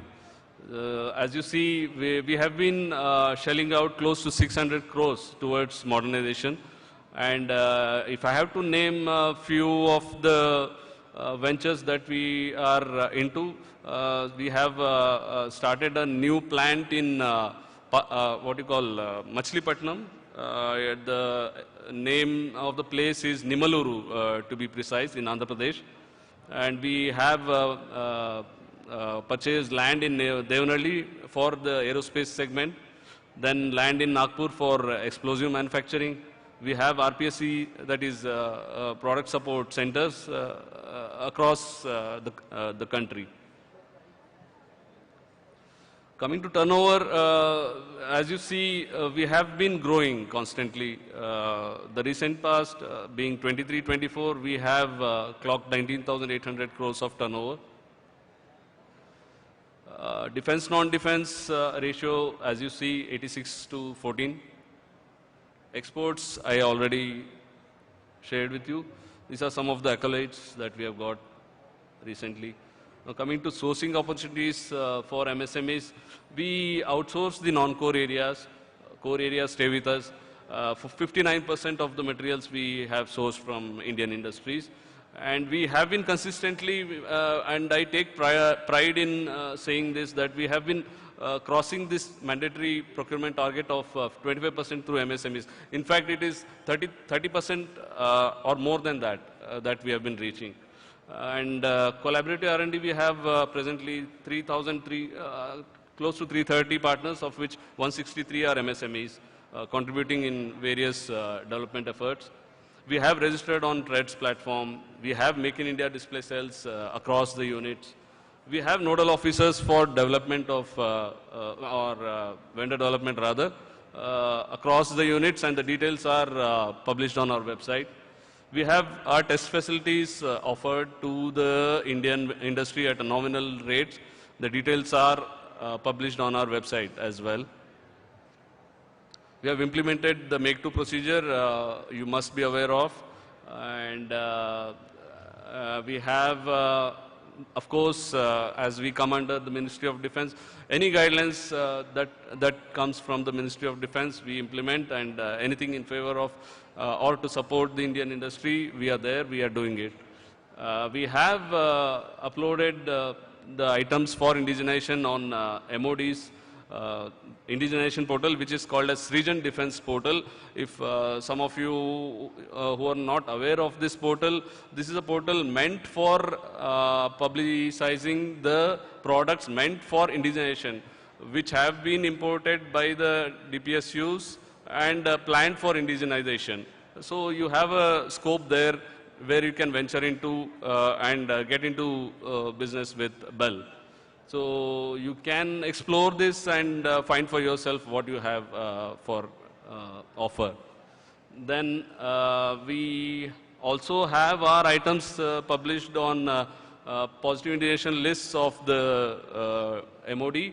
There are two versions, of course. There are equipment's positive indigenation lists. These lists are meant for imposing import embargo on any certain equipment or product that were being imported, and in future not to be imported if sufficient capacity exists in India.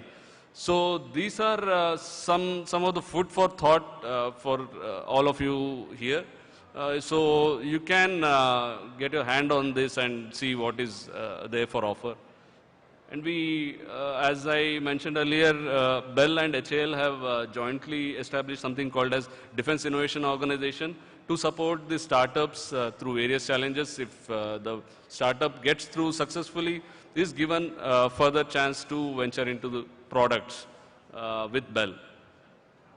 To promote defense export, we have also come on board on the India Defense Smart, which is to promote Indian manufacturers globally.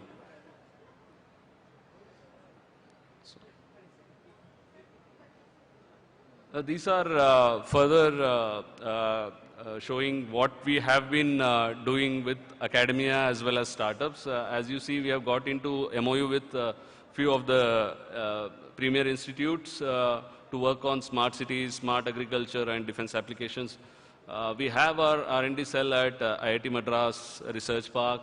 We have collaborated with premier educational institutions like IIT's Mandi, but it's not limited to, it's just a code, but we are partnering with several IITs to work on various projects. We have our critical components with long lead time and denial issues, working with the academia to find a way out. And also the 4 associate companies that I mentioned earlier, which has come into existence, are an initiative under this particular scheme called as Defense Testing Infrastructure Scheme. It's an initiative by the Ministry of Defense to support the MSMEs in their testing requirements of the defense equipments. So we have established 4 of them, we have formed rather, and these are spread across India, 2 down south and 2 up north.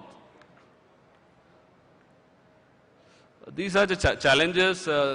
Some of the speakers earlier have shared their chunk of which are not limitations, rather these are kind of opportunities you can take as if you work on these, you can find ways and means of getting into business with BEL or for that matter any defense organization at large. Development cycle time, qualification, part details. Of course, as we are supplying to the armed forces, the quality has to be spot on, the delivery has to be spot on. So if you are up there, we both have a win-win situation there. These are some more additions to the list. I close with this. Thank you. Thank you, Mr. Amarjit Singh, for briefing your activity. I request the next speaker, S. Lakshmi Narayana, to brief about your activity.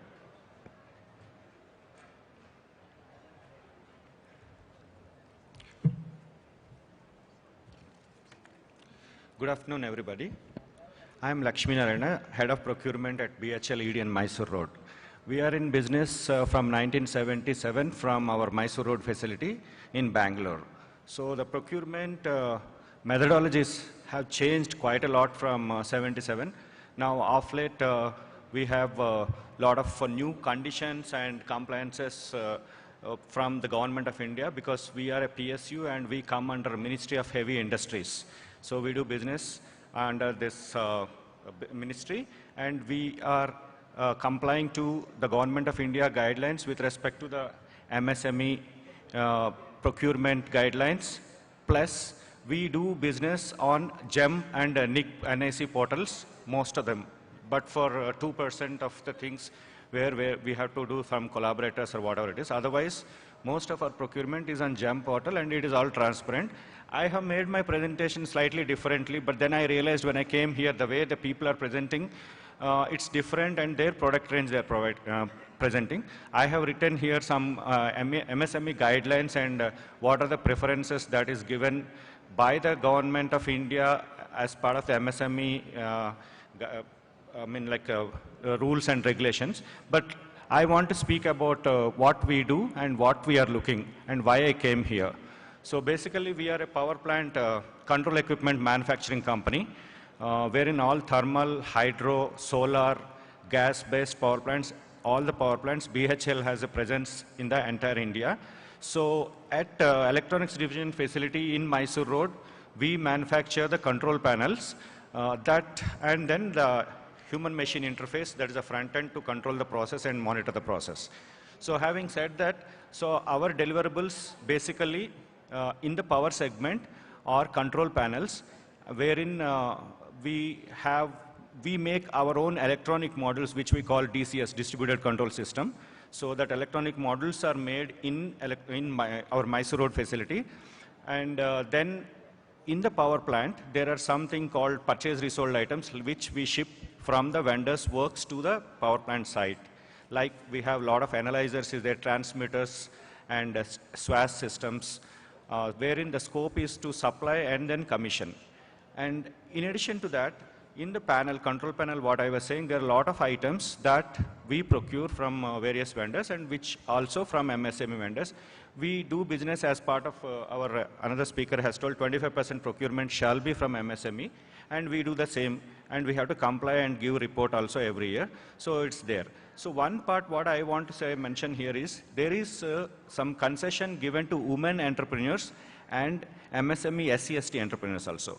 We have noticed that there is a less participants in these two segments. So we encourage vendors to come forward for this opportunity also.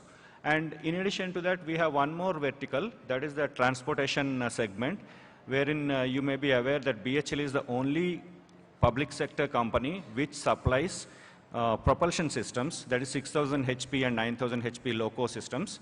And we do supply MEMU, that's what you see here, and the multiple electric main units. MEMU, that is the new technology. And recently we have bagged an order for supply of Vande Bharat trains also, 80 sets. So now this propulsion, we are in the business since nearly about 12 years back, and MEMU is a recent addition of 4 years. So we are looking for vendors in this segment also. And there are participants coming from MSME side also there, and all the preferences that whatever is 15%, if L1 is there, non-MSME and MSME vendor is there, within the 15% range, all those things we are complying, and there are many vendors coming. But here what I want to tell is that many a times we are facing not only vendors, I would say vendors, they take the job, but they don't deliver as per our requirements or as per our delivery schedules. That is one aspect. Second is that, as our guest was mentioning, our earlier speaker, like during tendering process, because of we do give our estimate value, but the price quoted by the vendors is more than it is derailing our tendering process. Basically, the time to deliver all this, again, we have to retender.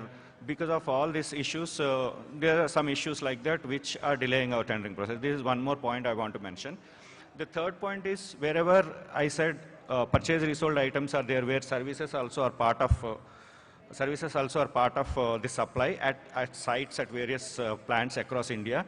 The service support is not very good encouraging, which makes us, like, we do have a vendor evaluation and we rate our vendors based on their supplies in terms of delivery time, and then after sales support, all these things.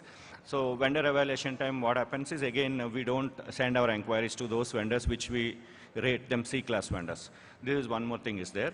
And then in terms of facilities to MSME vendors, the earlier speakers have spoken already, and as I said, that the same thing is available to us also, and we are on bhledn.com, we have a website, otherwise you have bhl.com, our main website also is there.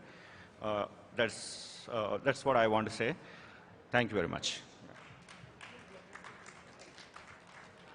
Thank you, sir, for explaining nicely on the subject. So now I request Shri Mangal Prasad, Executive Director Systems, BMRCL.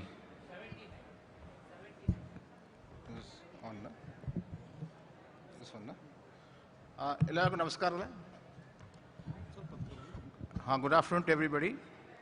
It's a pleasure to be here today evening amongst all of you to give a perspective on what your Namma Metro is doing to promote the use of goods supplied by MSMEs. As all of you know, basically the main business of the Bangalore Metro, as envisaged, was to construct the metro. And as the metro matures, obviously the support system for the metro, be it maintenance of the rolling stock, the station assets, or the viaducts, the civil stations, that also will concurrently pick up. Today we are on the path of being a medium to, say, on the path to a major metro. As you all know, Bangalore is today, in terms of kilometer-wise, after maybe Delhi on the DC traction, which is the 750-volt traction system, the single biggest metro on India. I'm specifying the word DC traction. This was the traction of choice which Bangalore took up, and we are proud to say that we are number one in DC traction in the country. So the rolling stock, today we may be only at, say, 342 exact number of cars. But believe me, in another 2.5 years, as the lines pick up and we touch more kilometers, our rolling stock population will triple. So when that triples, the opportunity for maintenance, for companies to offer their services obviously picks up.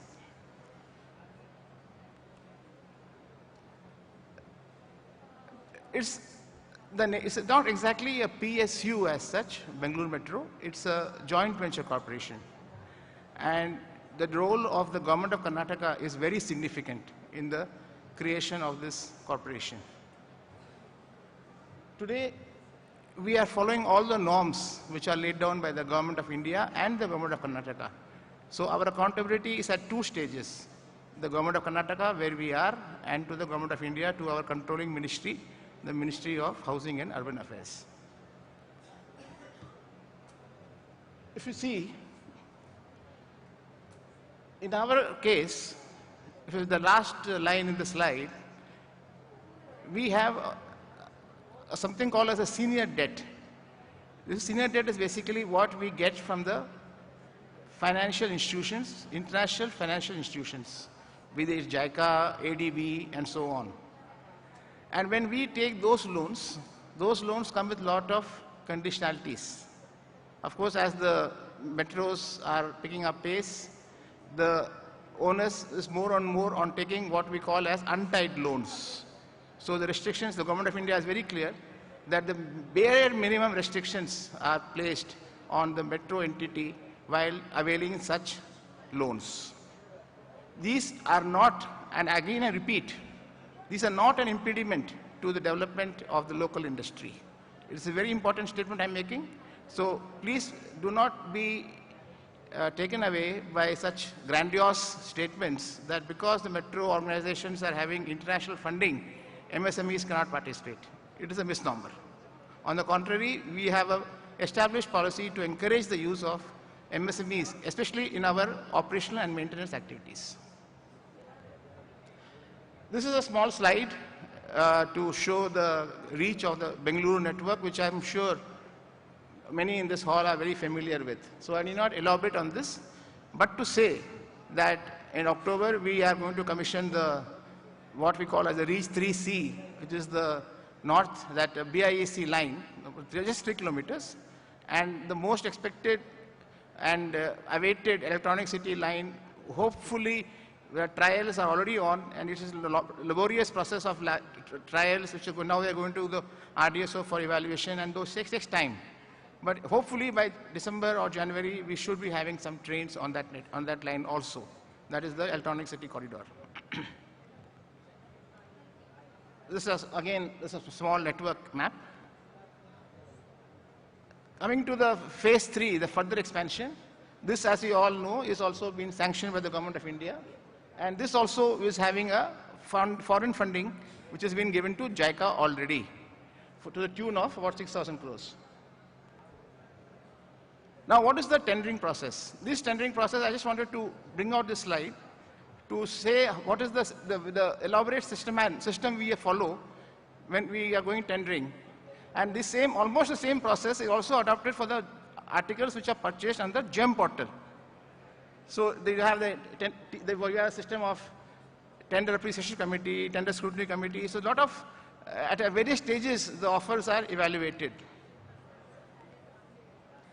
And then, you have the financial evaluation. Now, the delegation of powers has been reworked. So maybe for the operational and maintenance items up to 2 crores, the directors also have been empowered to place the orders. So that brings a little bit of flexibility into the tendering process. So I wanted to focus on what exactly you are all looking for. You are looking for the items which you can easily supply to the Bangalore Metro. And so this is a list. We are already getting these items from the GEM portal. Things like, material handling pallet trucks, then you have encoders, then you have our rail wear measuring devices, then the lithium batteries, even frisking booths. And even in the things like tools and tackles or minor machinery and plant. Maybe it is a pit lifting jack or it's a mobile lifting jack. We are now getting good offers, competitive offers, and we have kept these items which are below 200 crores only for local competitive bidding. And we are placing orders even under the CAPEX mode. This is not maintenance mode. This is all basically capex items. And these are all small tools and plants, whether they are reciprocating compressors, storage shelves, then you have conduits. And we already have so many agencies, which you can see, who are actively participating and supplying these items. Even, of course, our DG set is not exactly a small item, but this is an indigenous item. CCTVs. As per the DOT norms, CCTVs and security and surveillance systems are now reserved for the Make in India local preference only. Then we have things like our fire and smoke dampers, chill water piping, HVAC distribution products, which are again, we're getting good offers from the industries which are based in Karnataka and also in other parts of the country, MSME units. Then baggage scanners, which you see in the stations. These are also coming from Gurgaon, from Hyderabad. Smart cards, which you use in your daily travel.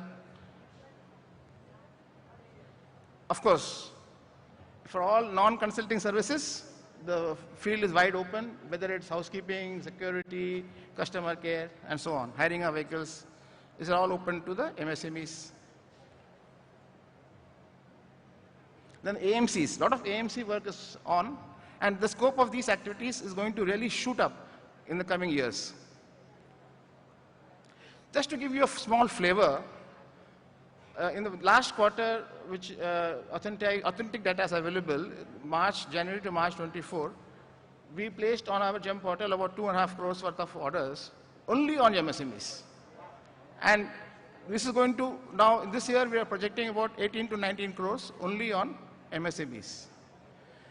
So what I wish to convey to all of you here who are essentially coming for the MSME Conclave is that though essentially BMRCL is a construction-based organization which essentially gives out large system integrated contracts to big MNCs, the scope for MSME participation in the creation of Nama Metro is huge and a big opportunity. So please develop yourself, because in the coming years, as I explained to you, the line network, which is now 73 kilometers, is going to become 230 kilometers, and the rolling stock, which is about 342, is going to become 1,000. So there's going to be a threefold increase in the next 4 years. So with this kind of an expansion, which is happening in Bangalore, there's a huge opportunity for MSMEs. With that, ladies and gentlemen, I conclude my presentation. Thank you. Thank you, Shri Prasad, for given the insight of your BMRCL and the tendering process and clarifying many of the misnomers also. Thank you very much. Now I request Shri Samson from BPCL to brief about their activities. Good afternoon, dignitaries from FKCCI, my fellow panelists, and my MSc colleagues. We bring you greetings from Bharat Petroleum Corporation Limited, Mumbai office. And looking at the, people who are present here, I think we are sort of odd men out, because I think we came from Mumbai, and, that in fact shows that, we are so much focused, or we have so much interest in seeing that MSCs participate more and more in our tenders. And to tell you frankly, it is not just that we have a government mandate. As I was discussing with Sir, we have some, selfish interest, I would say, to put it mildly, that we see that when MSCs participate, it drives down cost, because the overheads of an MSC are much lower than that what, an established player would have. So in a way, it does help us to drive down our costs also, and help build a set of entrepreneurs, a budding set of entrepreneurs who would later blossom into a much larger player in the market. So if we were just to say that we are interested, I think it is just a statement. But if I were to put a number to it, I think you would appreciate it. Last year, we did procure 3,300 crore worth of goods and services from MSEs. And that is just the goods and services. Let me tell you, it is not just the works contract. I am excluding the works contract from it because as per the Act, works contract is outside the purview. So when we work out this number, we are just giving you a snapshot of what we are procuring on goods and services. And one of the ways in which we have been trying to enhance this is by enhancing our procurement through government e-marketplace. Last year, we procured 6,300 crore. It's a number on GEM, 6,300 crore worth of goods and services from the government e-marketplace.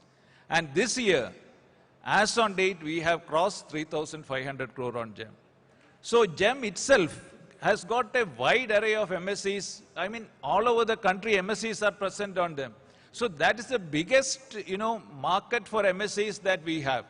So, though we try to sell or pitch ourselves in forums like this, but it gives us a lot of coverage when we put our products on MSEs. So I would request all of you to be active on the government e-marketplace, because that is the forum for tomorrow. I mean, eventually, we are very closely working with GEM, and we are told that yesterday also there was a communication that they'll be moving even the works contract to GEM.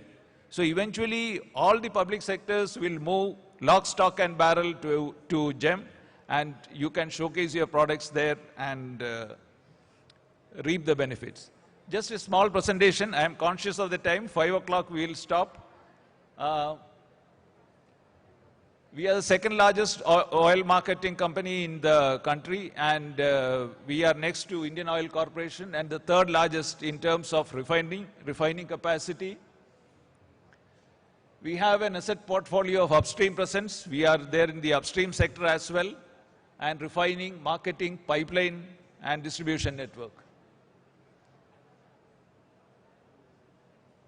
So these are what we call the various business units that we have. And the refinery, of course, I need not explain about it. Retail is our, selling of petrol and diesel. Then LPG, of course. Then the industrial and commercial customer, aviation, fueling stations, lubricants, gas. These are the various SBUs that we have. And we have a whole array of items which each of these BUs procure, where MSEs are present in a large number.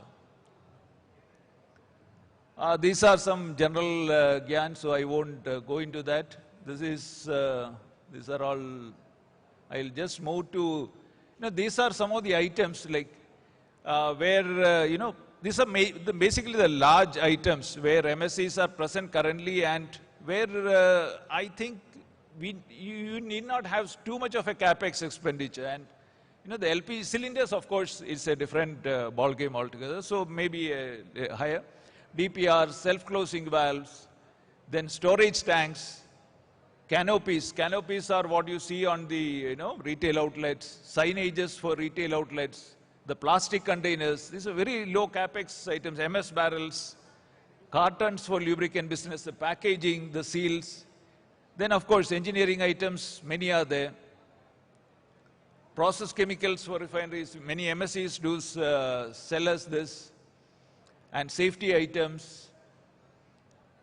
So this is what the seals on the LPG cylinders. This is, coming from a lot of MSEs to supply us this. That's an LPG cylinder there. Then I think these are the small packs which we use in the lubricant business. This is supplied by MSEs or MAC lubricants.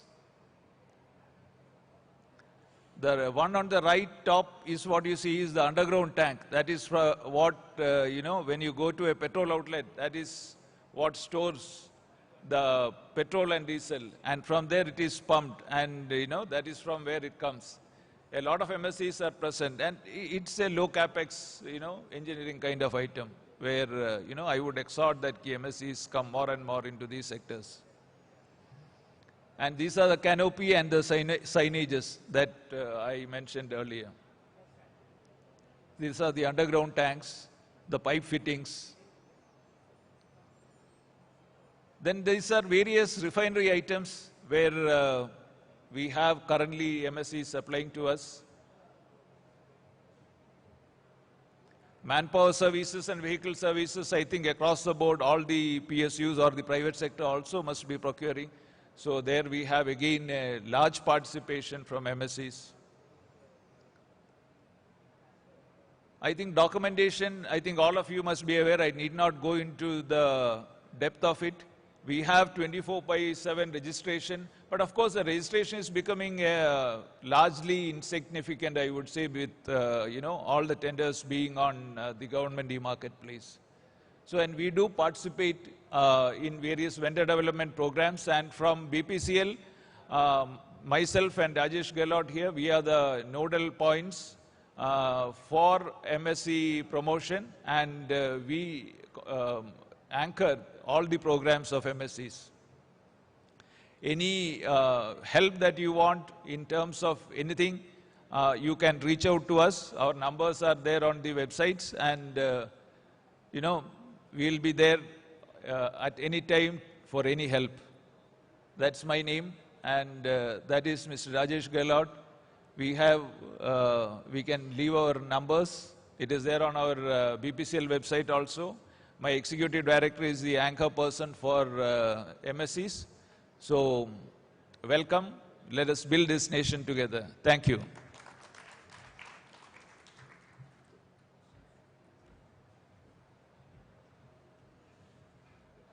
Thank you, sir.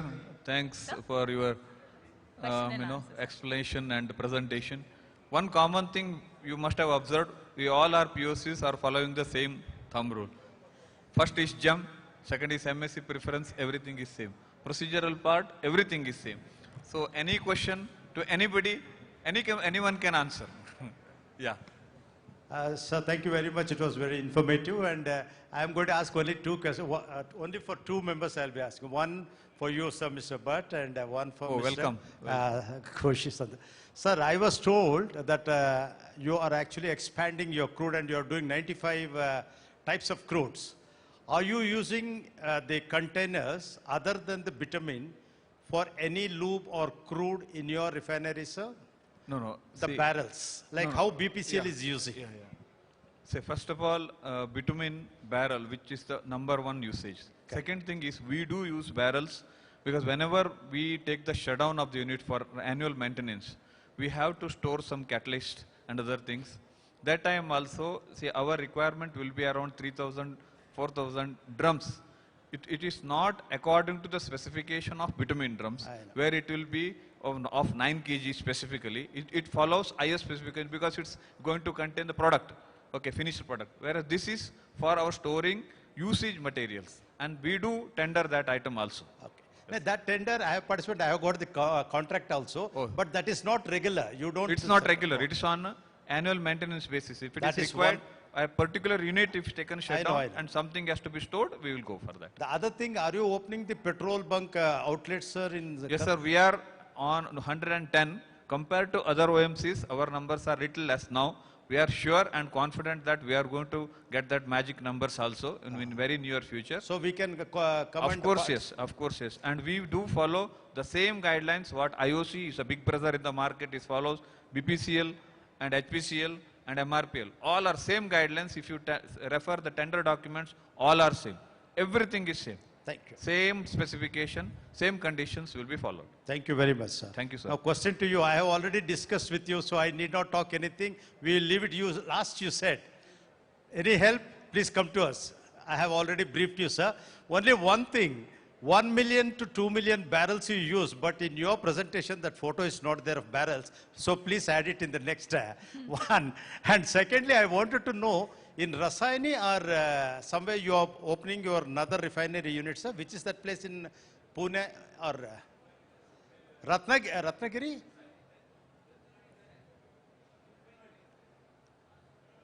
You are opening a new refinery in Ratnagiri or Rasayani? Lube plant in Rasayani.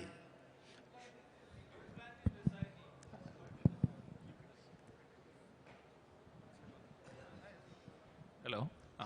Sir, this Rasayani, we have a lubricant plant and there is an LPG plant also. That is, moving out of Bombay basically.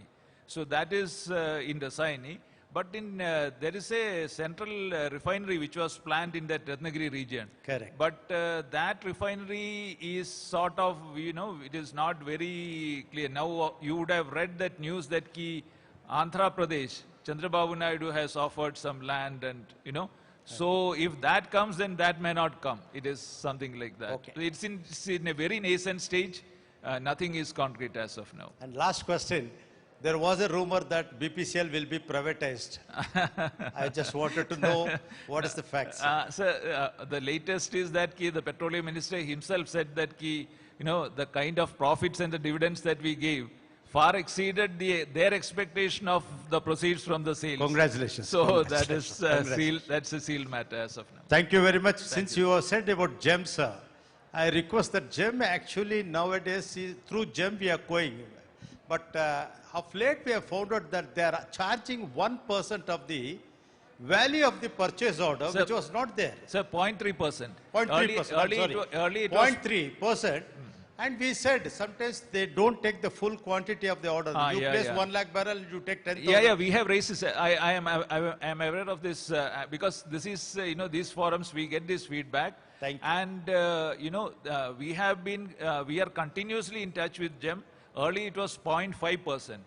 And it was irrespective of the value of purchase. Correct.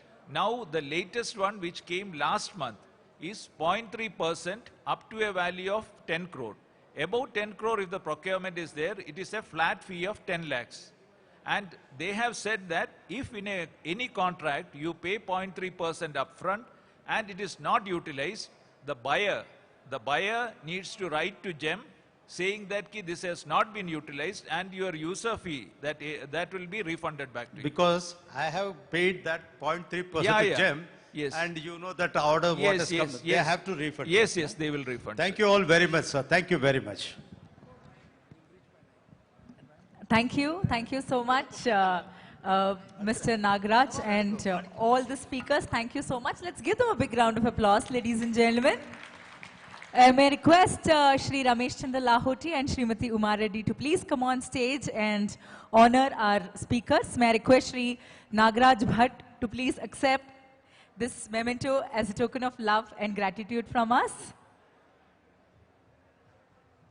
A plant for you as a token of gratitude from Federation of Karnataka Chamber of Commerce and Industries. Thank you, sir. Thank you for chairing and moderating the session so well. Another big round of applause, everybody. Come on.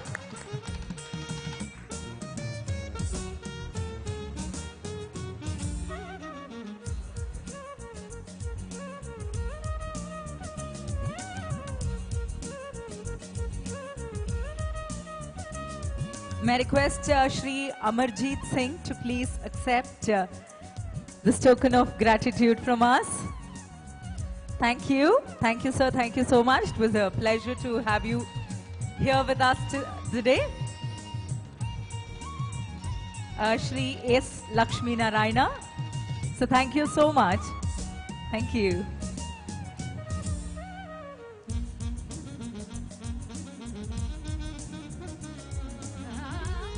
Shri B. Mangala Prasad. Thank you, sir.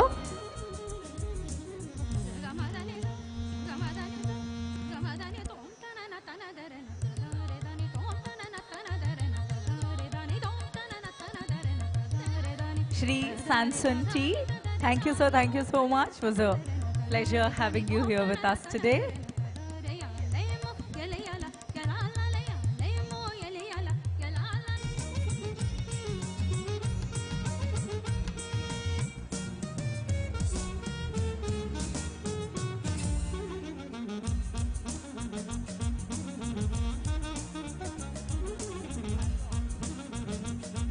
Thank you. Thank you, all the dignitaries. Thank you so much. Ladies and gentlemen, with this, we come to an end of the day one, filled with a lot of engaging sessions, keynotes, and panels. Moving on, tomorrow is the day two. we have the first session starting from 11 o'clock. We have some industry veterans who will be gracing and speaking tomorrow as well. Request you all to join us tomorrow between 11 o'clock and 1:30 will be the lunch. We'll be concluding the conference, the conclave tomorrow by 1:30, post which the stalls will still stay open till the end of the day. Ladies and gentlemen, MSME Conclave 2024, this is not a B2C event. This is a B2B event. We have a lot of PSUs that's here. We have a lot of speakers also. And a lot of PSUs don't have their stalls, but the speakers are all here. So we have a B2B area also. So it's tomorrow, so you can go and interact with all the PSUs, all these speakers, the industry veterans, the experts who will be there and take the knowledge and expertise from them. So you can contact Pramila from FKCCI for the appointments. So we have a B2B area where the heads of PSUs will be present. So this is an initiative to facilitate the interaction for vendor development, and then this is a B2B event. So ladies and gentlemen, with this we come to an end of the day one MSME Conclave 2024, organized and presented by Federation of Karnataka Chamber of Commerce and Industries in association with Ministry of MSME Government of India, powered by JSW Steel Limited. Thank you all. Thank you. It's been great having you all with us today. Thank you so much. Signing off, Anjali. Bye-bye. Take care. See you all tomorrow.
as you go this far.